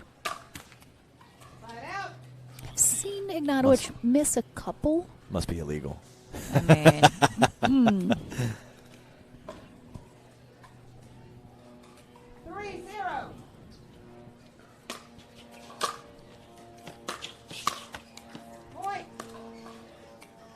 Yeah, very nice. I'm very surprised we don't see a timeout here after when we saw Ignatowicz earlier in the day. He was so quick to call them. Well, he called 4 up. He called 4 or 5. Timeout. Yeah, and that's 3 missed returns of the 5 points. So I mean, yeah. Hunter hit a couple nice shots sprinkled in, but right now it's a little bit of Christmas come early from James Ignatowicz throwing some gifts to Hunter Johnson, and I have no doubt he is very happy to accept them. I mean, I don't know about you. I'll take a gift Yes, always. yeah. It doesn't have to be near Don't Christmas, care. after Christmas, whatever. It's Don't all have good. to know you. Yeah. Just you have something for me? Yeah. Absolutely. I will happily accept that. Thank you. Ship it on over. I'd love to take it. Let me send you my P.O. box. Anyone at home that wants to send anything. I mean, again, just such a deep field. You look at, the NML guys doing their draft before the tournament, and I have to imagine the group of gentlemen that are going to go through the top half weren't who they thought or who they would have expected out of the group. But again, the field is so sort of evenly matched. It can go so many different ways. And I love when you have, players you didn't think were maybe going to be there. It's for a very exciting championship Sunday like we had in Houston. Every single gold medal match in Houston was so good. Outside the Gale Force wins.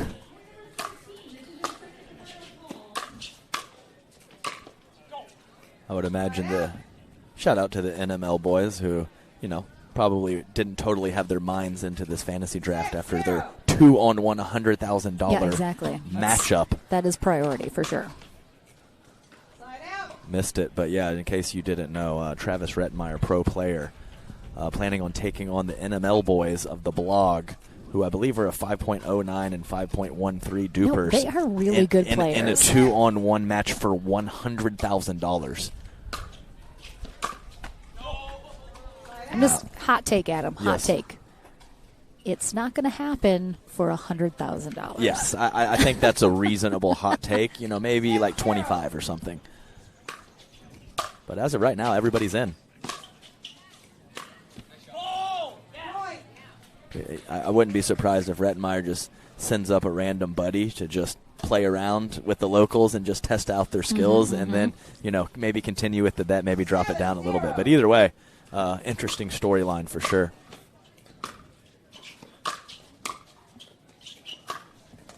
Oh, tried to pull off. Tipped the diadem paddle Unfortunate. And I guess it possibly, from my vantage point, could have been wide, but I don't think it was going to be long.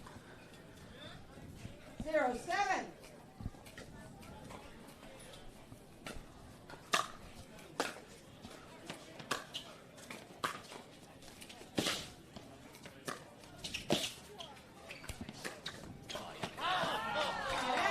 Great spot. And man, this 360 move, it is. Just everybody's got it. First off, ridiculous gift from James Ignatowicz, but just like you said, too good on the last ball from Hunter. 7-0.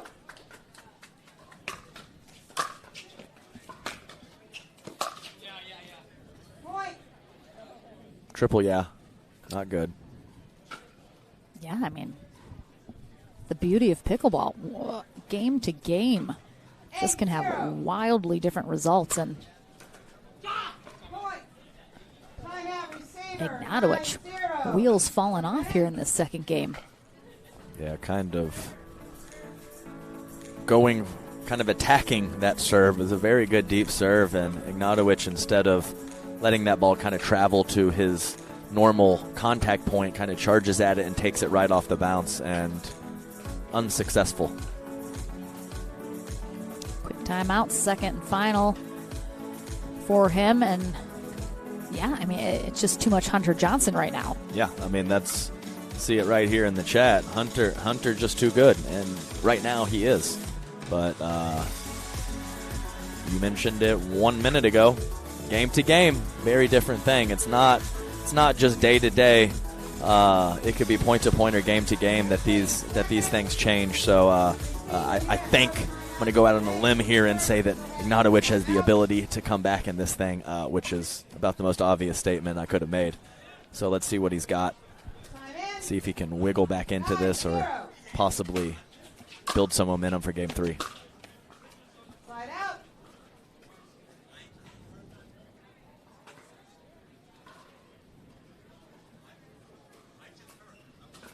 0-9. Slide out. Went for that one. He sure did. Went for a little too much. 9-0. Are we looking at Viv? Yes, I was looking at Viv. She was kind of in the zone with a half smile on her face. I don't know what she was looking at, but I don't think anyone could have got her out of that zone. Look at this score. 10-11-0 in game 2 for Hunter Johnson. What? Yeah. Wild. I don't expect that trend will continue in game 3, but we'll be back into it after this. I got nothing else to say.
This may sound strange, but you've been here before.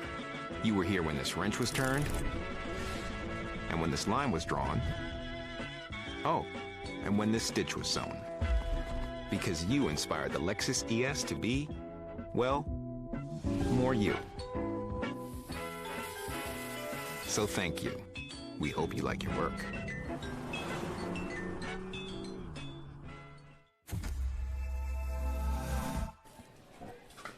Back into the action for the conclusion of this men's semifinal match at Game 3 on deck after Hunter Johnson just buzzsawed James Ignatowicz in Game 2 after Ignatowicz takes Game 1 11-0. I mean, yeah, that's talk about an adjustment. Oh, for sure. You know, you see a lot of zeros and ones and twos in the first couple rounds, but when we're creeping into the semifinals and later in the day, to get a bagel, to get a 0 on the board takes a pretty special effort, and that's what we saw from Hunter Johnson. Yeah, so rare in a semifinal match with two players of this caliber, but we'll switch ends at 6 in this third game. Again, winner of this will face Julian Arnold in the winner bracket final. 0-0.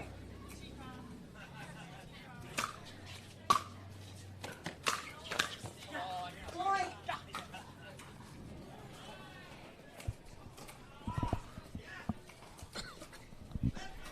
1-0.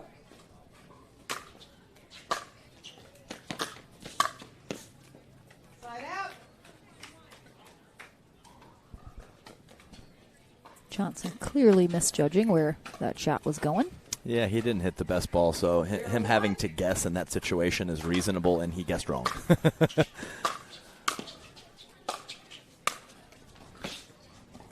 Nice, so good, so difficult, especially in that spot high on the left shoulder, to be able to hit that ball down the line. Very, very difficult to do. The natural stroke is to whip through that ball cross court, and Hunter Johnson can hit it to all the spots. Yeah. 0-1.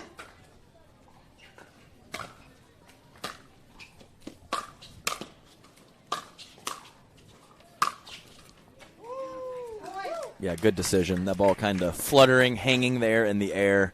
I would have been very sad for James if he would have let that ball bounce, but he comes forward nicely, takes it out of the air, and he's rewarded with a clean cross-court winner.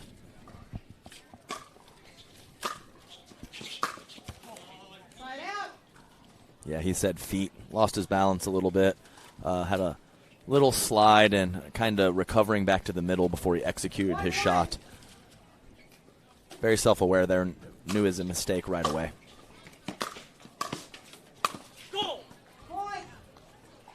Johnson not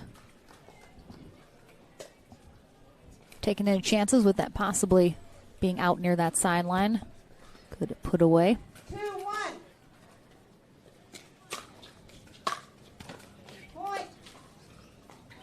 Yeah, you saw it there. Kind of saw it on the side of his cheeks there, the jaw clench. Not happy with that return error.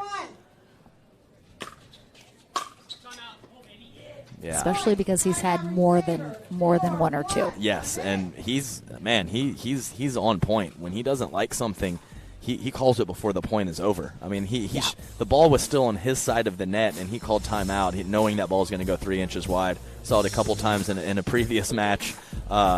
He knows when he's disgusted with himself, and he is taking a break in the action to regroup, and I think that's a good call.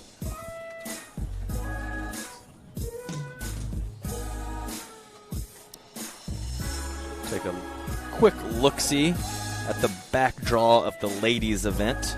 Mary Brasha defeated by Eva Radzikowska, who in her first ever pro event in Alabama took gold in women's singles, and she took a 4th place finish in mixed doubles. So, I mean, a bit shocking only because people don't know her name, but having seen her play, I'm not really surprised by that. I think she is going to be the next big name on the women's scene that people maybe have not yet heard of. We don't need to say anything. Hunter said it himself. Mm-hmm. So good. So good.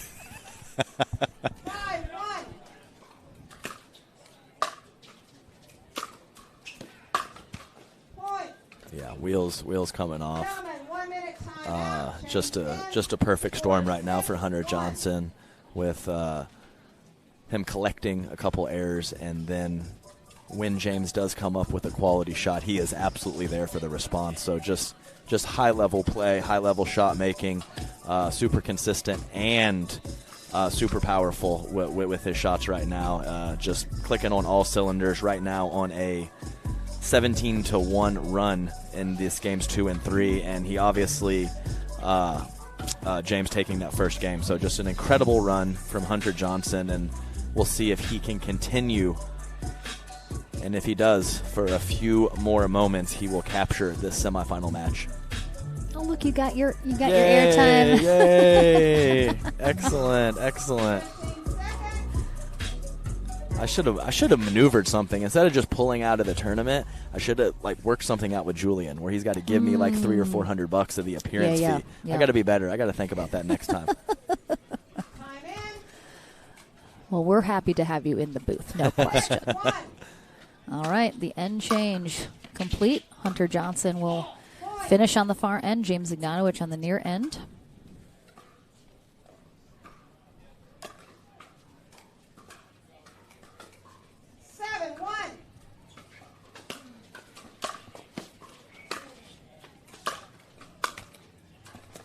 Long on that from Johnson. I mean, is it just Johnson is too strong right now? What are you seeing that Ignatowicz could perhaps adjust? Yeah, I'm going to give my classic answer here. When your opponent is playing that well and you're having some inconsistencies in your game, you must focus on you before you can look to strategy. So I think that's the exact situation that we're in. Until he comes up with some more consistency with his shots and gets into some possible longer rallies and gets a little bit of rhythm, he has to focus on him before he can worry about his opponent. Oh, he almost had it, too. Oh, I mean, a couple really good gets. Yeah, crazy exchange up at the net. You don't see a lot of those in singles. Great hands from the guys, and Hunter almost came up with that last ball. Would have been crazy, but great shot from James. Yeah, I think you spot on. What a great answer. I mean, you say it's your classic answer, but so true. You gotta worry about yourself first, especially if you're making a lot of errors. Yeah, and I'm not just going to pick something to pick it out. Often I'll respond with a specific strategy, but there's a lot of times where if you're thinking about something too specific in terms of strategy, it's just kind of too much going on. Yep. So focus on you at this point for James, and then if you find some rhythm and some consistency, then you can pick on something.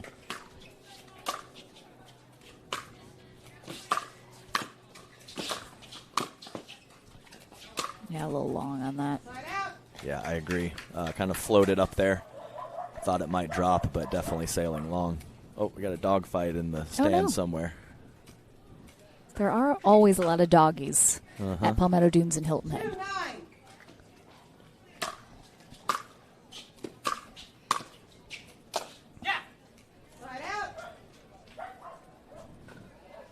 I'm pretty sure Hunter Johnson just decided, I'm going to close out this year with everything. I'm just going to take everything.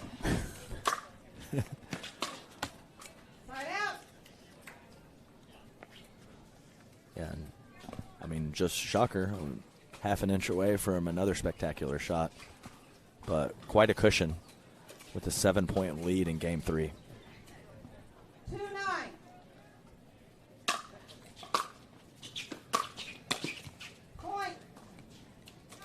A nice spot there from Ignatowicz. I do suspect he's not quite done yet. 3-9.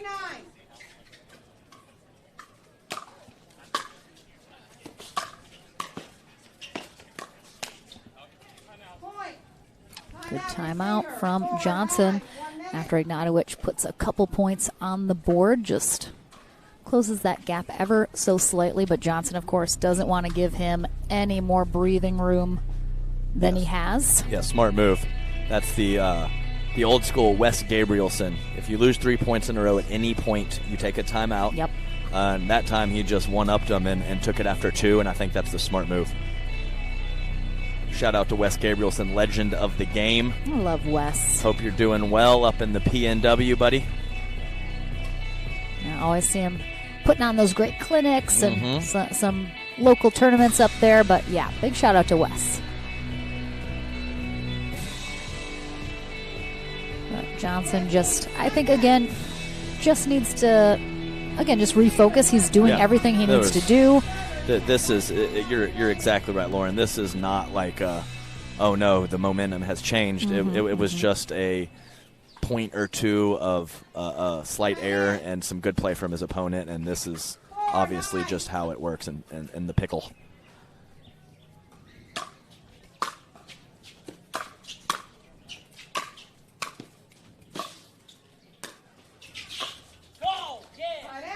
Yeah, good high margin for error, but good control of the kitchen line. So putting pressure on James from the kitchen line, but nothing crazy and not overhitting. Couple inside out backhands clipping the tape from Hunter. Don't really see much issue with the decision or the technique. Just caught the tape a couple times.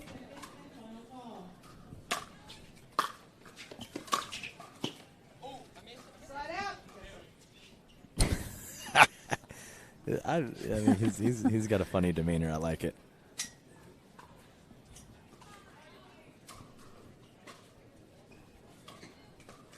Oh,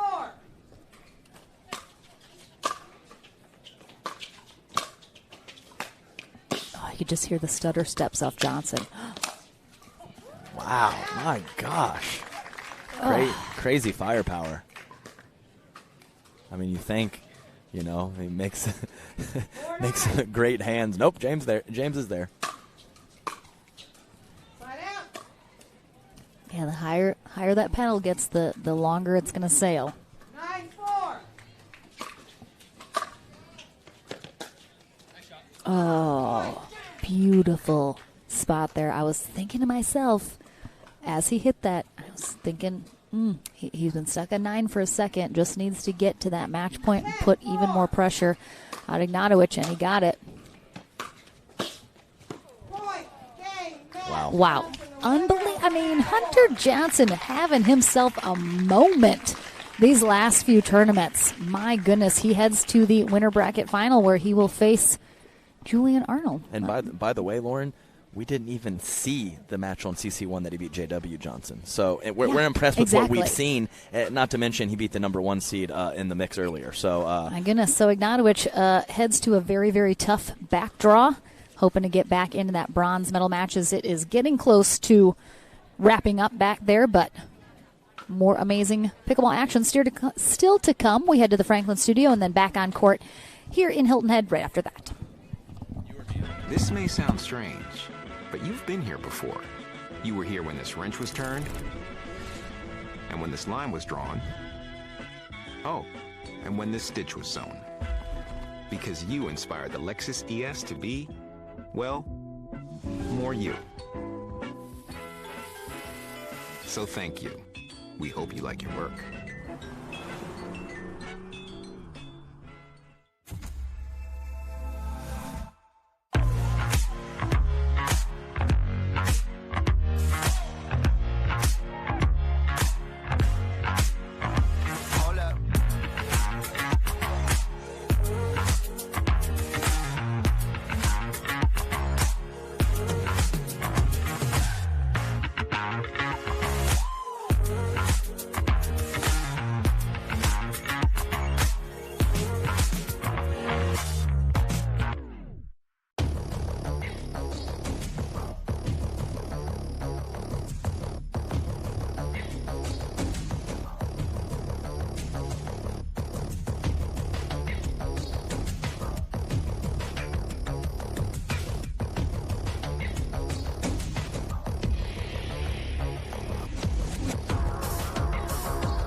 Welcome back to the Franklin studio. Lauren McLaughlin here with Hunter Johnson, who is heading to our winter bracket final, coming off of a big win last weekend in Houston, your first ever gold medal. That first game, Ignatowicz took it, 11-7. You mounted a bit of a comeback in the end, ultimately. What did Yates tell you in that timeout and then in between games 1 and 2 that perhaps something you didn't see helping you out a little bit to turn things around going into game 2? Well, he definitely said, hey, get some revenge on James because he just lost to him. So that was the number one. So I had a little fire in me. You don't beat 2 twins in a row, you know. Yeah. But I wasn't too sharp in that first game. He was feeling it a little better. In that second game, I kind of just ramped up my serve, and luckily I got a lot of free points, and that allowed me to get momentum to that third game, and just had to kind of grind him down each point, and it ended up working out, so I'm super happy. I mean, you took out J.W. Johnson previously, which we didn't get to see after coming off of last weekend. I have to imagine you're feeling pretty confident in your ability to take out anybody, regardless of who you're going to face. Are you feeling good with your skills, where you're at, that it doesn't matter who you face, you're capable of beating anybody? Yeah, it's just kind of coming into the sport, we knew we could maybe... Me and my brother, we knew we maybe had the level from tennis. We got punched in the mouth a few months, losing a lot. But it's really just confidence. We're practicing a lot more. We're taking it very seriously, and just racking up big wins against these top players. It really helps the confidence, and it just keeps building each week. Just 1% better each week, and just looking to keep improving. I mean, facing Julian Arnold in the winter bracket final, you know he's a tough competitor, been playing very well the last few tournaments as well. Is there going to be more of a focus on yourself and what game you want to play versus kind of adjusting to his style, or will there be some of both? Yeah, I mean, I've played him once before. That was kind of maybe my 4th tournament, so I don't know his game too well. I know he's going to come out with a lot of fire.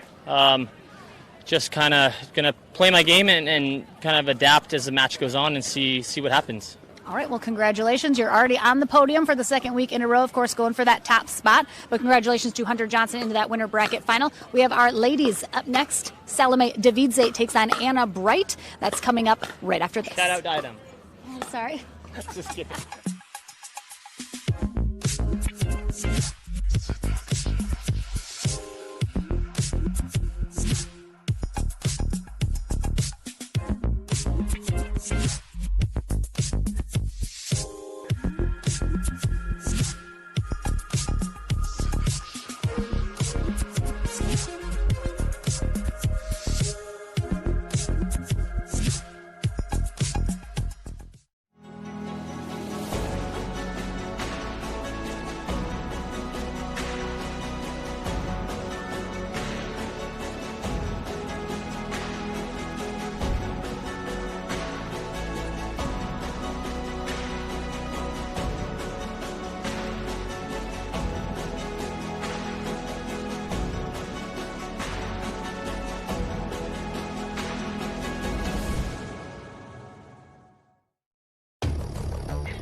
First it was just like these distant roars in the dark, you know, but then they started getting closer and closer, and that's when I saw it. This was no bear. It was like a bear squatch. And that's over now. What? Dad, what's a bear squatch? It's a cross between a bear and a sass.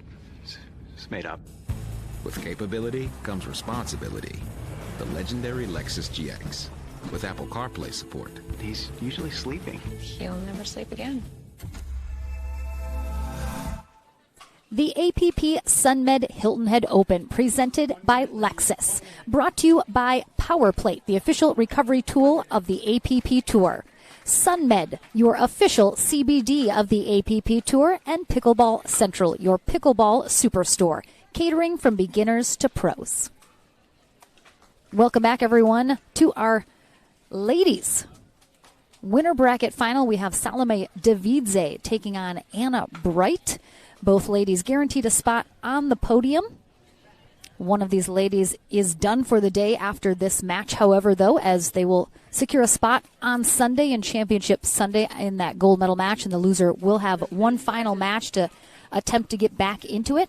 Anna Bright, I believe, has never defeated Davidze in tournament play, so she is looking to have her first win against her here in this winner bracket final in Hilton Head, South Carolina. Let's see if she can get it done. Yeah, she kind of had a little smirk on her face, saying today's the day, Stone, that she's gonna catch her. So, and you did an interview with her after her previous win, and you could tell that she has a lot of respect for the Davidze ground strokes. As anyone should.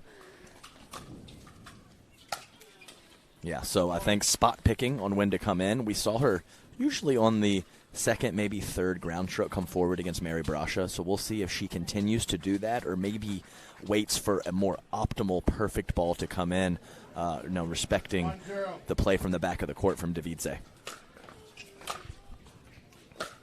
Brett Hutless is our USA Pickleball Certified referee for this ladies matchup. Yeah, it's been a little while since I've seen Davidze, at least a couple tournaments. It has been as well, and yep. It seems like every time I see her, she's coming forward a little bit more frequently.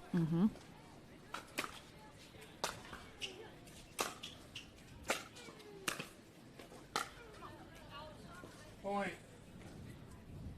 Solid volley from Anna Bright, forcing Davidze to come up with a passing shot, and she's unable to do so.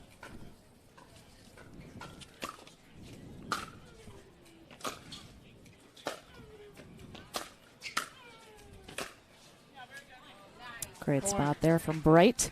Davidze, 36 years old, originally from the country of Georgia, now resides in Jupiter, Florida. Did play some time on the professional tennis circuit. So certainly comes from that high-level tennis background. Point. Yes, and you mentioned previously that Radzikowska was able to defeat Mary Brasha. She is currently playing Lauren Stratman. The winner of that match will move forward in our consolation bracket to play the loser of this match in the bronze medal.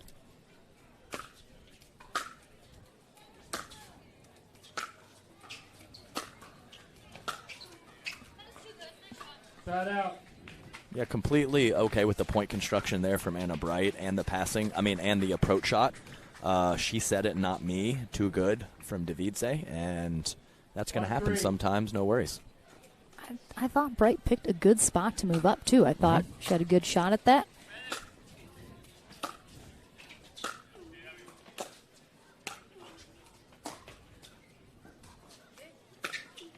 I mean, yeah, you can't blame her for sneaking in. She threw up a defensive lob. It got over the head of her opponent. Coming forward is a great option. It's too much precision from Davidze.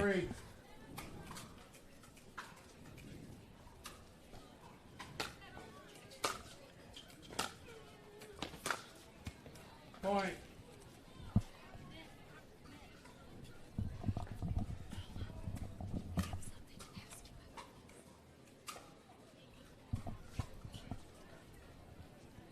Three.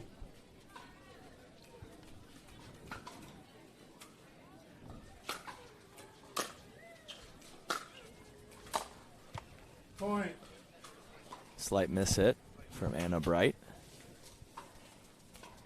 Davidze taking a 1-point lead. 4-3.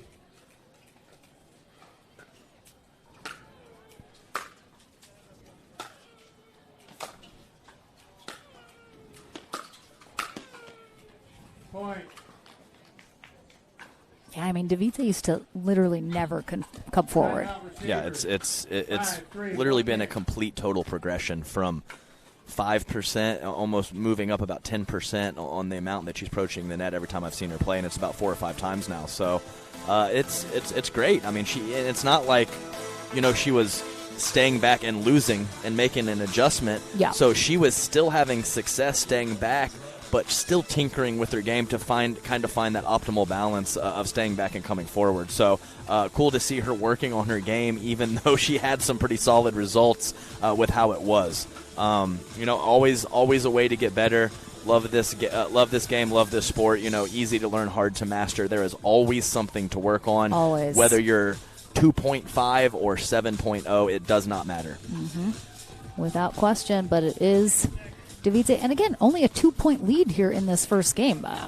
Nothing major at all, but it does kind of, we've mentioned in a couple previous matches, just looking at the match and not the score, you would think Davidze was pretty in control. But no, right there with her.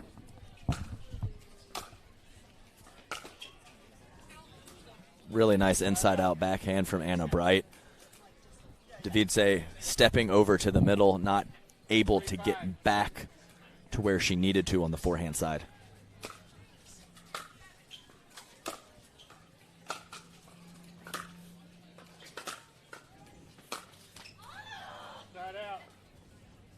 Good attempt from Anna Bright, who was trying to re-angle, meaning Davidze taking a little off, pulling her off the court, and I think that was a nice time to hit an angle back to Davidze, just couldn't execute.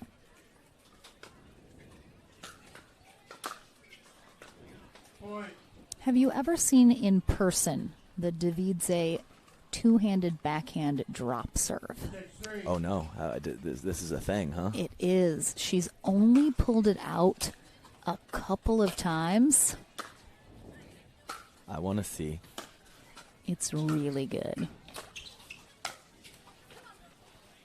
Yeah, just too good on the shot combination from Davidze.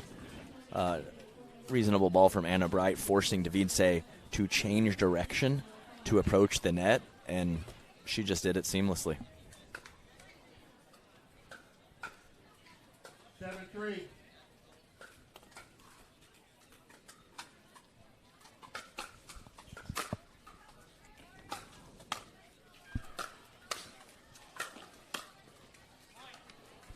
Just pushing that a little wide, but Bright did a great job getting up to that net. Seemed really in control, just margins a little too tight. No, I think that was in.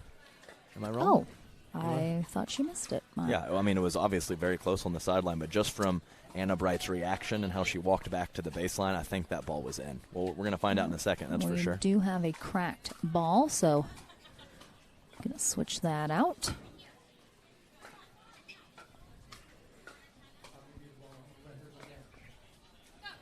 Oh. No, she's just checking it out. She's just checking it out. Okay, gotcha. You were correct. It was in, I thought. It was a close ball.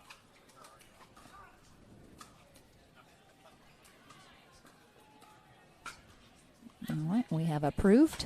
Yes, ma'am. Your score is 3. Time in. 3-7.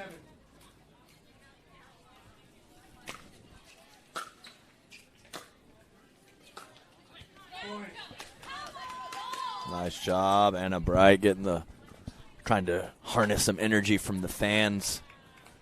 Had a nice approach shot, forcing Davidze into a very high degree of difficulty passing shot. Kind of what you're looking to force your opponent into.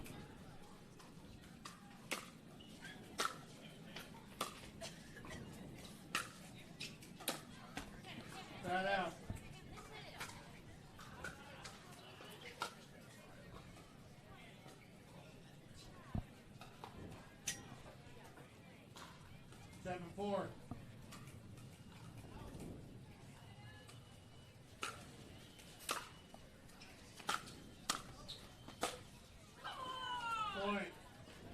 Right down that sideline. Yeah, tough. I mean, just tough. These shot combinations. It's not just a one and done for Davidze. It's 2, 3, 4 shots, and they're just all high quality.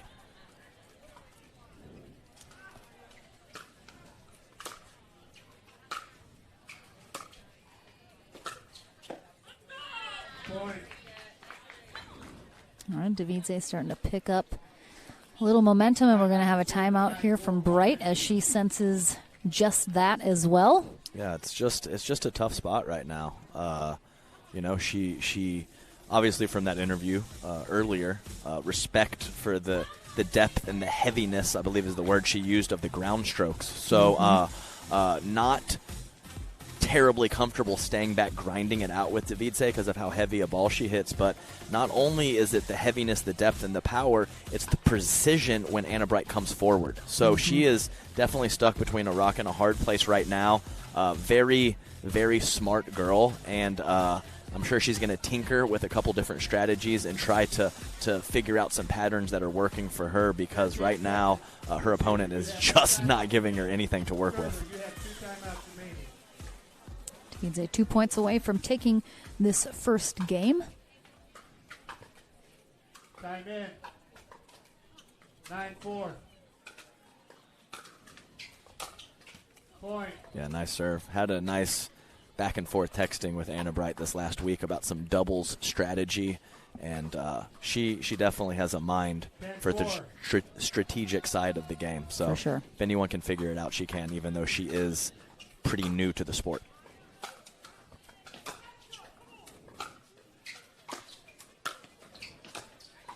Oh, good effort, but Davidze just too much here in game one, 11-4. She will take it. We'll take a short break, back with game number 2 here in our ladies winner bracket final right after this.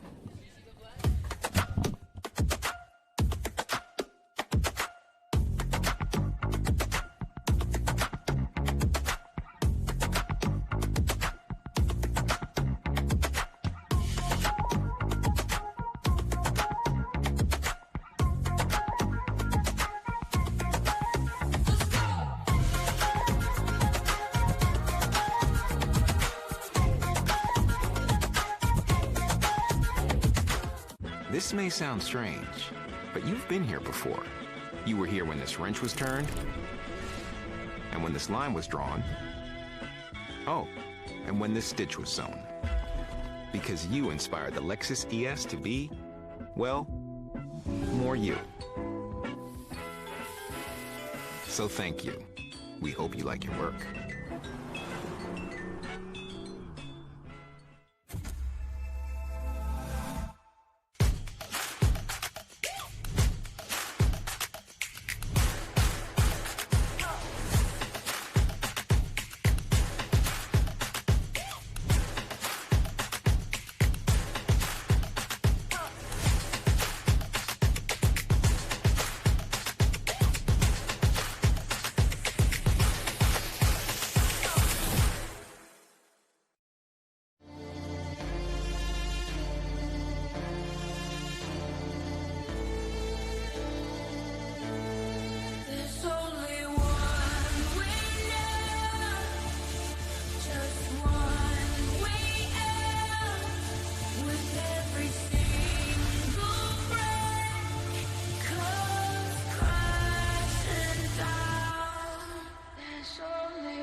Back here in Hilton Head Island, South Carolina, and it wouldn't be an APP tournament without Kathy Dimitri courtside cheering on our players.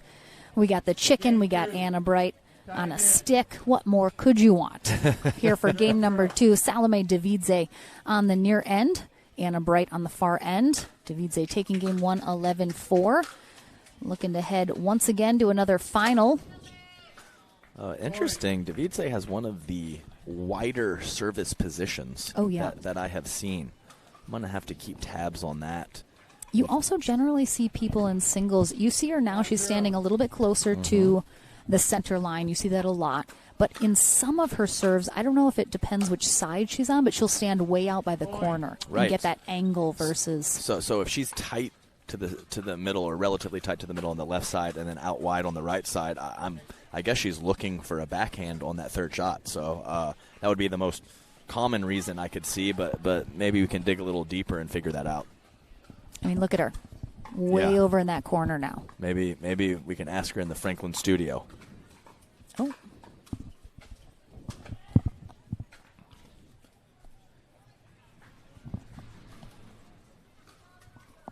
Oh, we had a quick question over with head referee Byron Frezzo, who is courtside. You have no idea what that was. I took my headset off real quick to... Oh, maybe he's actually talking about her contact point or part of her body being outside the court. I don't know. That was weird. Interesting. I mean... She's out there.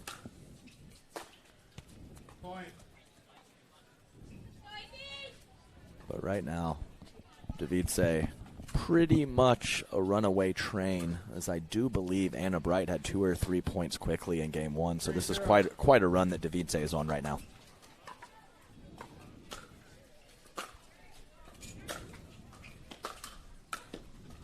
Great angle on that backhand volley. I mean, what do? You come in on bad terms, you get past, you stay back.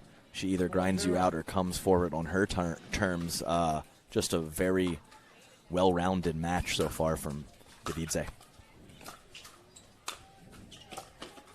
Oh. Nice effort trying to run that down. Couldn't quite get it up and over the net, though.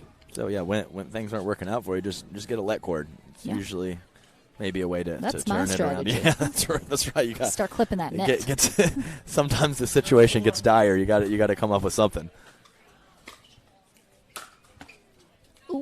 And I, hate to speculate, but I think that was going to be a clean return winner if that happened to go over. Did clip the tape and sail wide, but either way, well struck from Davidze.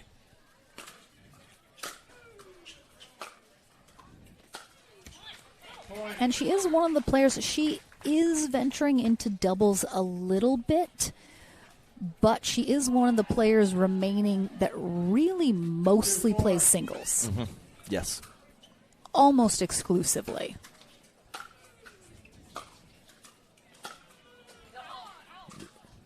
Yeah, I think that was wide. But, yeah, you're right, Lauren. I think that very early on in her singles career, she wouldn't even get into the doubles draw. She would just play the singles. And now I've seen her kind of venture out and get involved in specifically women's doubles. So, it just talked about it before. It just takes time.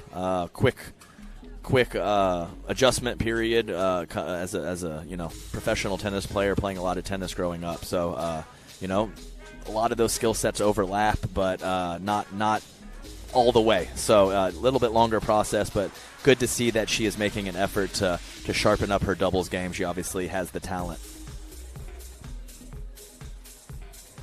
Quick update on the men's side. We have J.W. Johnson defeating Dylan Frazier 15-8 on an outer court, and he is awaiting the winner of James Ignatowicz and Federico Staksrud.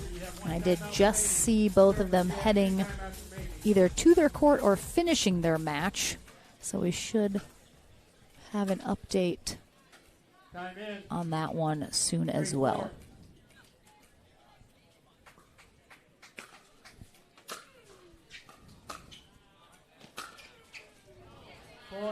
Yeah, great spot.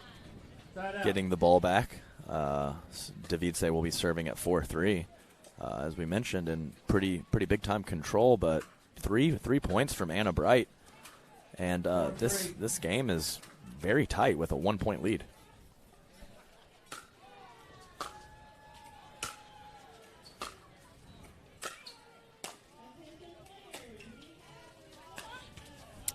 I like the lob from Davidze. Yeah, did not see that coming. It wasn't even a total, last-ditch effort defensive lob. That had some purpose to it for sure. 5-3.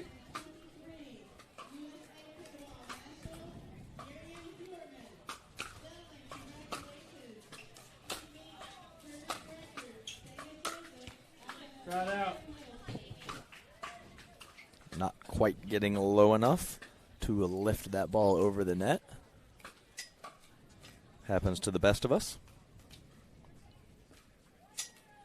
3-5.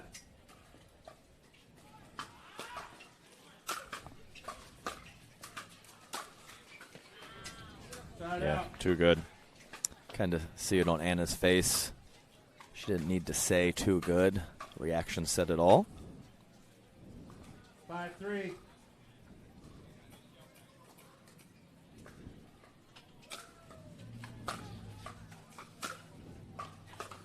Side out.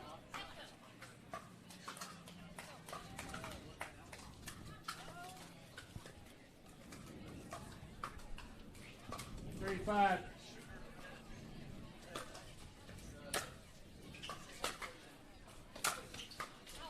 Point.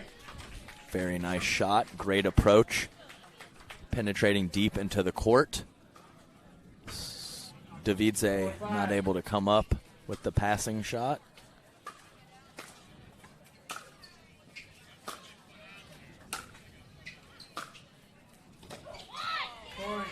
All right, Bright getting a little fired up over there. She ties it up at 5s here.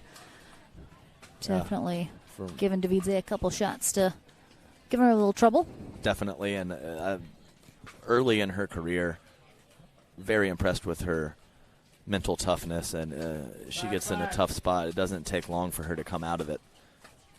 And we're all tied up.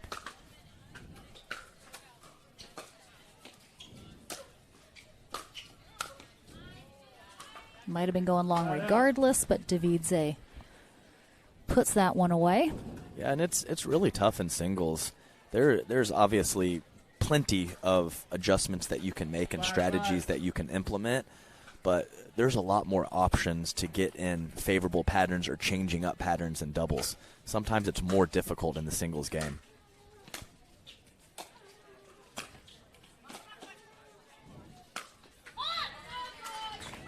Yeah, so, sometimes it's, just some general stuff, approaching the middle, take away some angles, coming in more frequently, less frequently, running around a backhand to hit more forehands, kind of that general stuff, but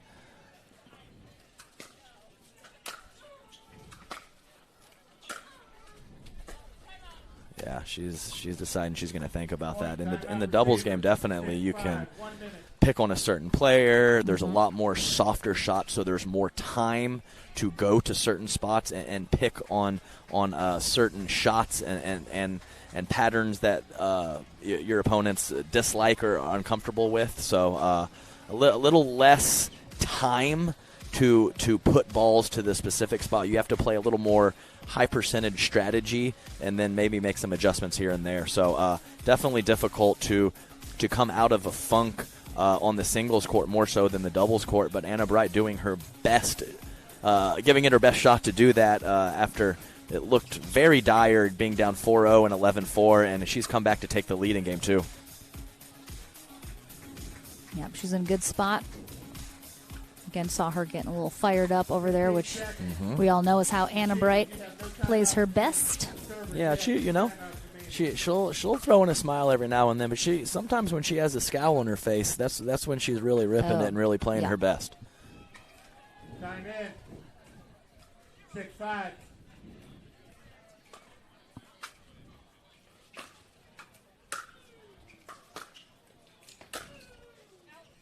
Point.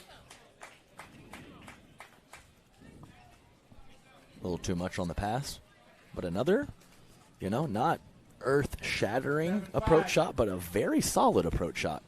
At least make her come up with the goods. Point. Yeah, just a couple errors here from Davidze in this second game. Certainly has given Bright the window.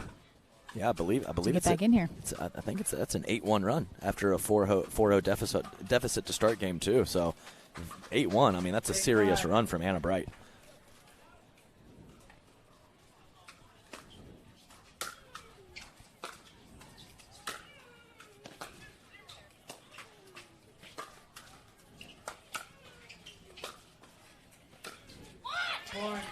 Wow, so good. Great dipping passing shot that Davidze completely neutralized, and then Anna Bright able to throw up a lob and get herself back into a good spot in that point. 9 serving 5. And Bright absolutely looking to push this to a game 3 in hopes of her first time defeating Davidze. That was too good. Just happened accidentally. Yeah. I don't give a dang how it happened. That was phenomenal. Thank you.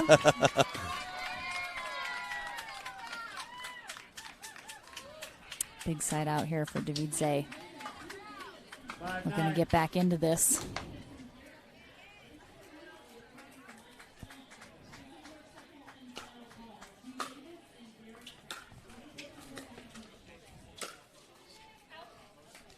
Side out.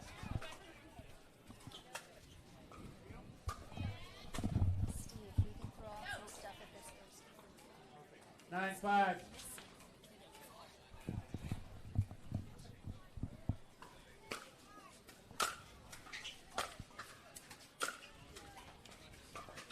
Yeah, too good on the inside-out backhand approach. Davidze looking to stop the bleeding after a continuing 9-1 run from Anna Bright.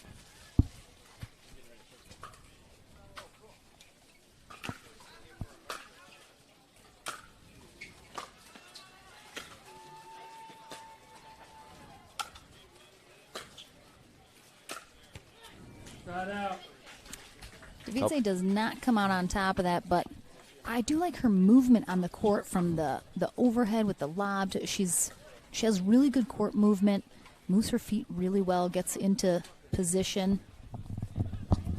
9-5.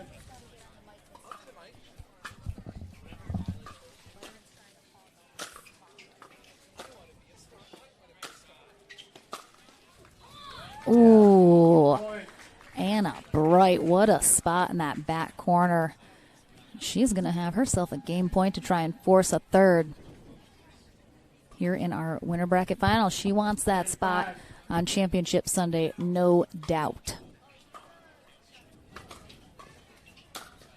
And she'll get it with a ball into the net from Davidze, so anything is going to go in game 3. Who heads to Championship Sunday? We'll find out after a short break.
Back here for game number 3 in our women's pro singles winner bracket final. Anna Bright on the near end, Salome Davidze on the far end. Brett Hutless, our USA Pickleball certified referee for this match. Davidze taking game 1, but Bright battles back in game 2 to force this game 3. Again, Anna Bright has never defeated Salome Davidze in a tournament, so she is certainly looking to get that monkey off of her back here, and certainly a spot in that gold medal match on Championship Sunday. Something worth fighting for as well. We'll switch ends at 6. in this third game.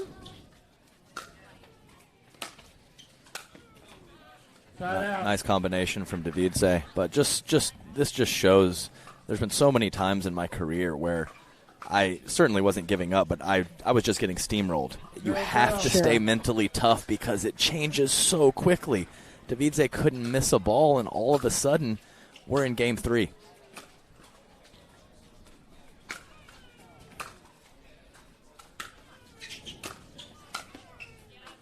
Point. I don't know if people know this, but I learned this in Cincinnati this year. Really surprised me, but Salome Davidze, in her free time, she builds RVs. Oh, my. That's not from scratch, but takes like old ones and like refurbishes them. And I was like, what? Point. Oh, yeah, that's quite a hobby, isn't it? I know. Isn't that the coolest? I mean. And, like, uses them herself, sells them? I think sells okay. them. Wow, that is a fantastic fun fact.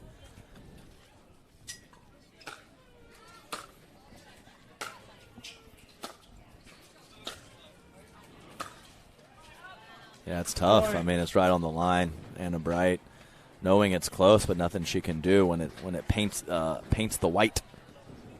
But as you can see, lots of trying some different things. We've seen some lobs. We've seen some coming in. We've seen some staying back. I really like to see, Anna Bright's wheels turning and her trying to figure out this puzzle. And painting the back line with the return is a great way to figure out the puzzle on that point.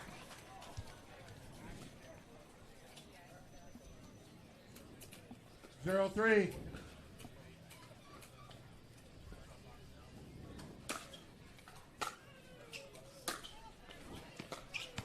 Point. Yeah, there's a good approach shot.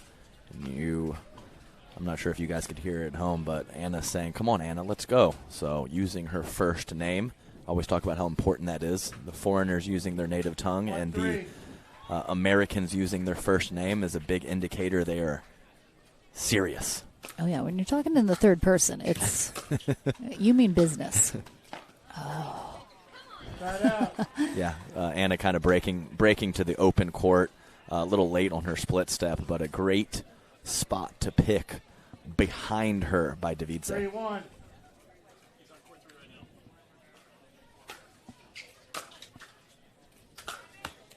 Side out.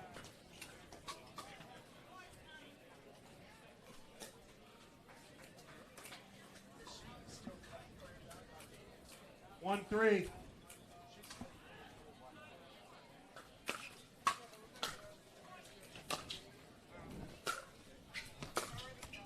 Side out.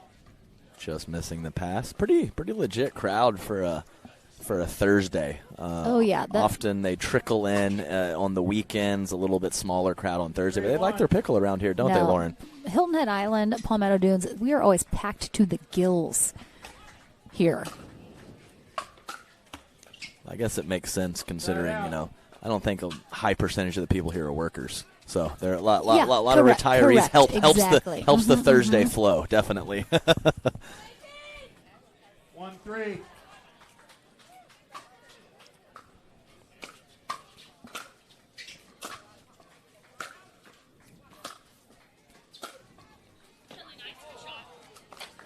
Side out. Yeah. I like it. She just fights so hard, and then she says nice shot when it is. I mean, there's nothing that she could have done in that point. That was just a perfectly executed 3-shot combination. Instead of flipping her paddle or being upset, she just says nice shot, and she's ready to rock again.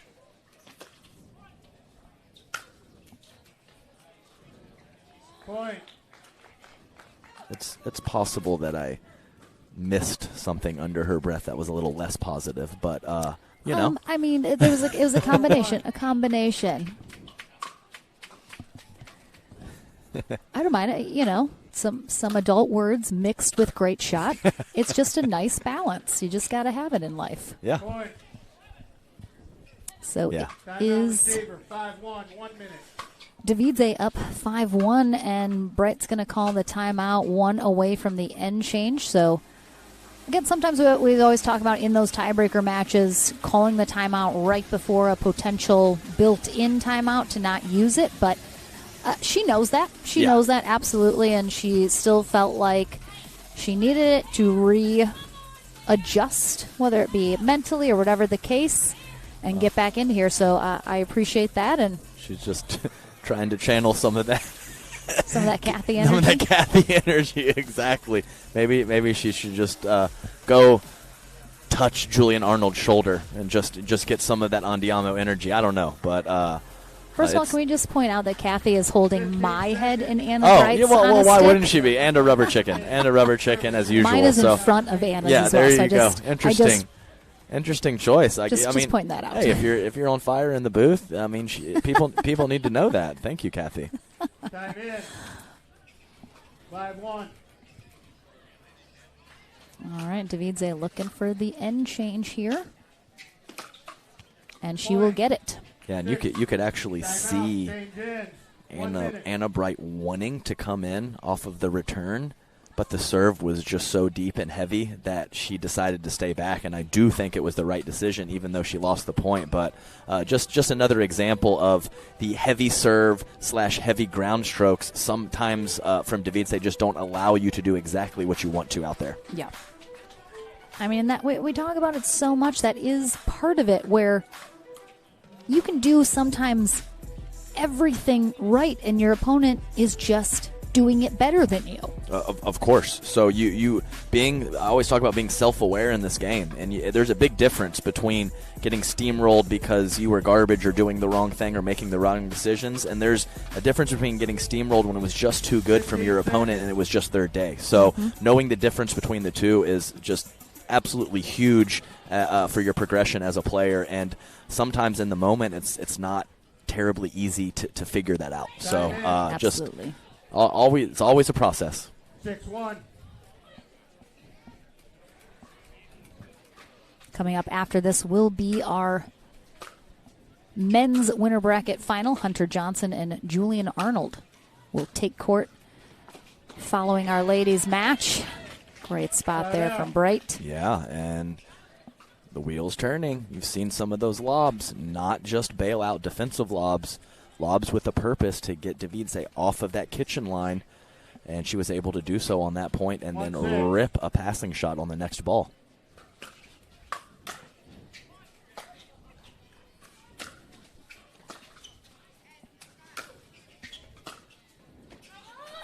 Just missed. But, I talk about figuring out that puzzle. Some players, all you have to do is figure out a little 10-piece children's puzzle, and I think Davidze in singles is one of those 1,000-piece ones that where all the pieces are there's the same. No edges? Yes, there's no edges. It's just a blob. So some puzzles are more difficult to figure out than others.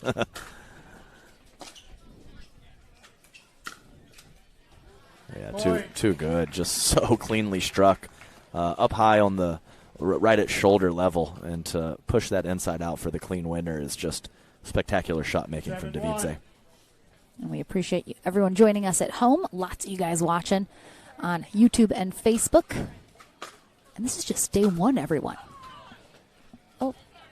All right, we're going to have a close. Yeah, so Davidze very much animated thinking that ball caught the line, but the referee confirming the out call. Yeah, definitely wide. To be fair, I'll wait for a moment, but I do, to a degree, think that Davidze has been unfairly villainized about the line calls. Has she made some bad ones? Yes, she has. I have seen them. They've been very tight. I think coming over from tennis, she just, had a little bit of that mentality. I do think she is much better now, and a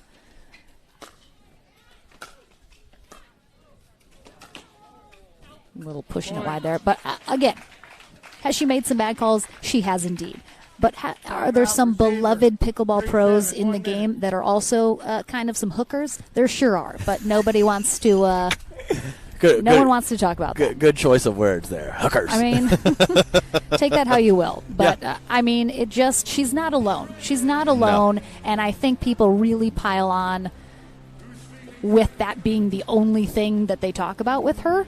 And yeah, I get it. It's been contentious. There's been some heated matches and some overturned calls, but I don't see how that's bad for the sport. It's again a personality that you're bringing to the court that's not just a cookie cutter, whatever the case may be. And yeah, I get it. You want to pay attention. It can be tight, and some are going to go the wrong way, but to make that the only thing people talk about with her, it's ridiculous. I just think that's Lauren, ridiculous. Great tangent. I'm happy that you sorry, just that went was off tangent there. done. But you're getting blown up with the hooker comment. I know. I knew when I said it, and I stand by it. I stand by it because we're talking about hooking people on line calls, Correct. so they're hookers. Correct. That's the only context with which I meant that. Drop pickleball. There you go. You're welcome. Jeez. Drop pickleball in there. Did they catch it? Oh, I don't know. They will. Yeah, I'm sure they'll have a clip of it up by the evening.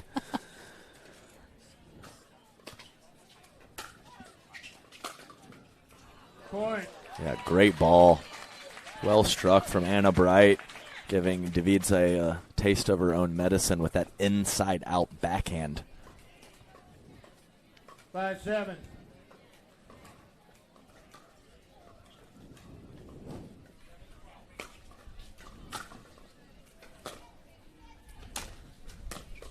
Ooh, wind picking up a little bit during that exchange. Yes, and as you know, on the It Feels Right podcast, I'm very much the good cop. I'm very Switzerland. So anytime it's you want true, me and Nunnery. Yes, we're anytime the you bad want cops. anytime you want to go on a tangent or just let it fly, that is completely fine with me. Thank you for creating a safe space, Adam.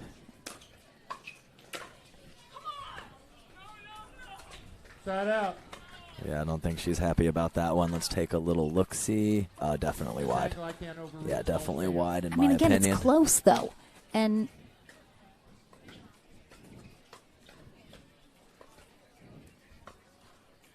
I mean, 5-7. I don't think she's trying to get calls that are wrong. I think she's just fighting for calls that she thinks are close. Sometimes she's wrong. We all are. Like, it is what it is.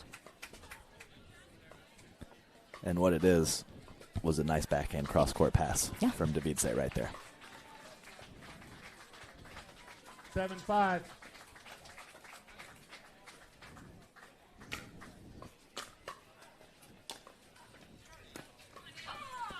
Very, very nice shot from Davidze, taking a little bit off that roller cross-court on the forehand side. Obviously more comfortable striking the ball with more authority, but showing a little ability to mix it up very nicely. And she is rewarded with a point and causing her opponent, Anna Bright, to take a timeout in the moving towards the latter stages of this Game 3 action. Absolutely. And again, winner of this heads to Championship Sunday in the gold medal match. Very possible we'd get a rematch. Yeah, so we just had we have Radzikowska and Stratman just walking off the court. Oh, so all right. Let's see what happened there. It is not posted yet, but Stratman was walking off first, so I'm going to lead towards Radzikowska as the victor in that match. I'm sure it will be updated on the draw very soon. Yep, so she possibly into that bronze medal match where she'll face the loser of this in our men's winner bracket final on deck. Next here in Hilton Head, Julian Arnold faces Hunter Johnson in what I am sure will be a fantastic matchup. Time in. Yeah, I don't see how it won't be. 8-5.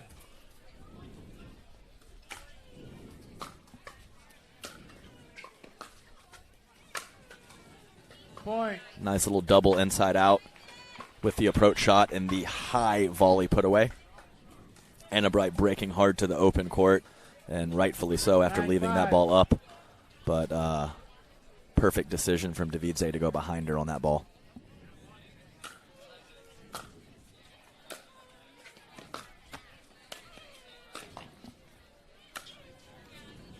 Yeah, tough break for Anna Bright as I think Davidze came forward on a very average approach shot, and then the pass from Anna Bright clips the tape and kind of resets the ball for Davidze. So tough luck there from Anna Bright, but either way, Davidze having to make a nice adjustment off the let tape.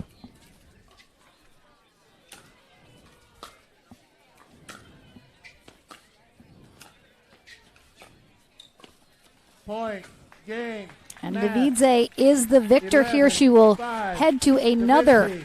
finals appearance. Anna Bright could not quite get it done in this matchup, but maybe Championship Sunday. We'll see how it goes. Oh my gosh, Eva Radzikowska, 18-16 over Lauren Stratman to get into bronze. What a match. I knew All right. Stratman had a little vibe that she wasn't happy, and I can't blame her for that after going down 16-18. Ooh, all right. Well, we head to the Franklin studio, and our gentlemen will see who is heading straight to Championship Sunday in their winter bracket final, which is coming up next here in Hilton Head.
My crypto's down. No coiner. Trust. This'll move.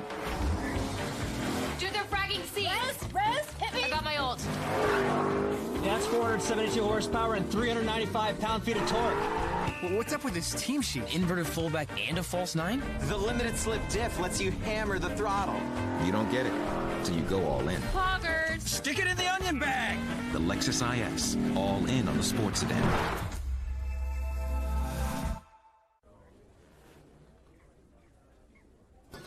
Fruit, fruit, fruit, fruit, fruit, fruit, fruit, fruit, fruit, fruit, fruit, fruit, fruit, fruit, fruit,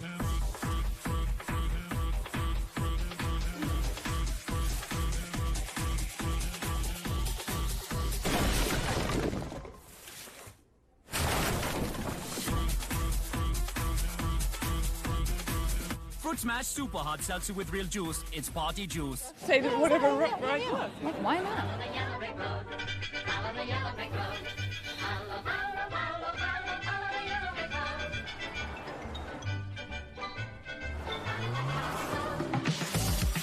Heart-pounding design, intelligent technology,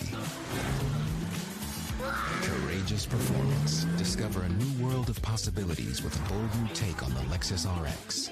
Never lose your edge.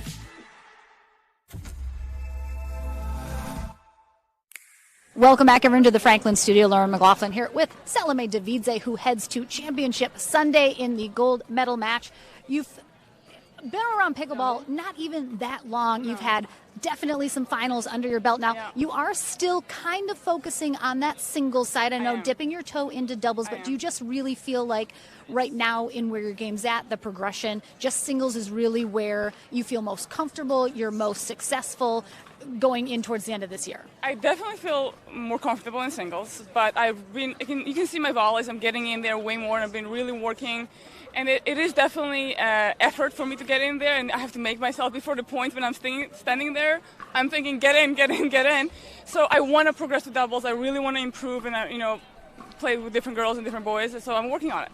I mean, we love it. We'd like to see more of you for sure. Anna Bright, you've faced off against her a couple times. You have always come out on top. She's still looking for that first win. What has been, do you think, the key to when you face Anna, you being successful in when you guys have faced off? Actually, the first tournament we played, Anna Bright beat me. That was my first tournament. And when I got off, I was like, I'm going to go work so hard. But she's such a great fighter. What a great competitor. And you saw some of the shots she came up with today. And it's always fun to play her. I'm always excited when I play her. I mean, I already asked you that you're okay me bringing this up. So I think a lot of the conversation surrounding you, there's a lot of big personalities in pickleball. I think sometimes you're a little bit on maybe that villain side of the conversation. Very close line calls. We were talking about a little bit. You come from tennis and, you have a ref. And it's not that you want to argue all the time. It's just you're looking for those really close calls and you have a ref. Why not ask? What's sort of your reaction to the public's perception of you maybe being a little too much about some of the calls? Okay, well, I am a competitor. I know I'm out there, I'm trying to win, and everybody else who is playing me are trying to beat me, and we go for some very risky shots. We're aiming for lines and, hitting balls there. We're basically aiming them inches on the line. And I come from tennis, so for us, if you argue and you make a call, the ref will make sure it's correct. So for me, it's not even, I see a ball, I call the ball, and the ref will say in or out, and same when I argue, I had matches where I probably argued 6-7 times, but it's not that I'm doubting my opponent. I'm just, hey, was that in? Let me know, But am I a villain? I'm too goofy to be a villain, but sure. I love it. That sometimes players, their on-court persona is very different from who you are off-court. We talked about that you build RVs. I love it. So it's kind of, are you sort of enjoying the fact that you have almost this alter ego in pickleball that is this character that's been created? Yeah, probably. When I read those comments, it makes me laugh, and it is what it is. But I just go out there, play my best, and I enjoy when players play their best. And even if they're arguing my calls, it means they're trying to beat me. And you head to Championship Sunday. Another well done. We'll see you in that final. Of course, you may very well face Anna again, so we'll find out on Sunday. But you are done for the day. Congratulations. But our men, they find out who heads to Championship Sunday after this in their winner bracket final. Don't go anywhere.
Heart-pounding design, intelligent technology,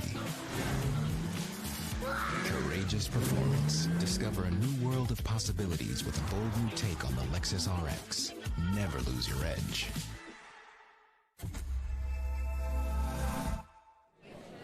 Back here at the APP Sunmed Hilton Head Open presented by Lexus, Lauren McLaughlin and Adam Stone.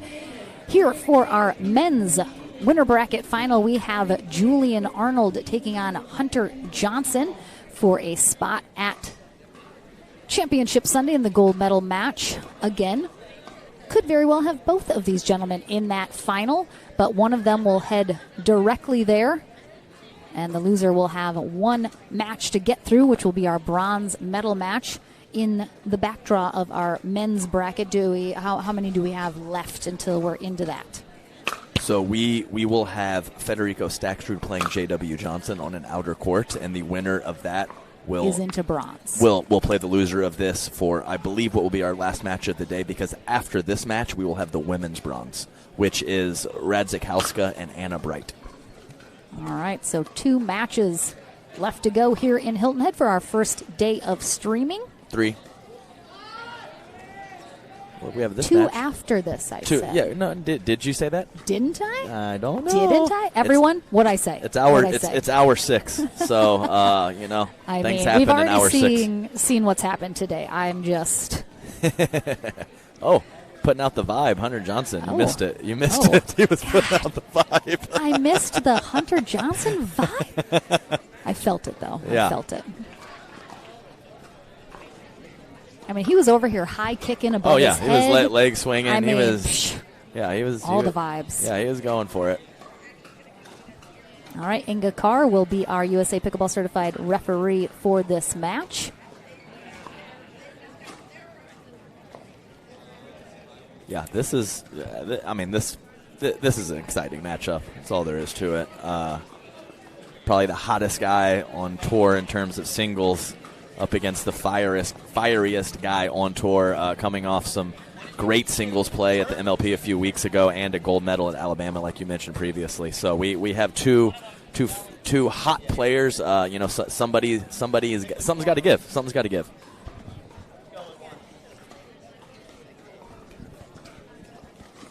All right, so Julian Arnold won the toss. Inga Carr letting us know he elected to choose end, so he chose that far end while Hunter Johnson elected to serve. I gotta say, when he first started off with the hottest guy in pickleball, I was wondering where we were going with that. But well, I mean, I waited and I found out, and there you go. Well, I think they're both attractive guys, but I think Hunter's single. So I mean, ladies out there. He's a nice looking guy. He can do leg swings like a champion. So I mean, come on. Stone Pony. I don't know if I've ever heard that one before. Boilers 81. You do Stone have a lot of great nicknames. Stone Pony, can you do an entire episode on poker? I definitely could. I could talk about poker for hours, but we'll have to talk to old Robbie Nunn and see if he's going to let me do that. I don't think he will. God, nunnery, just what a buzzkill. Buzzkill. Just Tell you what. Kills the fun all the time. I'll tell you what. You but ain't lying. Who's the better looking twin, Yates or Hunter? I think it's Yates self-proclaimed. So, I think so Hunter's so. 1 inch taller, but Yates is better looking. Okay, gotcha. So right. But I'll tell you what, old Robert Nunnery, nice looking man as well. I mean, so, tell you what, I won't argue. How can you? I have facts. Okay, let's talk about the match. This was fun. I liked this little detour. Yeah. All right. Off topic for a second, and I think it's okay. We're back on track now. I don't feel like the people mind. I don't feel like occasionally. Yeah, like one will every once in a while, but I don't care about those people. Yes, well, it's impossible to make everyone happy. We just make 99% of people happy out here. That is good enough for me, I'll tell you what. All right. So, Hunter Johnson will start with the serve on the near end. Julian Arnold getting those hops in. We got the twist. What was this? All right. Fellas are loose. Let's go.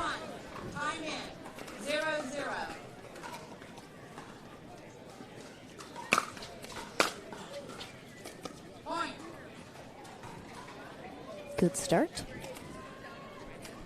1-0.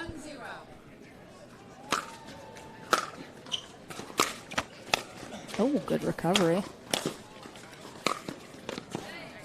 Man, crazy shot making already, and you can. It's like the ball goes from Hunter to the net with a lot of pace, and then it just dives right before it gets to his opponent. It's we have the perfect kind of side angle.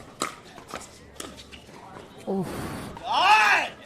He's furious at the net cords already. And already looked at us. Yeah, like it was our fault. I'm sorry, Julian. I can't help. So talking to Hunter in his previous interview, these two have only played each other one time before. So they don't know each other's game super well. I mean, we've talked about it. You can watch the player all you want, but until you're on the court with them, facing them, experiencing their play firsthand, it's an entirely different animal. So I think there will be a super feeling out process, especially in this first game for both players. But right now it is Hunter Johnson in the driver's seat.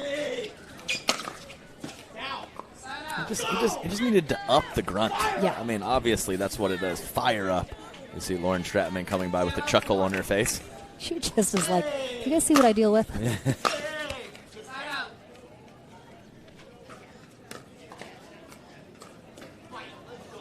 Beat him with energy.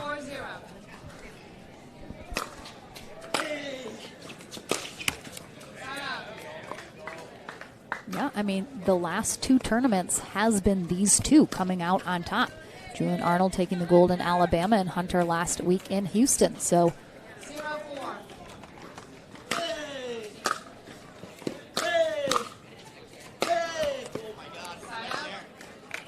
very possible one of them will take that top spot again, but again, we got a couple fierce competitors fighting it out in that final feeder match. Yeah, we got Hunter Johnson, Julian Arnold, Federico Staksher, and J.W. Johnson. Hard to find a scrub in that group. Julian Arnold saying too good, and Hunter Johnson immediately just agreeing completely with it. I love it. I mean, that's a huge serve. I mean, Arnold returned that on a knee. And Hunter Johnson exclaiming, so good, to himself. I love that. I mean, it is. If it is, it is. He's just, man's just talking facts.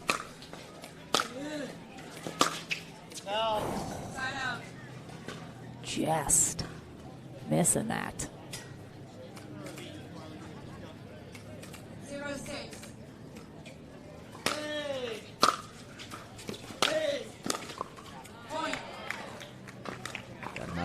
Nice passing shot from Julian Arnold.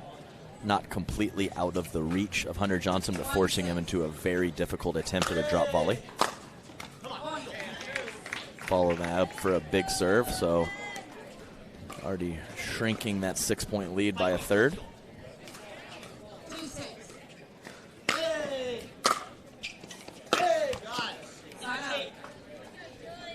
I have to say the every shot yelling, grunting from Arnold is fairly new. He didn't used to do that.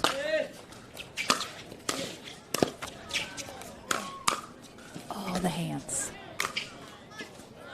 Yeah, too good. So, so are you talking about the making a comment or the grunting? The grunting. The grunting, okay, yeah. On every shot, almost. Yeah, you should see him. Try playing rec play with him. He will stop after No, every thank point and you. talk for 30 seconds at least.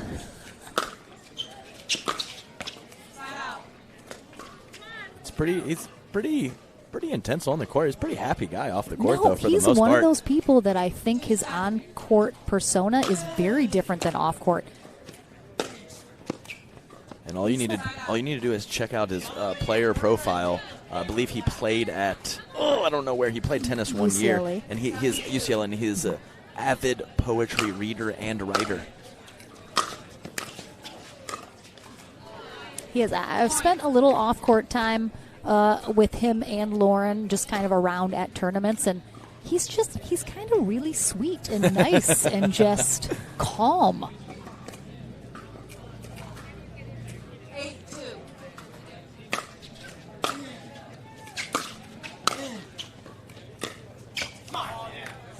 Yeah, definitely. Yeah, for sure. And we are, having some fun in the booth. A little bit off topic, but just a crazy start from Hunter Johnson, who seems to struggle to do anything wrong. The last tournament and so far in this one, as I say that, he rips a return into the net. But either way, great start for Hunter. Yeah, in a good spot here, still up 8-3 in game 1 of our winner bracket final.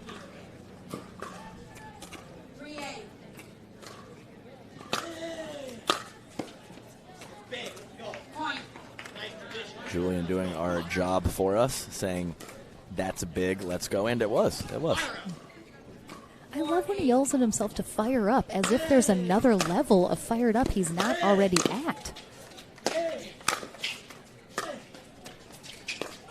Oh my gosh, that was an ankle breaker if I've ever seen one from Hunter Johnson. And look, it's almost like a fadeaway. Yeah. I mean, he holds it and then just flips it with his momentum back. I mean, you can't. I mean, don't try this at home, guys. These guys are big-time professionals. To be off balance and have the control and the precision that he does on some of those shots is just next level. 9-4.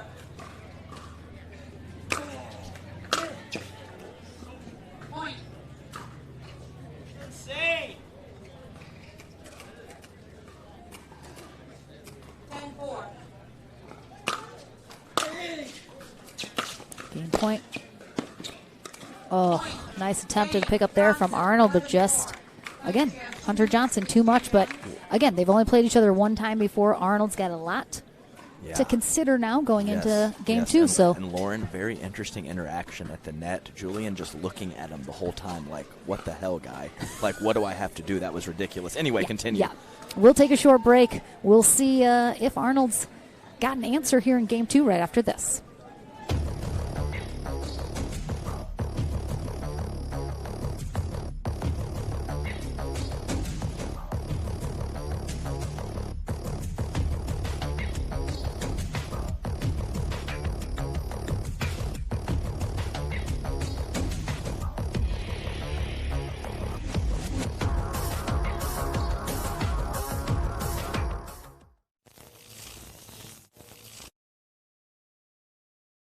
First it was just like these distant roars in the dark, but then they started getting closer and closer, and that's when I saw it. This was no bear. It was like a bear squatch.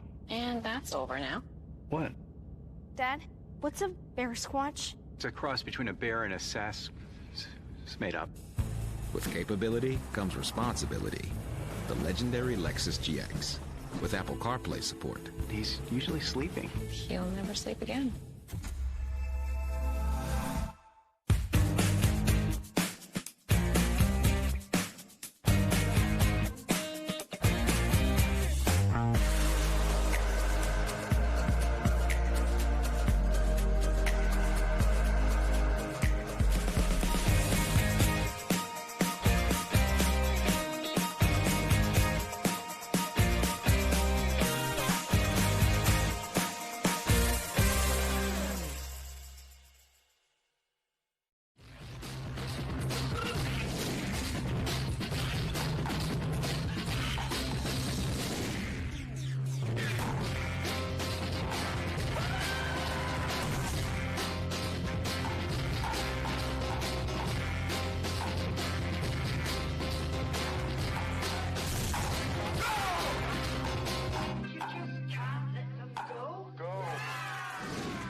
Game number 2 underway in our men's pro singles winner bracket final. Julian Arnold on the near end, Hunter Johnson on the far end.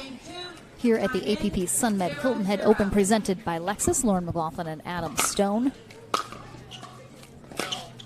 Here courtside, that one going a little long. Not too much argument there from Hunter. Yeah, I don't know. I've very rarely seen him argue. It's pretty on the calls when he hits them.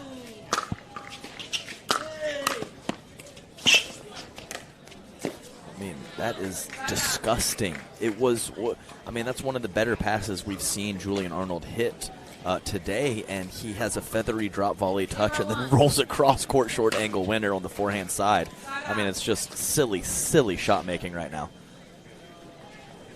1-0.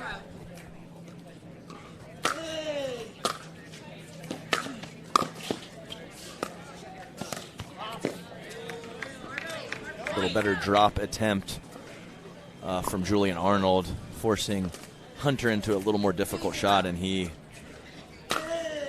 was rewarded.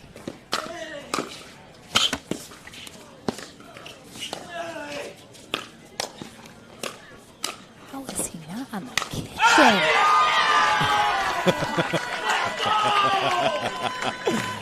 There it is. There it is. Let's go. Yes. Yes. I'm pretty sure he stared down half the crowd. Look, everyone is smiling. Look, everybody is smiling except for Vivian David. She's just scared. She's terrified back Which is there. unusual. Yeah, I think she is rattled.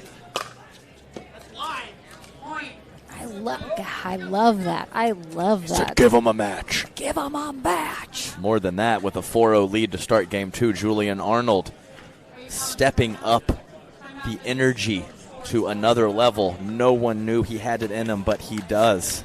I know, right? I was like, what other level? That is insane. That's right. I guess level 1 is the neck veins, and then level 2 is when it's the neck veins and the forehead vein. Oof. So, yeah, so if he hits that, watch out.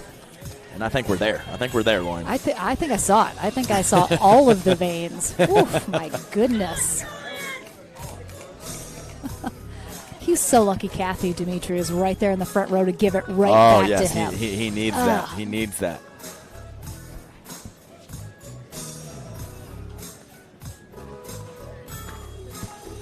Now he needs to translate that into some points on the board here, as he is still scoreless. Oh, look at, we got some jam. We got people jamming. Mm-hmm. Oh, Lee went well. Lee went well. Oh, we got. Oh, fire back up. He came down on the timeout. Yeah, because so he's got. That was exactly what Hunter Johnson wanted. Got to cool that off. It's a great look. Cleared his body. Technique was great. I like the spot too on the inside out. Just caught the tape, so no worries there for Julian.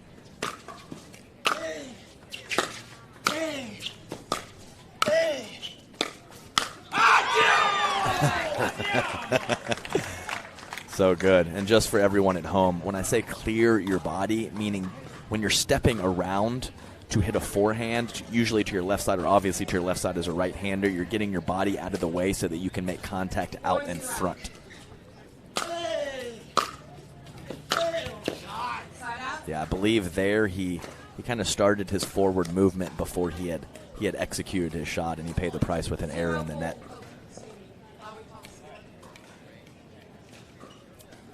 I mean, Hunter gets fired up. Nobody gets fired up like Julian Arnold. There's no comparison in the entire world. But he does get fired up, but I think he's purposely keeping it calm right now. He is letting Julian just kind of really exert all of the energy, really get emotionally super invested while he wants to stay calm, clear, and just kind of focus on the play versus focusing on Arnold and what is happening with him. And I think that's right. You don't want to get in an energy contest with Julian Arnold. That's a losing proposition. So staying positive.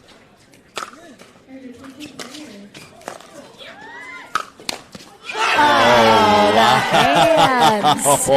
Yeah, so staying positive, but also staying calm. And you know, just picking your spots to be fiery and not just giving it back to Julian, which can feed off that, I think, is the right play, Lauren.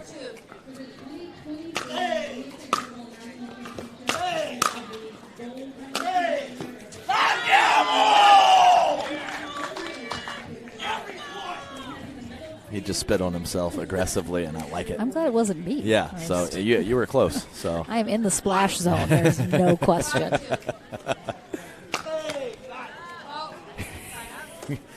Let's blame that on the stars. He was lightheaded on that one. He's refocused now. He's all set. He's all set.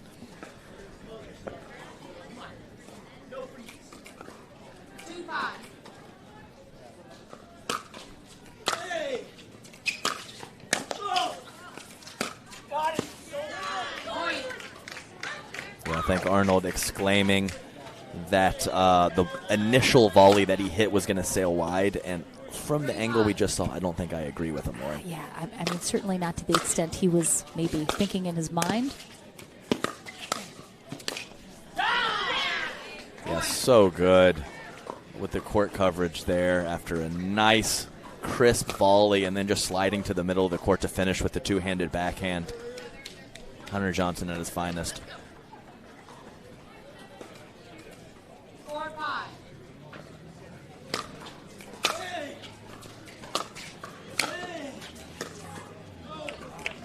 Yeah, I think pretty sure both players and a lot of the fans thought that initial return was going to go out. I certainly did, and it plopped right on the line. Great shot from Julian.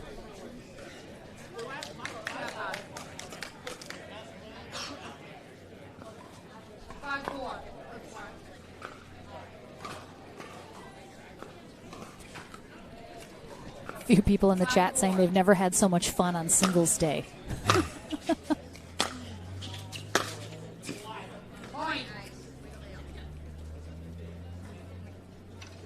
Approach to the net, a little more to the middle of the court, forcing his opponent Hunter Johnson to come up with an angle that he could not come up with.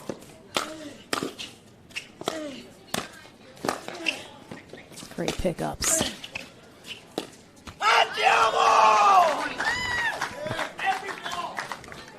I don't know who he looked at because there's a barrier, but there was a lucky fan who got some deep eye contact. I heard an Andiamo out of the crowd in response to one of his. And we have a funny comment in the chat. It says, "Will they hug after this match?" And it wouldn't surprise me if they did. I mean, I wouldn't be surprised either. Actually, little bro hug, a little handshake bro hug. So timeout here from Hunter Johnson. Again, just hoping to cool off Arnold, not let him force this into a game 3. But Arnold with that 3-point lead. Lauren, the fellas are putting on a show right now. Oh my gosh. Great vibe.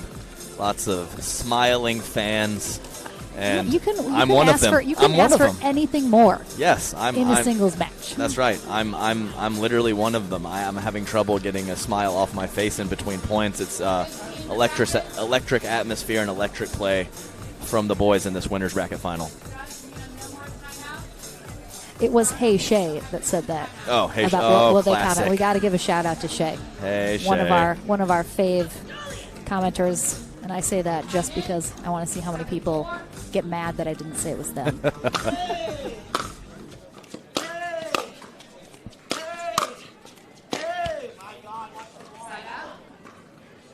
Steady, controlled volleys, weathering the barrage of passing shots from Julian Arnold. Nice control from Hunter.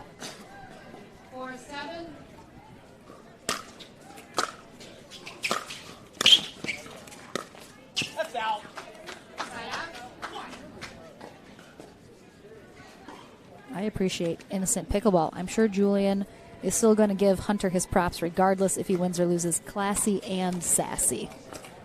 Like that too. There could be no better description for Julian Arnold. Classy and sassy. Yeah, it's a good look.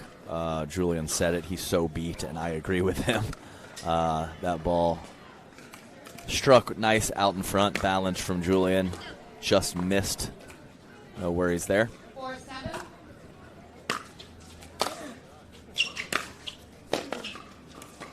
Oh my gosh. Wow. Stop it.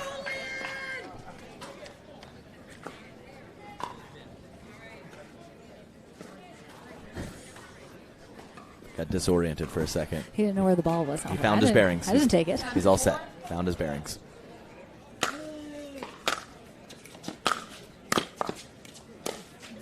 Oh, great leave. Yeah, that dig from Johnson on the previous shot, though. Sure, and it's tough to get underneath that ball and roll it cross court into a very small window after Hunter recovered to the middle of the court nicely.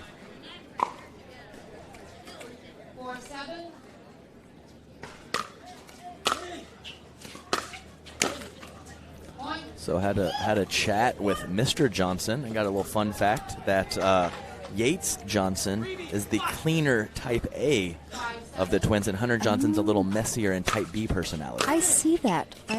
I see that. Maybe because Yates is the older. It could be 22 minutes. I mean, that's experience on his side for sure. So just a little, fun fact that we always love on the broadcast. 7-5.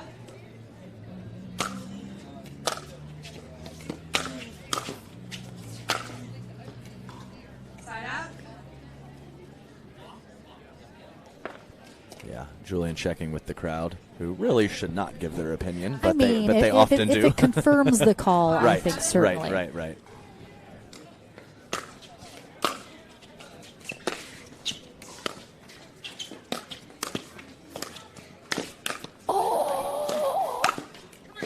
What? Wow. I mean, ridiculous play. I mean, how many times does it look like he's beat? And Julian obviously giving the max effort, but both players at full stretch with the athleticism on full display. My jaw was on the floor during that rally. I cannot believe some of those gets. 6-7.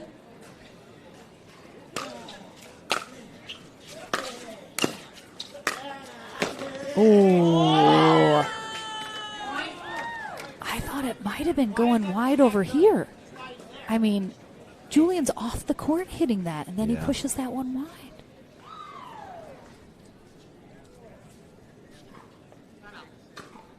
Timeout on the receiver. Score is 7-7. 1 minute. Smart move by Julian. Regain his bearings, refocus, and come out ready to rock in what is obviously a very tight game at 7-7 late in game 2.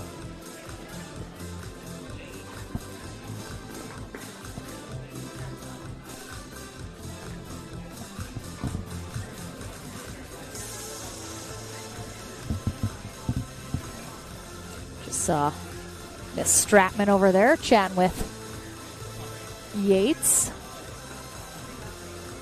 A couple other pros over there as well. I think a lot of the non-singles pros are starting to show up for a little court time, perhaps in preparation for tomorrow as courts start to clear out a little bit. Yeah, I think that's completely standard, Lauren, and you're exactly right. Usually start strolling in the late afternoon, get those touches that are desperately needed for our next 2 days of doubles action. Time in. 7-7. All right, back in from this timeout, 7-7.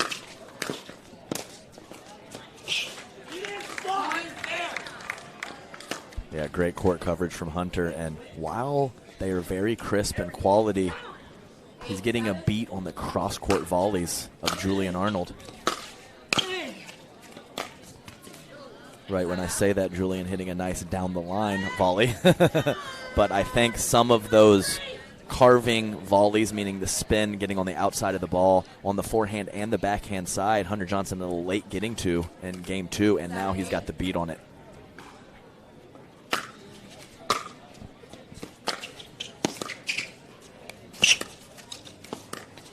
Oh, the ankles, jeez.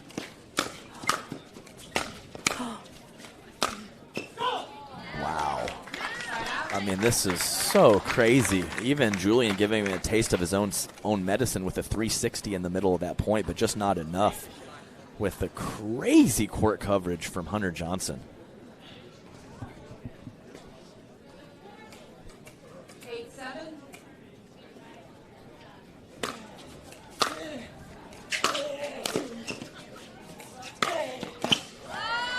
Wow, so good. And I think that was one of those situations where it might have been a little too ambitious to step forward and take it out of the air given where he was. He lets that ball bounce and strikes a clean inside-out forehand pass. 9-7.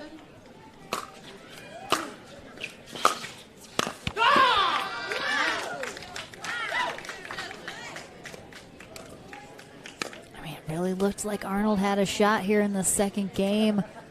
Seemed real fired up, real ready to push this to 3, but Hunter Johnson coming back, match point to head to his second in a row championship Sunday gold medal match, undefeated.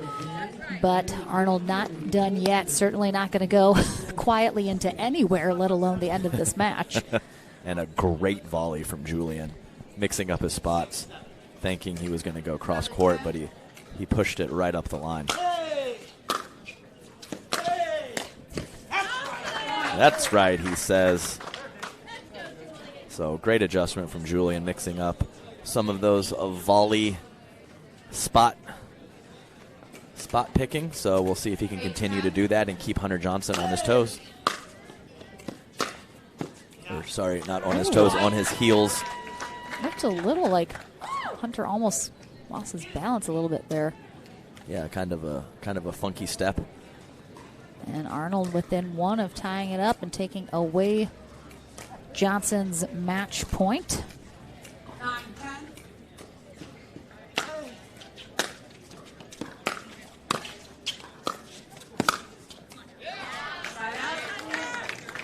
Really good spot in the backhand corner of Julian Arnold, who was breaking over to the cross-court side of the court because Hunter has hit so many quality balls right to that spot. So very nice frequencies from the guys mixing up their spots, both Arnold and Johnson.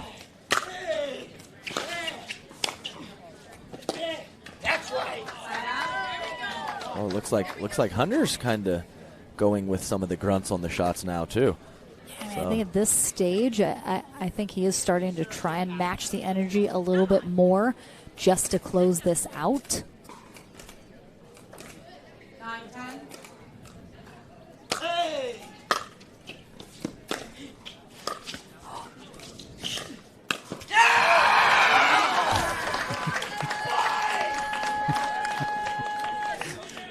Oh, it's so good. It's so good. I mean, the replay it wasn't even long enough to get his whole yell. It lasted that long. I just love the scans of the crowd after he does one of those. People are living for this. I mean, Kyle Yates has his phone out.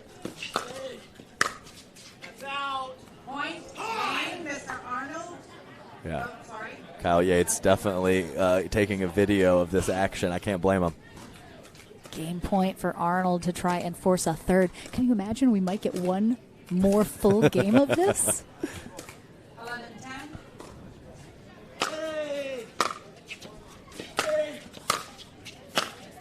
Oh my gosh. What?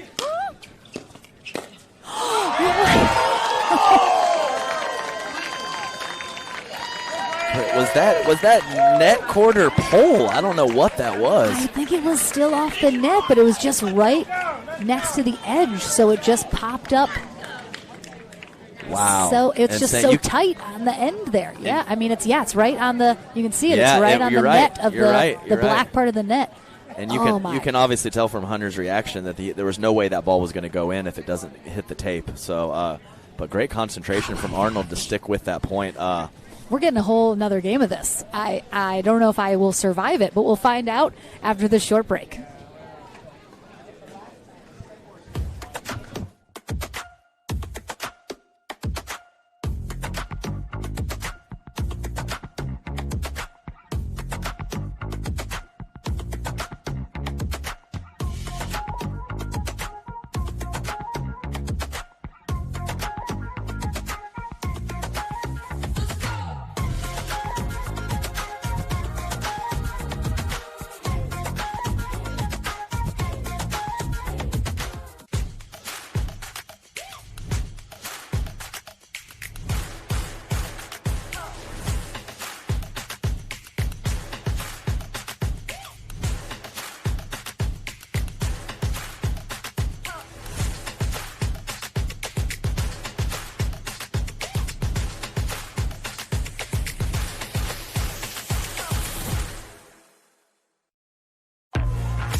This may sound strange, but you've been here before. You were here when this wrench was turned, and when this line was drawn. Oh, and when this stitch was sewn.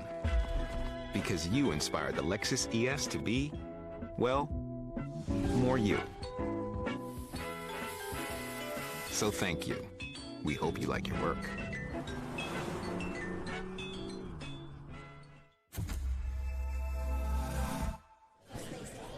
Welcome back, ladies and gentlemen, to this shot of Yates Johnson chatting with his brother in the corner. A little strategy to start off this game 3.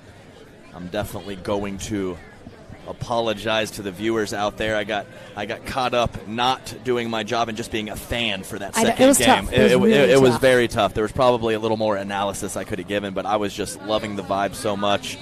Great energy and electricity on court, and obviously nothing is going to change here for this game 3. I'm not sure if my heart can take it.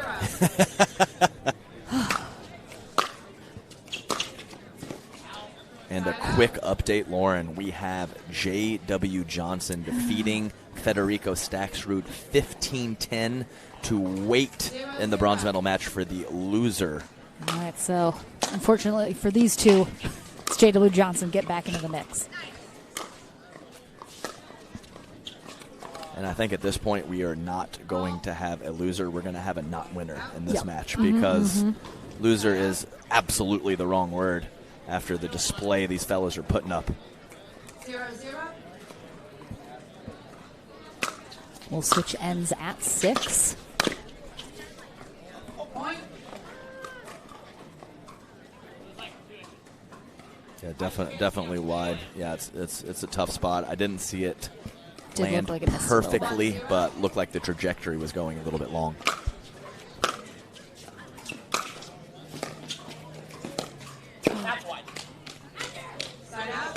That was the quadruple quad slap after a fantastic inside-out drop. Just a little bit too much hook on that cross-court ball.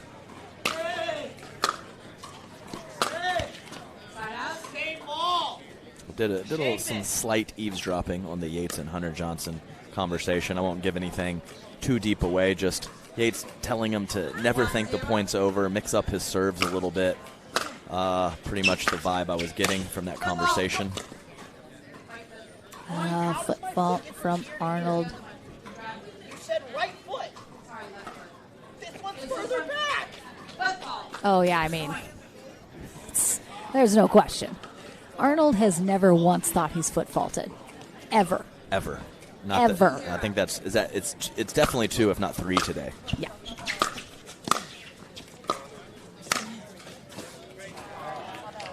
Yeah, too good on the cross-court forehand from Julian Arnold, who Hunter anticipated it very nicely, but the quality of shot was just too good from Julian. 0-2.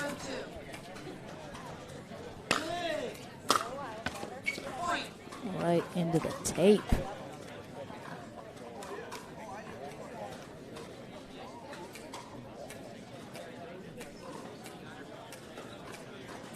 Point. 2 in a row. 2 tapers.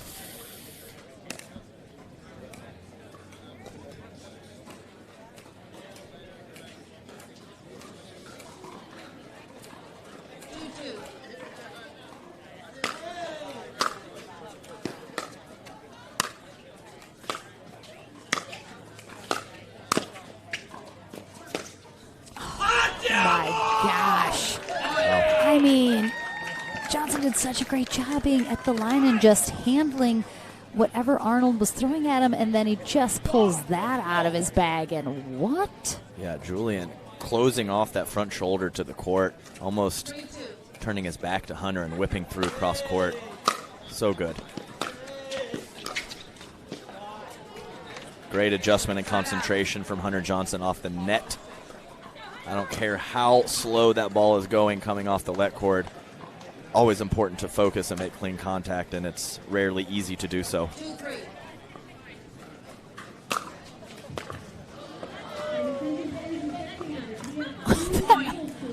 Almost came back.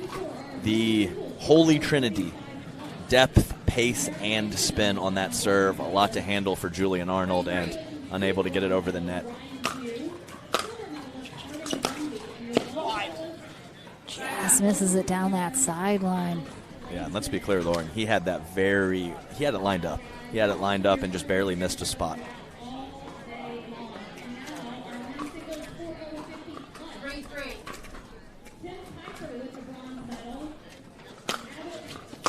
Oh, that almost looked a little wide.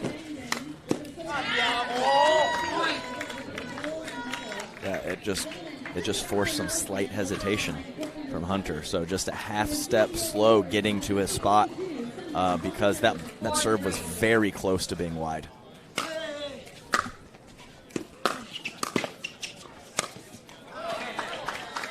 Yeah, that cross court backhand from Julian Andiamo Arnold is just on fire right now.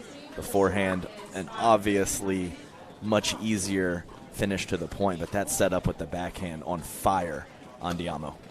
Again, timeout here from Johnson as Arnold 1 point away from triggering the end change, and Yates coming on over again to possibly give some helpful hints. The chicken and the heads, they're out. Yeah, I think she put yours back in the bag. I know, think that's all right. she's got I both deserve fellas. to be in the bag. I deserve to be in the bag. I think it was only out because she couldn't find her Salome one. Yeah. Seriously though, she need maybe tomorrow she'll just scrap the player heads and just take mine and yours out and just wave them around all day. That's all you need.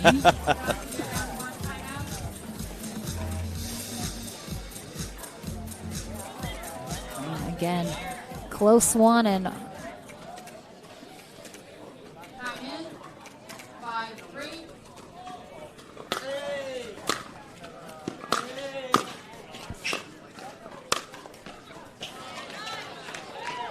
Uh-oh. What? Was that like a possible cramp or something? No? Or just a funny step? Yeah, I think it was just a funny step. Just a funny step. But nice job by Hunter, who one hand on the initial volley and then two hands for the cleanup put away. So he's showing some variety on that backhand wing.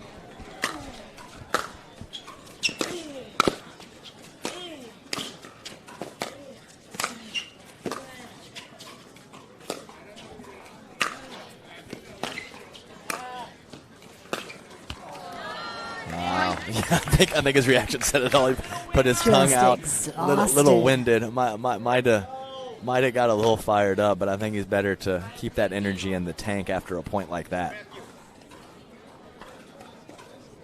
Big deep breath. See, he's looking to tie it up here.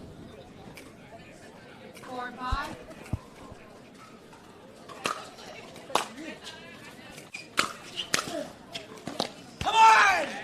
He's been on that knee how many times to return the serve? I mean, it's a great passing shot, and Julian honestly was a little late getting forward. So to come up with that stab backhand volley, just high level.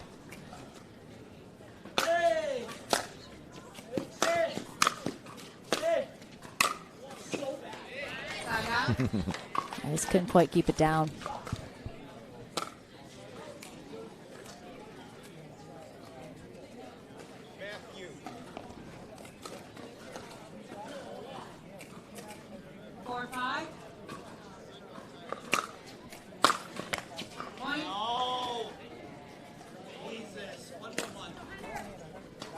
Yeah, I mean, when it has been so fierce this whole time, what you don't want to give away is free points on the return. 5-5.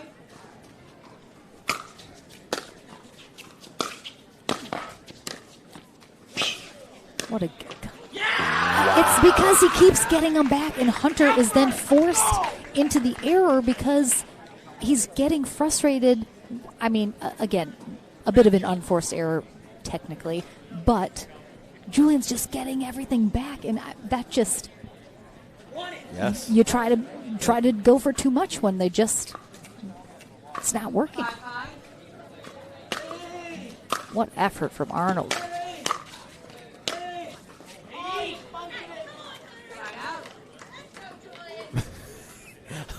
I want to find out who he's looking at over in the crowd, if it's just random people or he's got someone he's locking in on. 5-5.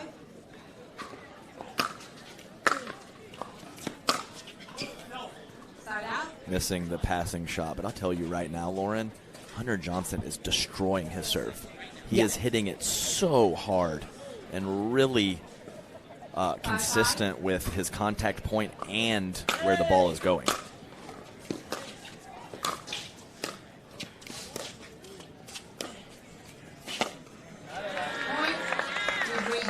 Nice combination from Julian Arnold. Arnold finally gets to that 6, but Johnson absolutely right on his heels. Just trailing by 1 into the end change. Julian Arnold will conclude this match on the near end. Hunter Johnson on the far end. It feels like we haven't watched any other matches today. It's like I've forgotten any other pickleball existed. This is like a black hole that just like sucked you into it. Yeah, definitely. My goodness. Yeah, we see Yates and Hunter chatting again. Took the headphones off for a second to see if I could hear what they're talking about. I'm obviously not going to say anything about specific strategy, but some of the general stuff I'm happy to share with the viewers. Just Yates kind of letting him know he's pulling off early on a couple of his shots. Sometimes that just comes with a slight bit of fatigue or just a little lapse of mental focus. So definitely needs to take care of himself and make sure he's in perfect position to hit these shots. I haven't seen a whole lot, but that's that twin brother vibe. Yates in the crowd having that extra set of eyes, letting Hunter know that he's seeing a little bit of something with his technique. All right, Arnold with the serve and the 1-point lead now on the near end. Game 3 of our winner bracket final. Yeah,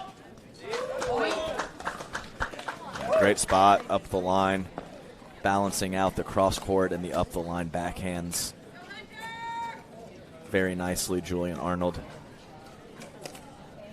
7-5. Little taste of his own medicine. Not that Julian's serve is any shabbiness at all, but just the comment with the Hunter Johnson crushing those serves and Julian painting the back line with one himself. We're going to have a timeout here from Johnson as Arnold quickly puts 2 more points on the board after the end change. And I think almost every timeout against Julian Arnold is attempting to kill momentum. Yeah, yes, timeout. For sure. There really is no other way to do it. I mean, he gets so crazy, you're just trying to cool him off. Yeah, absolutely right. I talked about it in a previous match where he has these little bursts of greatness, and a timeout is a great way to squash it. So I'm not sure he's had too many dips in level in this match after that first game. So best of luck cooling Julian Arnold off right now.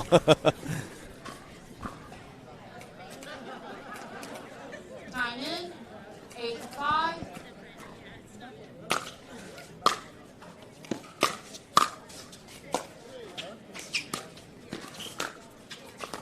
Ooh, that looked a little wide maybe on the... Yeah, Julian just posting up, totally in the rhythm of knowing Hunter Johnson's patterns and just basically waiting there after the cross-court forehand from Hunter. Side out.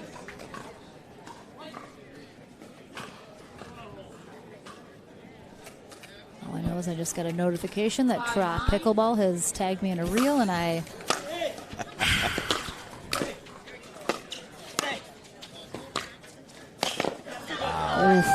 Wow. I mean, the short hop backhand drive with topspin followed up by the short angle forehand cross-court pass. I mean, what is happening out here?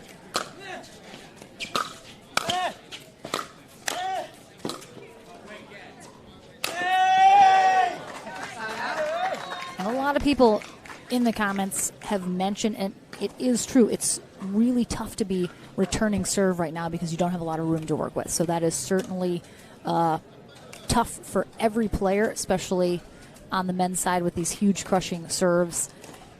most of them would like a little bit more space, but you got to work with what you got.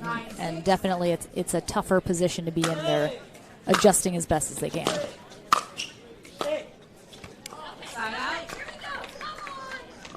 Nice two-handed volley from Hunter Johnson within a couple inches of the baseline, forcing the error from Julian. 6-9.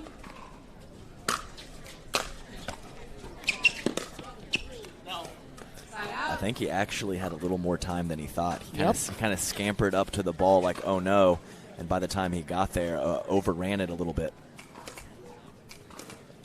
9-6.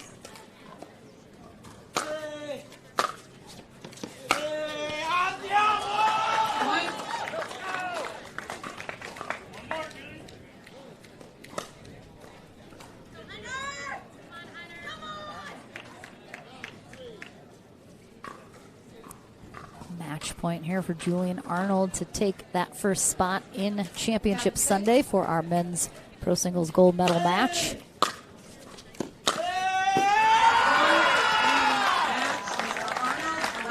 It's the hug. They hugged, guys. They hugged. I told you they were going to hug. Unbelievable.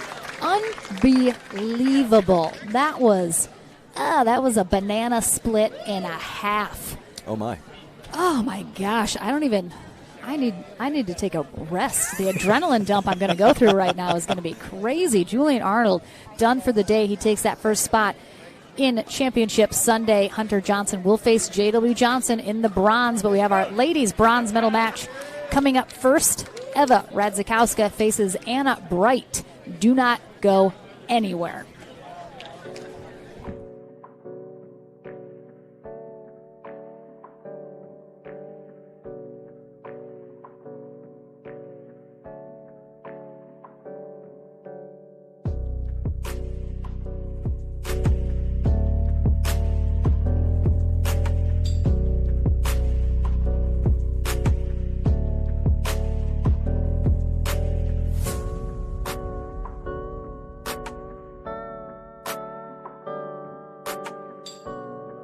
Our priorities, they've changed. Hey Lexus, play my music. It's not just about getting ahead or the constant grind. It's about knowing what you want Watch for traffic. and focusing on what matters. Welcome to the next level. This is the Lexus NX with intuitive tech and our most advanced safety system ever.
Welcome back to the Franklin Studio. Lauren McLaughlin with Julian Arnold, who I am very sure is happy to be done for the day after the level of intensity that just happened in that matchup. You have only played Hunter Johnson, I think, one previous time, so you don't know him super well in his game. He obviously took game one, Was that first game kind of a feeling out process for you in terms of what strategy you needed to implement, what maybe you were looking at in terms of his game that needed to be adjusted, if anything? First and foremost, I just want to say great job to Hunter. He played amazing. I don't really feel like I was doing anything wrong in the first game. Maybe not making enough thirds or passing shots, but I mean, when he was serving, he was taking advantage of his good serve and hitting some high quality shots. So I give him a lot of credit. I think as the match went on, I warmed up a little bit and he slowed down. So I think my fitness just helped me grind that one out, and I'm just happy I was able to get it to a third. He was 1 point away and had me on the ropes, and I just dug deep and gave it my all and lucked out again. So, I mean, a little bit more than luck. You certainly put in the effort without question during that. And you mentioned, he almost was able to close that out into, you really had to kind of dig and get. What are you thinking to yourself going into that third game now that you've pulled out that second one, which was super tough to do? What's the thought process going into that third to just kind of maintain that level and try and get it to carry you into the gold medal match? I think it's important to come out strong in the third, so exactly what I didn't do, I guess. He got up 2-0, but I was able to stop him there, and I think I got a lead going into the split. So yeah, I mean, try to get a leg up on him, and then just keep doing what I was doing, chasing balls down, just trying to make it as tough as possible. I think everyone out here on the APP is just so good. These singles draws are so deep, they're so tough. So any one of us out here could make it to the final, and it just happened to be me today. It looked like you were definitely interacting with the crowd on a good portion of it. People really giving you a lot of energy. We're certainly loving the intensity that you were bringing. Did you feel like you were able to feed off a little bit of what the crowd was giving you here in this match? Absolutely. This crowd has been nothing short of amazing. I think now that I've been a part of the sport for almost a year, people are getting to know me a little bit more, so they're not as shocked or scared or whatever you want to call it of my when I'm pulling my antics. I think they kind of enjoy it at this point, at least some of them. So, I'm a polarizing character. I understand that. You kind of either love me or hate me, kind of like a Johnny Mack or a Leighton Hewitt. But that's what I need to win, and that's what I'm here to do. I mean, congratulations. Played out of your mind during that. Got it done. We'll see you on Sunday, at least in one match for the singles, but we have that bronze medal match coming up for our ladies, followed by the final bronze medal match in our men's. Done for the day, can change out of the sweaty clothes, go get a bite, relax a little bit as you focus on tomorrow in mixed, of course. But Eva Radzikowska takes on Anna Bright in our final ladies match of the day in bronze. That's coming up right after this.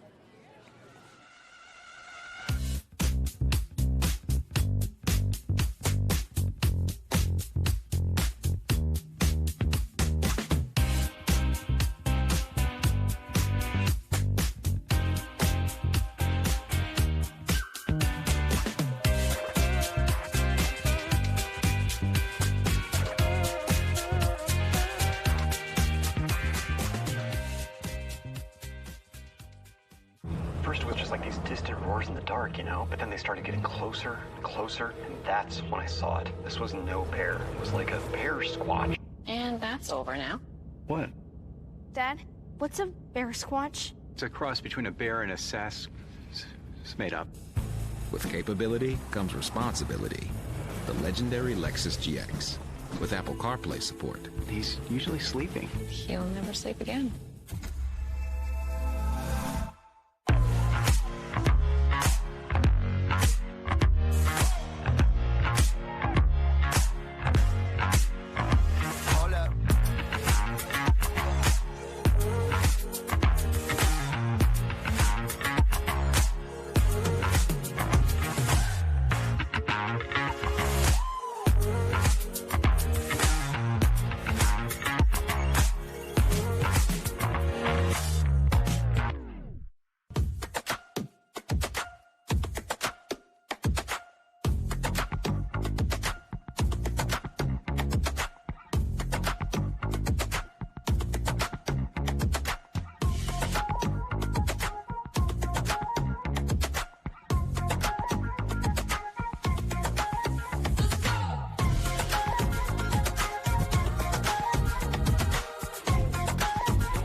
for the setting sun into our wildest dreams. Follow me into our wildest dreams, our wildest dreams.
The APP Sunmed Hilton Head Open, presented by Lexus. Brought to you by Yola for the champion in you. And Pickleball Central, your pickleball superstore, catering from beginner to pro.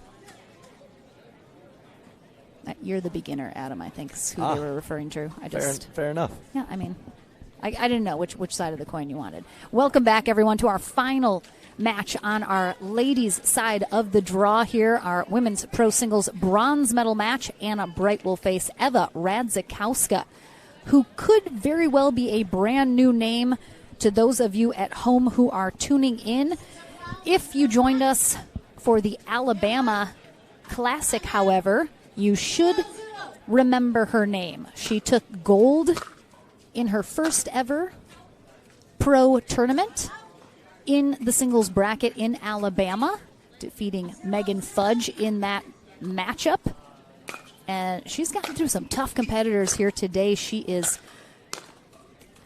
originally from Poland,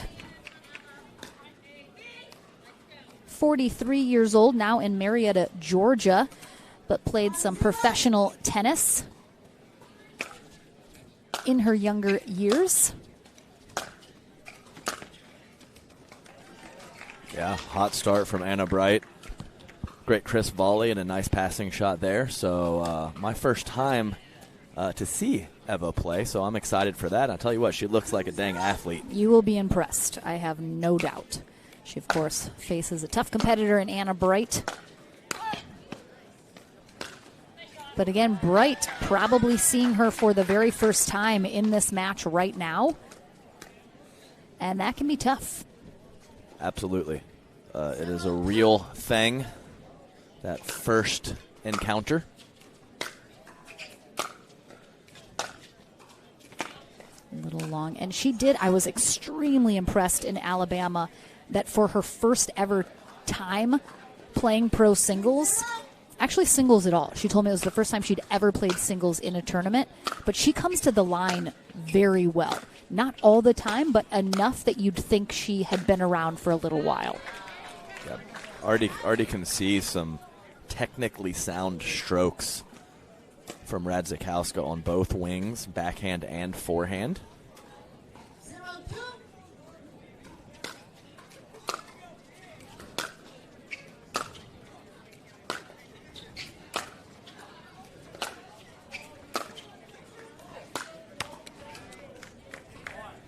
Nice grind from Anna Bright from the back of the court.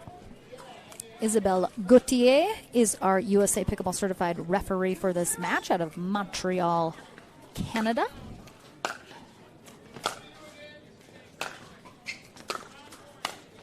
Again, follows in that really nice shot, puts her in a great position here. Two-handed backhand put away.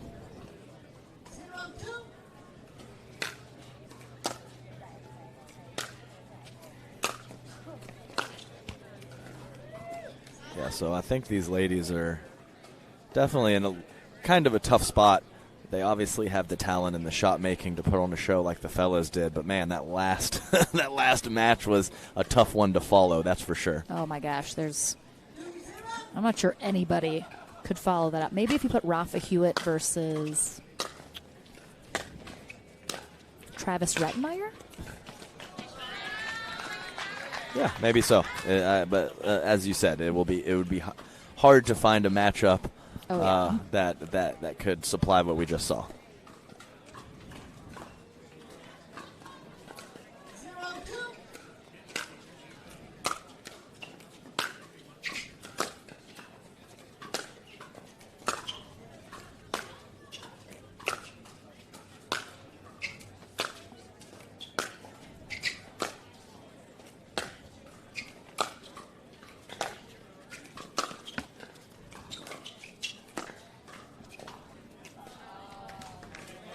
Nice play. We already see some of the patterns early in this match as Anna Bright not willing to grind out from the back of the court with Davidze earlier and very much staying back much more frequently than we saw in that previous matchup.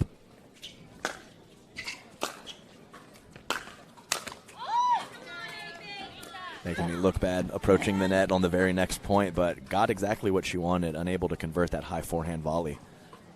Definitely, I think Bright knows when she's coming up against these newer players that she doesn't know as well, and especially really high-level tennis players.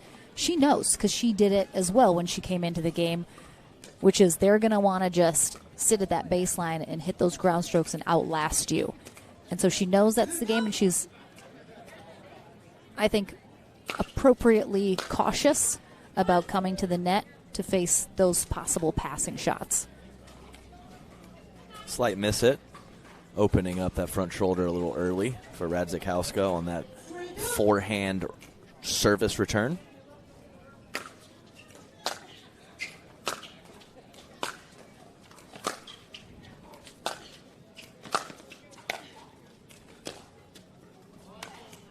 Oh, just kind of lost it, I think, in perhaps the light. We do have the lights on now here at the venue, even though, 5:15, not super late, but cloud cover creating a bit of a darkness, so better to get those on earlier rather than later, but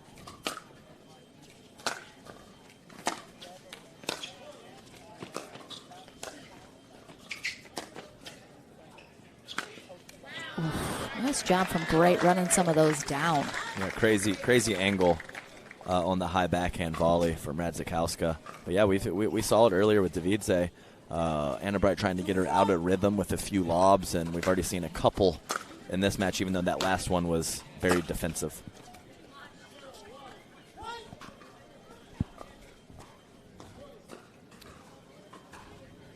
Bright with the early lead, but Radzikowska back within one.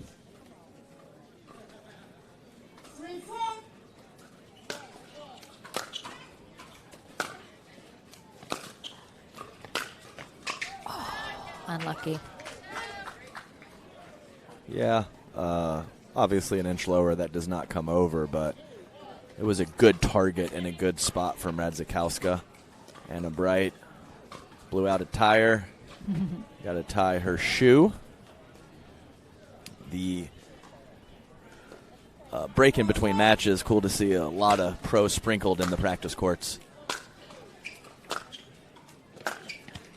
Yeah, 6 courts behind us, just littered with pros and senior pros getting ready for the doubles weekend. But right now, we are focused on Championship Court 1 and this intense singles action.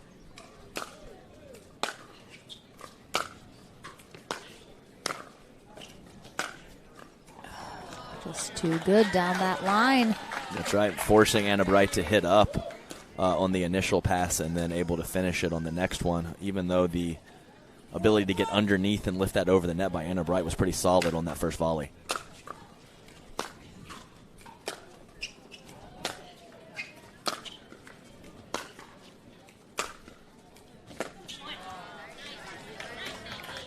Great approach shot from Anna Bright, and we are very much neck and neck to start game one. Seems to be a very even matchup.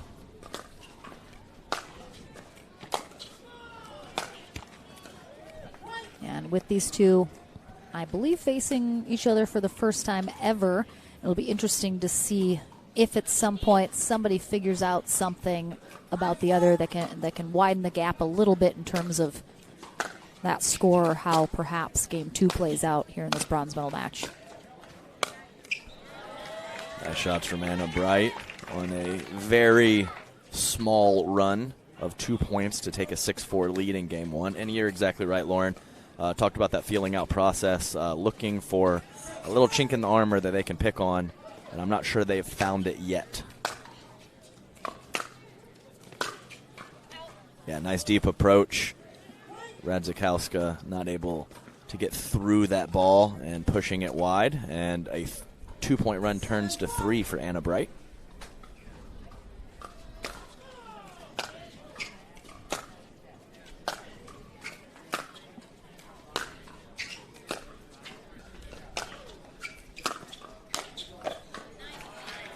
And I'll tell you what, being right next to the court, you can obviously see the footwork, but you can really hear the footwork. These ladies are getting very set for every shot. They're making their adjustment steps. They are creating that consistent contact point at a very high level out there. I thought we were going to have an Anna Bright in the booth there for a minute.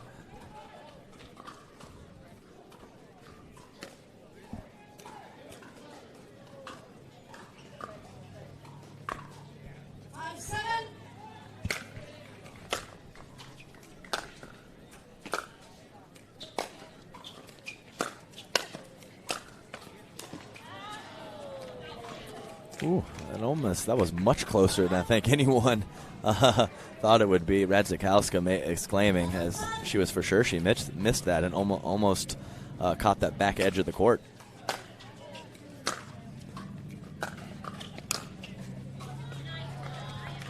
Yeah, fantastic spot from Anna Bright, deciding to avoid the open court and push that ball behind her opponent, Radzikowska.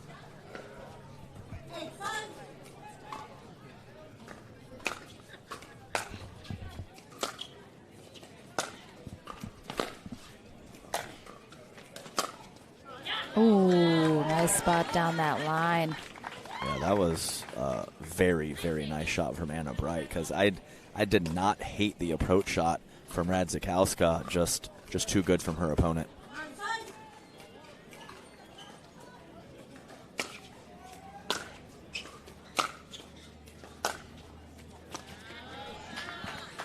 Yeah. Very low ball there, did not come up much at all. Yeah, it was a very, very linear plane, almost no shape to that shot, and it hit the court and very much skidded.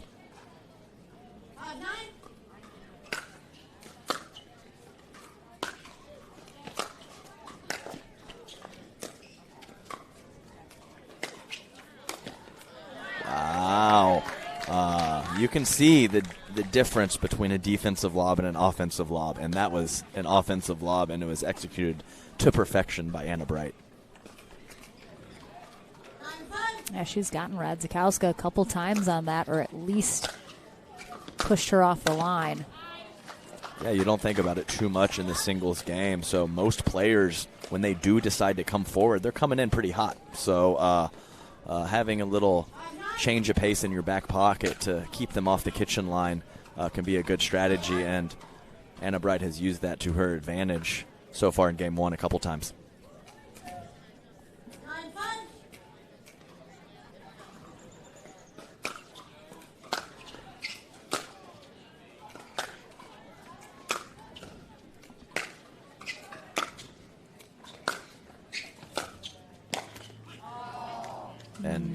I think there is certainly a different comfort level from Bright than when she was playing Davidze.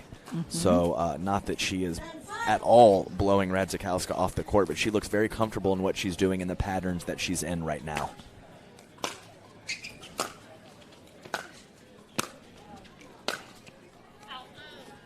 Just out, so Bright will take game 1 here over Eva Radzikowska. We'll see if Radzikowska has some adjustments now that she has had a look at Bright here in game 1. But she's still all smiles, which we'll love to see. So we'll be back into the action with game 2 here in our women's bronze medal match right after this.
Fruit Smash Super Hot Seltzer with real juice. It's party juice. Welcome back into the action, everyone. Game 2 here in our final ladies match of the day here at the APP Sunmed Hilton Head Open presented by Lexus. We have Anna Bright on the far end for game 2, Eva Radzikowska on the near end. Bright taking game 1 over very, very newcomer Radzikowska, who had her first pro breakout in her first ever singles event in Alabama, taking gold. She had played, I believe, 1 or 2 other tournaments previously, but I think that was her first pro event. Great angle created from Radzikowska on that backhand passing shot. Got her feet very much underneath her and nice and balanced, and she definitely hit her spot there.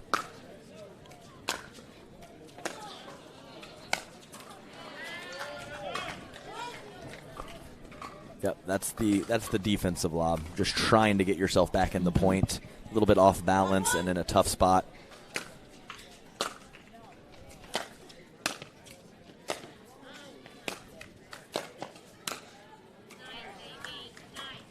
Nice controlled aggression from the kitchen line from Anna Bright. It took 3, if not 4 shots to get it done, but she did get it done.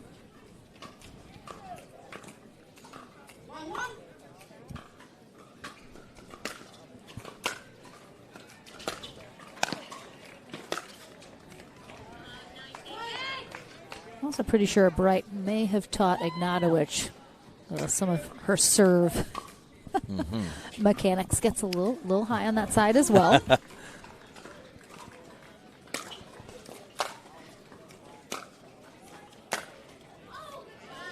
Great spot down the line there from. Yeah, she might be dealing with something I physically. literally was just thinking that as well. I see a little KT tape on her right calf / Achilles. And it also looks like she has knee braces underneath her leggings from what I'm seeing. Yeah, that's a good pickup there. But she definitely seemed to favor something in between. A bit of a tweak or something going on. Yes. Something to monitor moving forward.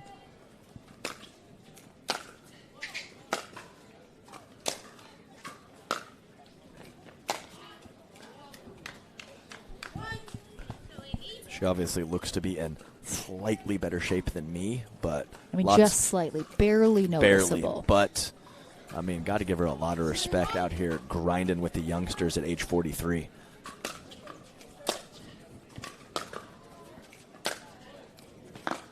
And she's just getting into pickleball at 43. Right, great angle that created. Is unheard of. Yes, great angle created on the forehand side. Seen one early in game 2 on the backhand side, and now she's matching it on the forehand side.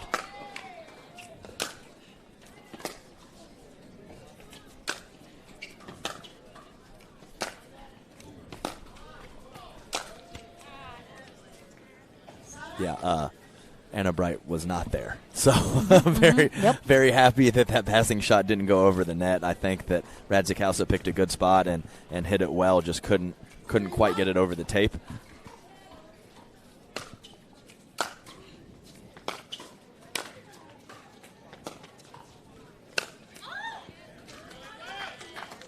Nice couple shorter lobs early in game 2 for Anna Bright.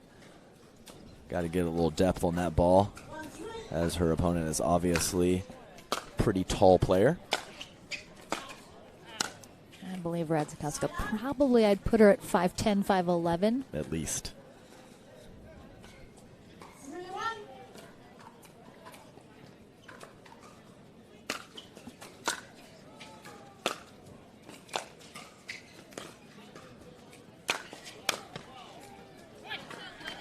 Oh, she's having issues big time. Yeah. It looks like it's that left leg that looks a little stiffer. But as she came over, she grimaced for sure. Yes, that was a full-on grimace. I hate to see that.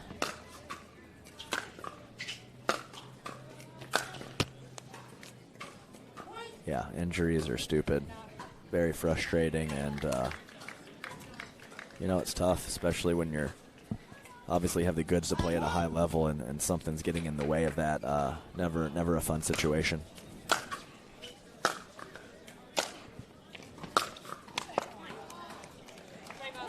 Yeah, she's calling a timeout, and we'll see if she. Maybe we've already seen it a couple times in these last few points. Coming in a little early. She did not call a timeout. I could have sworn. I could have sworn she said timeout. I'm trying to think what she would have said that sounded so similar, but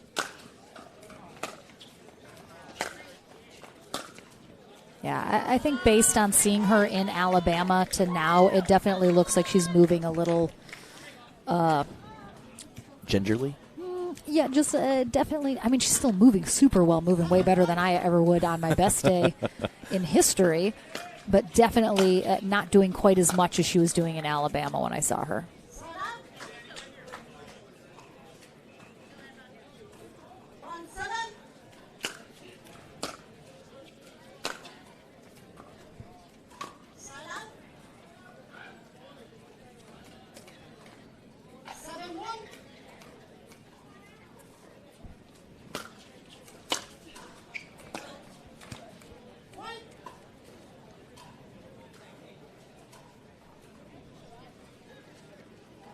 Right, just rolling here. And I do think, Radzikowska not quite up to her abilities right now. And I think that's certainly given Bright an opportunity here to pull away just a little bit more.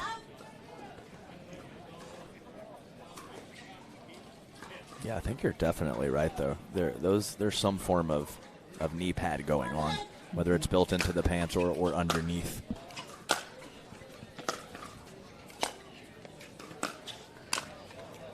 Great stretch there from Radzikowska, trying to dig her way back into game 2. Even leaning a little bit to her left there. Great job of of switching her momentum, going back to her right side and hitting a nice clean volley. Yeah, put that paddle down That's into exactly the kitchen. Right. Yeah, I didn't even see it, but I heard it. Yep. And that happens a lot. Players do put that paddle down, but a lot of times they are able to keep it out of the kitchen. But definitely that little hop, put that paddle down into the kitchen following that volley, so that is a fault.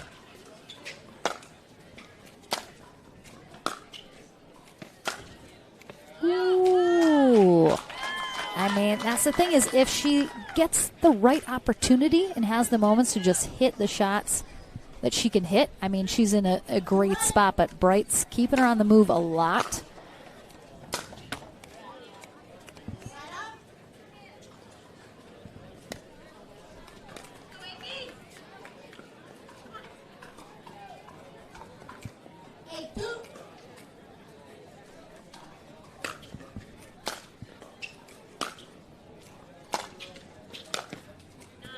Yeah, great close.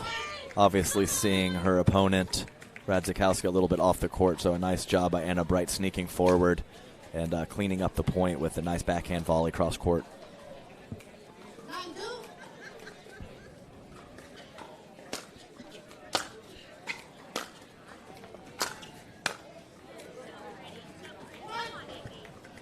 And this will be a match point here for Anna Bright. I think Kathy likes Anna.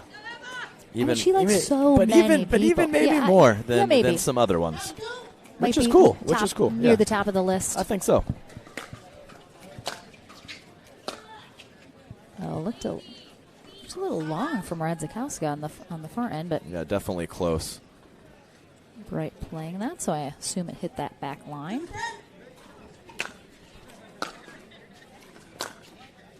That one definitely long. And another match point here for Bright. Looking for that rematch on Championship Sunday with Salome Davidze, who has already gotten that first spot.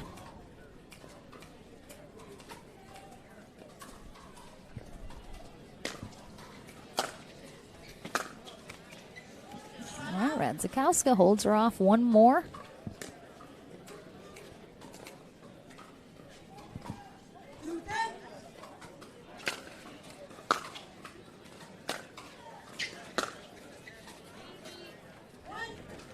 Still hanging in there.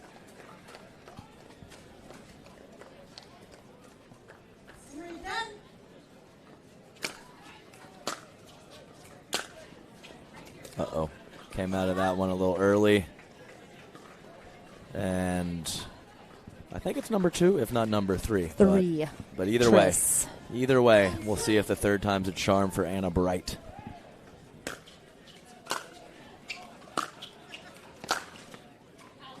It is with a little wide there from Radzikowska, but I mean, second pro tournament for Radzikowska, and she finds herself a bronze medal this time after a gold medal the first time. Not a bad start to her pickleball career as she will continue to, of course, grow into it, but it is Anna Bright who comes out on top, and she will have one spot at least in Championship Sunday for our women's pro singles match against Salome Davidze. We head to the Franklin studio one final time with her and then back into the action for our final match of the day, which is our men's bronze medal match.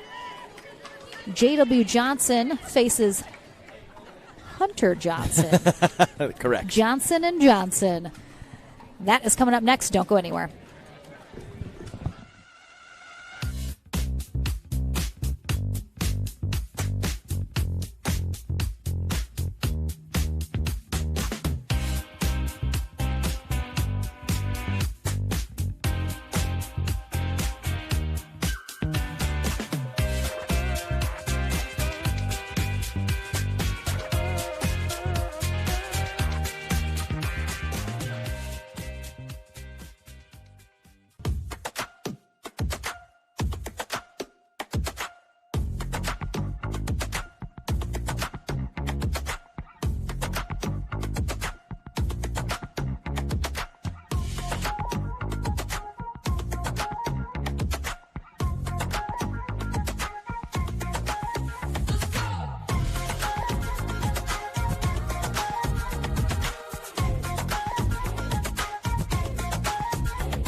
crypto's down. No coiner. Trust. This'll move. Do the fragging seat. Rez, hit me. I got my ult.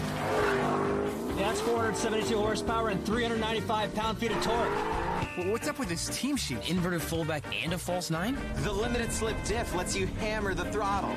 You don't get it till you go all in. Poggers. Stick it in the onion bag. The Lexus IX, all in on the sports sedan. Hello, everyone. Welcome back to the Franklin studio. Adam Stone here with our bronze medal champion, Anna Bright. Anna, we talked briefly before the match. You had never played Eva before, but you saw her play in Alabama where she had some good success. You knew she had some good strokes, and she's kind of a physical presence out there. What are some of the things that you were thinking about coming into this match? You know, I'm also a physical presence. Perhaps not as much so, but I saw she had some really good wins against Mary and Lauren, two really good players. And so quickly in between losing to Salome and the bronze medal match, I watched some of her Alabama matches to kind of get a feel for her game and stuff. I knew she was really good, and I feel like we had a lot of really good points, and just like a few mistakes kind of pushed me ahead, but I felt like she's really, really good. I'm sure I'll be playing her much more. Definitely. So did you notice at any point in that match that maybe she was laboring a little bit with something on her leg? Did you notice that a little bit? I did. I noticed maybe at the start of the second game, I think, because I saw after the first, like, she was kind of sitting down, and I saw her roll her ankle. But I think when you see something going on like that, you can't really play any differently. I feel like sometimes when people are hurt, I hope she's not hurt too badly, but sometimes when people are hurt, they play like wounded animals, and they just go for broke, and if they're making it, there's just like nothing you can do. So try not to play any differently when I see someone maybe hurting or something. Okay, so we're going to end it off with 3 rapid-fire questions, okay? Mexican food or Italian food? Mexican. Beer, wine, or neither? Neither. When you go to the beach with James Ignato, which do you prefer him, in board shorts or a Speedo? Speedo. But James and I have actually never gone to the beach together, so that's a hypothetical. All right, well, that was a fantastic interview and fantastic job out on the court. We look forward to seeing you in Championship Sunday. Anna Bright, ladies and gentlemen.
Where the setting sun into our wildest dream. Follow me into our wildest dreams, our wildest dreams.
My crypto's down.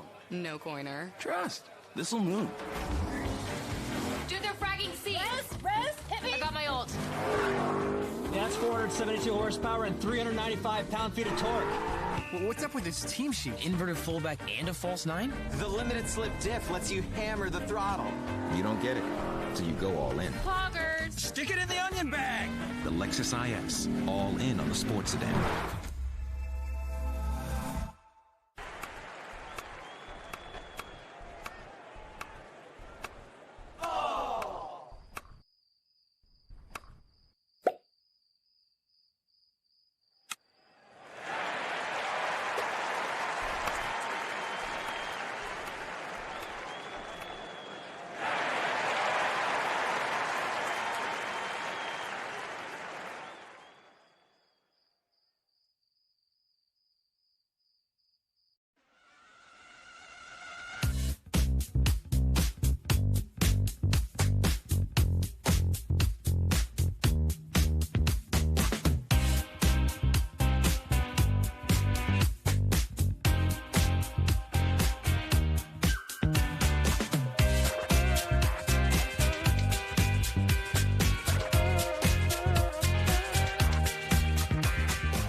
Welcome back into the action, everyone, for our final match of the day.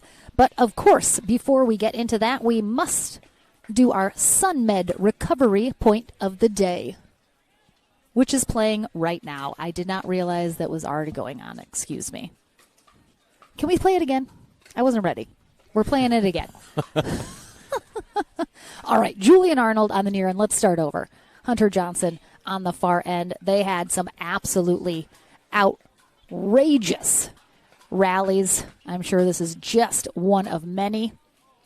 Johnson coming up to the net. Arnold joins him, clips the net. Great angle there from Hunter Johnson. Good pickup from Arnold. Little exchange here at the net. What a pickup there from Johnson in that back corner. But ultimately, it is Julian Arnold coming out on top, and one of his many gigantic andiamos, of course, to finish. Kyle Yates loved it. And that was our Sunmed recovery point of the match. Well, the best part is we had Kyle Yates smiling, and then we had Hunter's brother Yates smiling as well. Of course. I mean, you can't not, for goodness sakes. Well, I'll tell you what, Lauren, if this, unfortunately we did not have it on CC1 earlier, but if this match is like it was earlier, we're probably going to get out of here about 9 o'clock because they played a barn burner earlier in the day. Yes, so like Adam Stone said, we have J.W. Johnson on the near end, Hunter Johnson on the far end, no relation.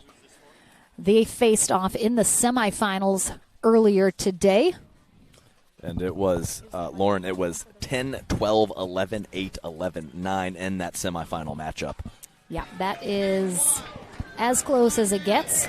Tom Tagler is our USA Pickleball Certified referee. It's a little wide there from Hunter.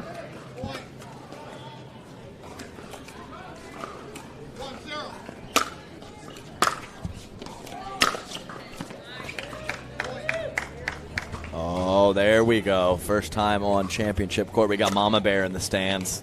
Sharon on JW. Oh, I see her. Julie Johnson.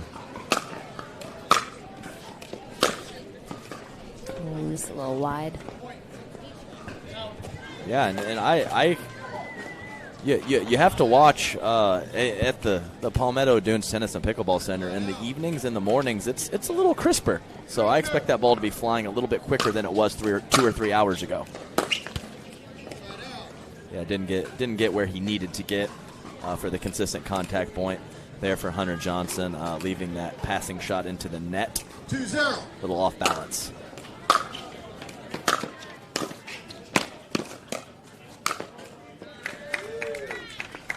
Very nice close on the initial volley from JW, and a little slide step to his right to finish it with the forehand.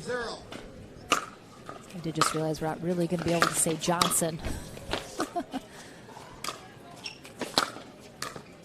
Oh, into the stands there from Hunter. That looked a little interesting that he, I'm not sure exactly. Obviously, it was a very nice shot from JW Johnson, but looked a little awkward on that contact from Hunter.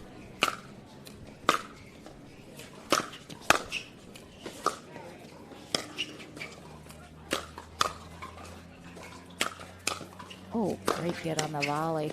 Ooh, I think he put that in. Oh, my. What? I can't even complete a thought because the next insane hit comes, and I'm just shocked all over again. You start to say something, but the point continues. Like, exactly. Oh, it's like, it's about to end. No. I mean, Hunter Johnson just does such a phenomenal job handling some insane volleys that are hit at him. Saw it in the Julian Arnold matchup. Couple here so far from JW. Yeah, and we've seen a couple fire and ice matchups so far today, but I think both fellows are going to be pretty calm in this one. He says, "Oh no." 1-5.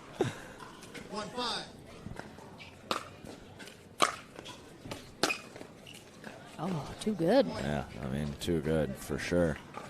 JW even taking a nice step and leaning that way, but not able to make contact with the ball because the quality of the shot was just too good.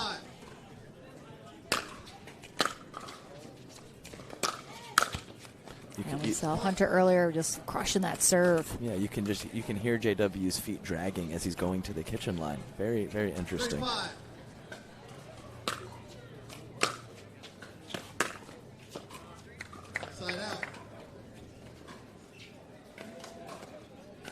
And I mean, as sort of laid back as J.W. Johnson appears all the time, I mean, if you follow him on social media and see the work that he puts in, it's next level. So I absolutely respect that he's putting the work in, like without question. And at 19 years old, that can be tough to do. A lot of 19-year-olds I know just want to lounge around and let's not even go get to the beach. Get into that. Me at 19 years old was a disaster. Minor improvements since then.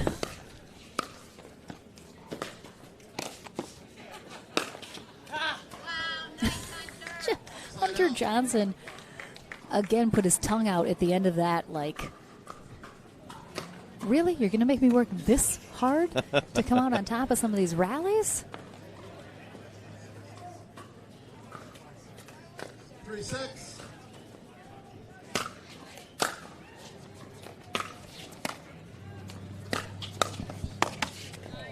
Had a good look at the forehand volley. You could even see it on JW's face. He kind of made that face, knowing he was in a little bit of a tough spot there, but his opponent, luckily for him, unable to finish it off. Yeah, so a little bit of an early exit, as we mentioned, from J.W. Johnson, but he has been running through running through the back draw. Wins over Jack Foster, Pablo Tellez, Dylan Frazier, and Fed. So, obviously would like to run through the main draw unscathed, but he had some big wins in the back draw to get himself into this opportunity. All right, we're going to have a timeout here from Hunter Johnson as J.W. Johnson pulling away a little bit here. He is looking calm, cool, and collected, putting out a vibe on the fence there. Vibing it. Just vibing, checking out the scene. Little people watching, but I mean, we've seen Hunter Johnson. He already beat JW. He's beaten him before. Certainly capable of doing it again. What have you seen here in this first game, though, that's put him in the hole a little bit? Well, I think really most of what it is just an unusual strong start from JW. So we've talked about that multiple times today, a little bit sluggish. I even mentioned his feet kind of dragging going to the kitchen line, but when he is striking the ball, whether it's at the back of the court or at the kitchen line right now, it's pretty dang clean. So that's the biggest difference. I'm not sure anything has been the difference with Hunter so far. Great get. Off the sideline. Finish it with a little edge guard overhead, but still some silly gets. I mean, look at that. The leaps he was taking. He wasn't moving forward. He was bounding forward.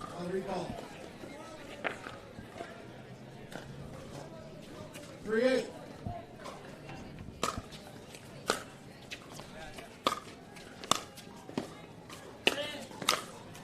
Yeah, maybe one of the things I've seen so far in this match that I didn't see earlier is Hunter Johnson's contact point on his third shot. He was really getting some very aggressive serves and some more into the court for his third shot drives, and I haven't seen quite as much of that so far in game one.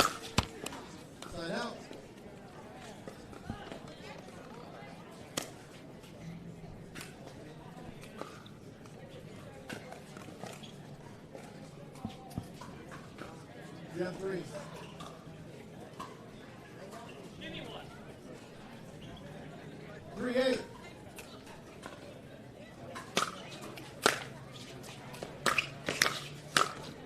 Nice hands there from Hunter Johnson. Did see that a few times on display against Julian Arnold. Got into a couple very quick hands battles during their rallies.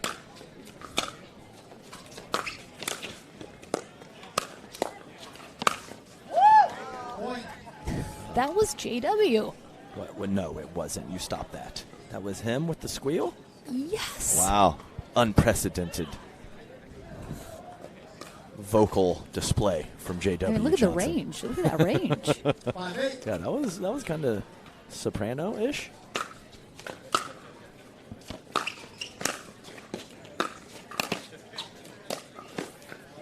Yeah, you could just see Johnson, who's so normally balanced and set, just kind of looked. It might have been a little foot fault there as well. That back foot looks like it might have touched, but just get pulled all over the place there from Hunter. Oh, a couple loose errors after a quick start from JW, and you're exactly right, Lauren. You could see it was perfectly timed replay from Pickleball TV, and Spencer Laurent and the crew. JW very off balance on all 3 of those volleys in that point, and then Hunter catching him cross court with the winner. So, is he dying? Yes, this is amazing. It was perfectly timed. Oh my gosh! The crazy eyes and the deep breath. Spencer on it with the zoom in camera. Well played, sir. Oh my gosh! That could be used for many things. Yeah. So strategically, unfortunately, we didn't see that first game, but really that's all it was in my eyes, was a quicker start from JW and a little flat from Hunter, and you can just kind of see that slowly building for Hunter, getting in that rhythm as we move into this game 1. So he did have a pretty long break, so that could have been a factor as well, but we'll see what he's got in store for us as we are working our way towards the end of this game 1. Yeah, Hunter Johnson just never out of it.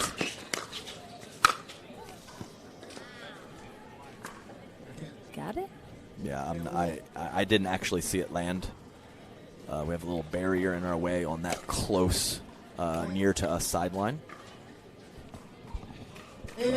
JW along with Dylan, as we mentioned earlier. Very fair with the line calls.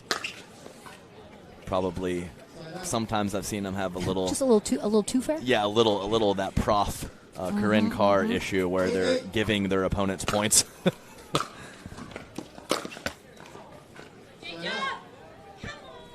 We're tied up at 8 here after JW Johnson certainly in control early in this match, but remember, Hunter Johnson took him out once already today.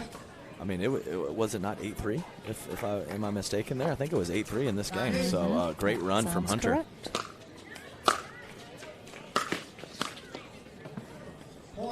Nice dipping pass from Hunter, and the tables have turned. I mean, what? Yeah, exactly. I mean, I was ready for a commercial break for game 2, and here we are. And no timeout from JW, which I do not like. Everyone knows my thoughts on the not using a timeout. Oh, so close. Hunter missed it by about half an inch to seal game 1. We'll see if he can get another crack at it, or possibly JW Johnson tying this thing up.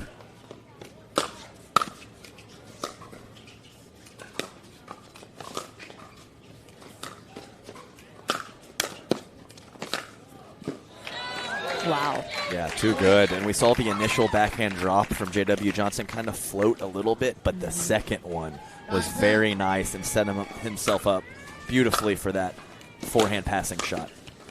And he does indeed tie it up here. Catching Hunter Johnson transitioning, I think Hunter Johnson making contact with that first volley several feet behind the kitchen line. So good job from JW catching his opponent in transition. Oh, no big deal. We got the goat. The goat in his ear. Simone Jargine chatting with JW a little bit. See if I'm not a lip reader, but always nice to have a veteran player, smart player, well-known champion giving you some tips on a timeout. So. They will be teaming up tomorrow in mixed doubles. So there you go. Excuse you, baby Dill. It's lucky it was Dylan. Oh, I mean, ferocious. Is there a more intense face on that windscreen than JW Johnson? Which it matched up with Susanna Mars. Exactly. I mean, even Fed, he looks pretty just stoic. Yeah, for sure.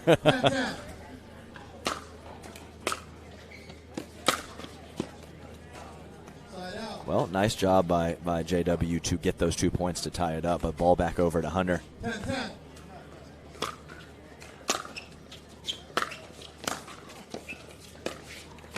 I mean, he is having a stab at some of those shots from Hunter Johnson. My goodness. Barely able to get a paddle on these. Yeah, that's where that off-court work comes into play.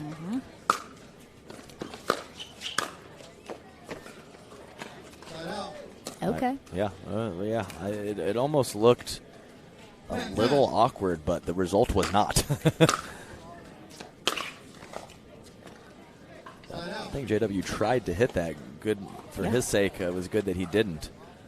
That ball a foot wide.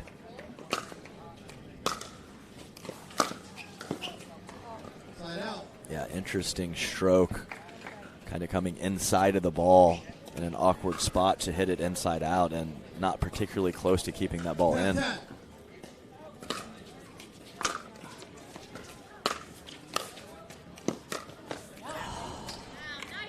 Way to get up tight from Hunter. That ball was kind of floating up there. He could have strolled up to get that ball, but he exploded to it, and he's rewarded with a clean cross-court forehand passing shot. Oh, but follows it up with that short serve. Same guy.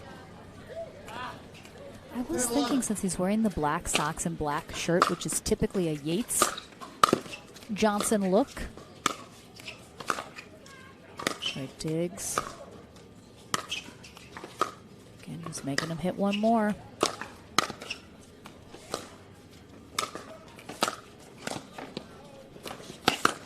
Oh, was he going body? Oh, he absolutely was going body, unless he really, really missed his target. But yes, nice digs from JW with the backhand slice, but sticking with it, Hunter. I mean, what if it's Yates? We just don't know. Wow, and Hunter Johnson pulls it out, 12-10. Was that not the score in game one of their first matchup? I think game correct. one was 12-10. No, that's exactly right. It followed by an 8 and a 9. So my goodness, we're getting more of the same here. What a phenomenal last match this is going to be, Hunter Johnson. In game one, we'll take a short break. Back into the action in game two right after this.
The APP Sunmed Hilton Head Open, presented by Lexus. Lexus, experience amazing. And Pickleball Central, your pickleball superstore, catering from beginner to pro. All right, game one in the books. Here for our final match of the day. Your first day of coverage in Hilton Head Island, South Carolina. Hunter Johnson on the near end, JW Johnson on the far end. Hunter taking game one 12-10 after JW Johnson had a very strong start. Certainly looked like game one was going to be a foregone conclusion for JW, but Hunter Johnson says not so fast. The fadeaway cross court. And he's got it on both sides. And he struck that one well, and he struck the previous passing shot well and hit the tape on both of them. So that's how it goes sometimes. But he's on it.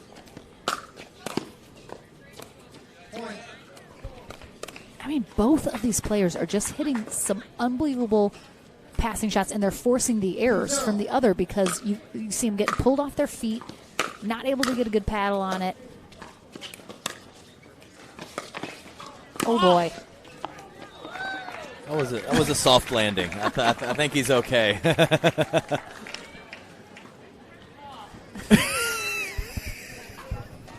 The replay's so good. It's so good. I mean, if he had gotten that in, though, he put his foot in the kitchen. Gotta watch your feet. Yeah, he is. Oh, yeah, showing some fatigue. Hands on the hips there. See, that's when it pays to have some nice love handles. When you get tired, you can just rest your hands right on there.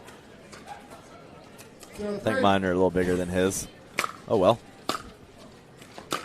It's more resting to be done. Ooh, top spin drop shot. Look you at don't that. see Look that at that smile. Look at that too smile frequently. Yeah. Yeah, be careful. You don't want JW smiling too much. I mean, they're having a good time out there. Yeah. I appreciate it.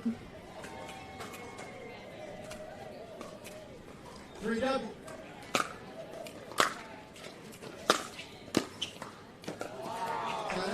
Yeah, that was a delicate downy soft touch from Hunter Johnson. We've seen both Johnsons, not JW, Hunter and his brother, have some really nice touch on the drop volleys.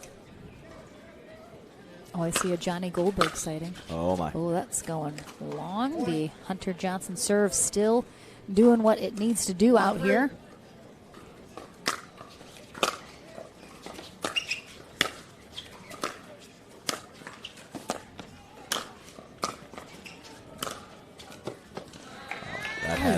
That had some crazy English. Yeah, some crazy English on that ball. It's spinning all over the place.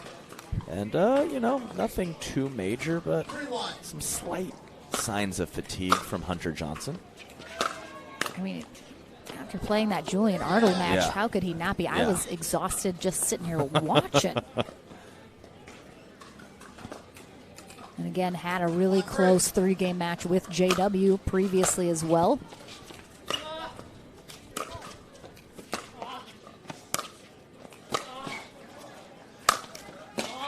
Oh, right back to him. Just did a little too much. Yeah, and, we see these points that are happening right now. Imagine doing that 12-10, 11-8, or 8-11, 11-9. Yeah. So, you're exactly right. Pairing that previous matchup with the Julian Arnold match, and, man, that takes a lot out of your tank.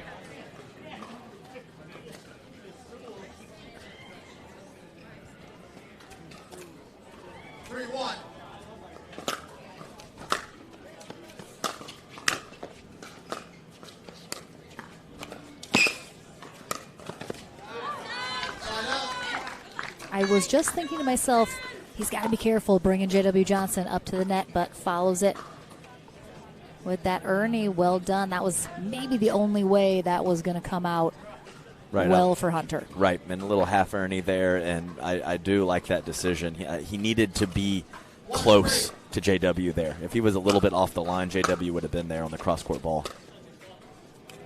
Just misses that back line. Yeah, super close, but I do think it was long. Very tough call. We've had a couple of those with the player looking down on the ball on the baseline. One of the harder ones to call.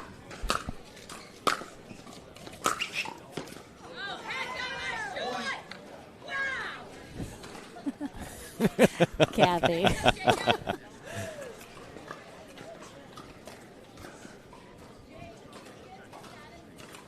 3-3.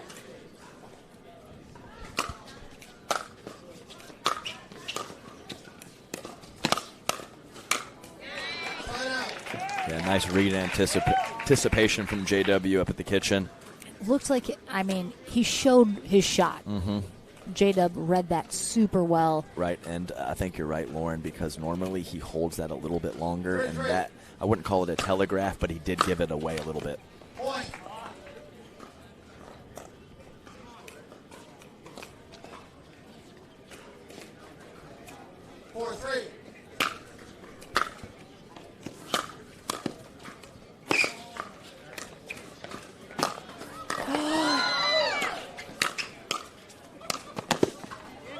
Oh my gosh.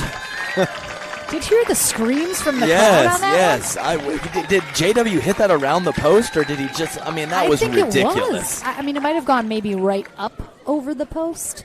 Yeah, Yeah, it was an ATP. Incredible, but I really think Hunter Johnson is feeling it.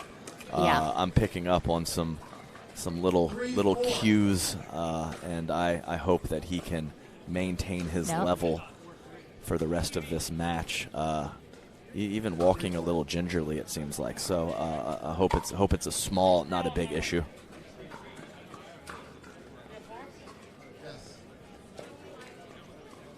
So Hunter thought the score was reversed. He thought it was 4-3. I think that's exactly what happened.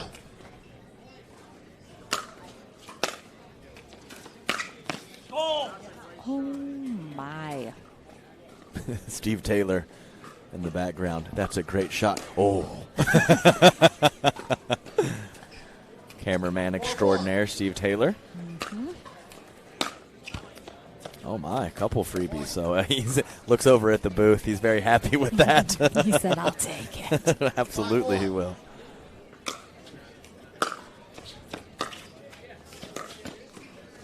Wow, so a big forehand from Hunter Johnson, and now JW with a missed return and a missed shot on that last point, and all of a sudden Hunter Johnson with a 2-point lead.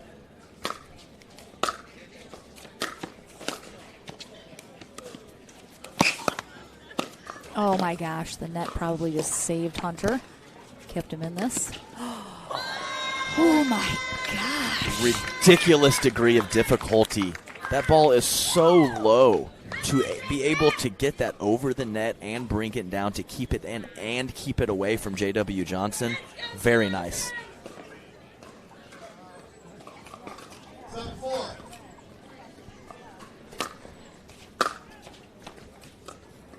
Wow, another missed return. 5-point run from Hunter Johnson.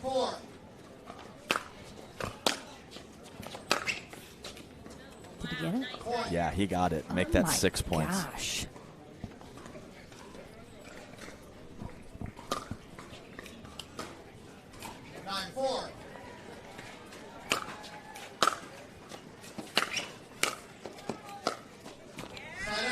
Yeah, I think he overran it, but man, incredible run either way from Hunter Johnson, who has taken a commanding lead in game 2.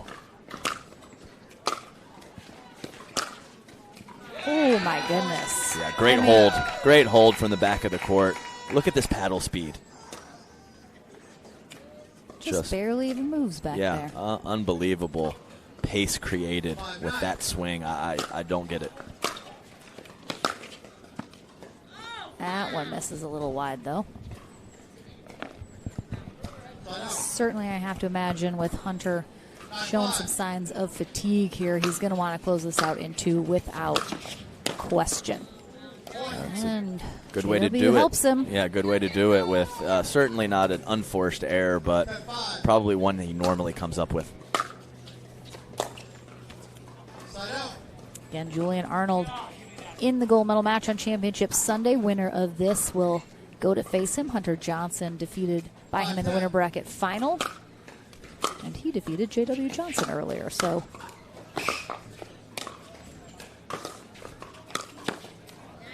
Nice roller, all set up from a great deep return from Hunter Johnson. Even though JW is able to neutralize, great finishing shot from Hunter. Second match point. And he gets it done. 2 times defeating J.W. Johnson here today. Big smiles from J-Dub, though. He is our bronze medalist here in Hilton Head, and Hunter Johnson gets himself a rematch with Julian Arnold on Championship Sunday, his second in as many tournaments. Unbelievable. What a fantastic match, and that is our final one of the day.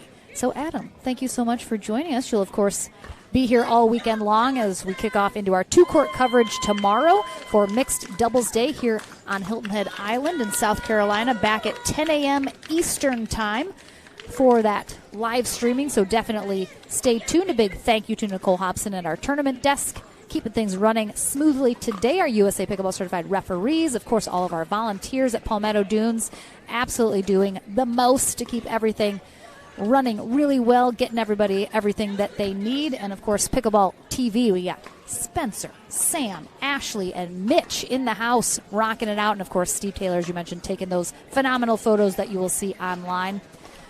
Again, thank you so much for joining us. We head to the Franklin studio one final time before signing off for the day. Thank you so much. It's been awesome. You guys are so fun in the chats, and our viewers love you guys so much. Plan to join us tomorrow morning for more fantastic fun and pickleball here on Hilton Head Island. Into the Franklin studio right after this. This may sound strange, but you've been here before. You were here when this wrench was turned, and when this line was drawn. Oh, and when this stitch was sewn. Because you inspired the Lexus ES to be, well, more you.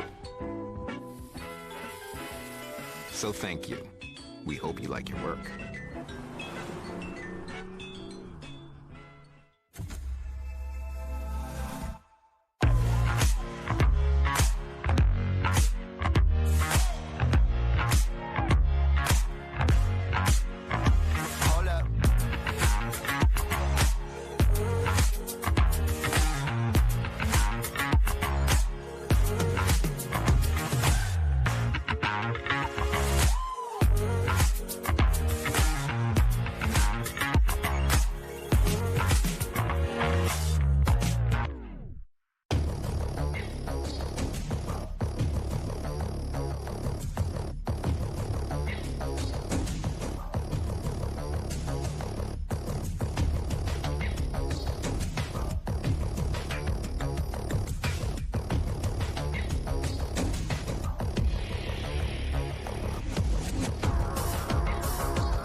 Fruit Smash Super Hot Seltzer with real juice. It's party juice.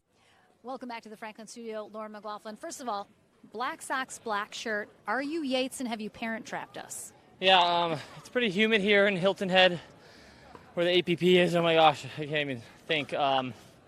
I went through all my white socks, so I was like, Yates, I have to use your black socks, and I'm not happy about it.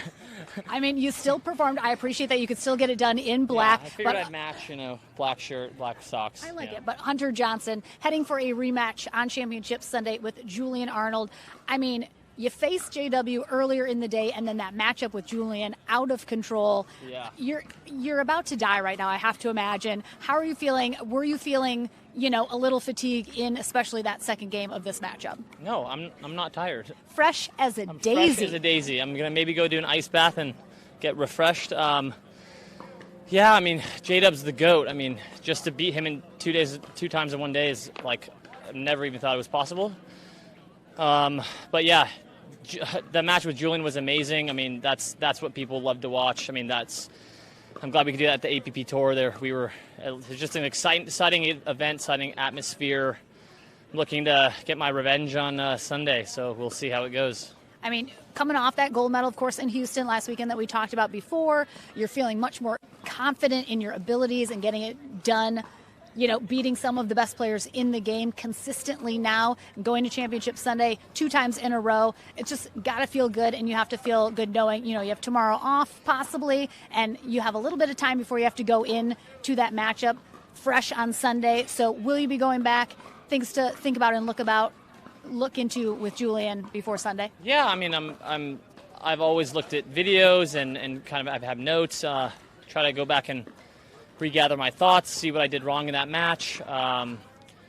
Just figure out a game plan and kind of try to execute it. But yeah, just the confidence is key. Like I said earlier in the day, just trying to ride that wave every time you can. We'll see how it goes. I mean, any final thank yous, shout outs before we sign off for the day? Shout out my parents. They were here last week. I wish they were here this week. Yates, unfortunately, we could have played again in the semis. It didn't happen, but he's working his way up. Diadem. The paddle's amazing, so hopefully I'll keep performing with it on Sunday. All right, well, I feel like you're about to pass out, and I don't want to have to catch you, so we're definitely going to sign off for the day. Thank you again so much for joining us. Hunter Johnson into that gold medal match on Championship Sunday with Julian Arnold, and we are done here in Hilton Head. Again, back tomorrow, 10 a.m. Eastern Time in Hilton Head. We will see you then.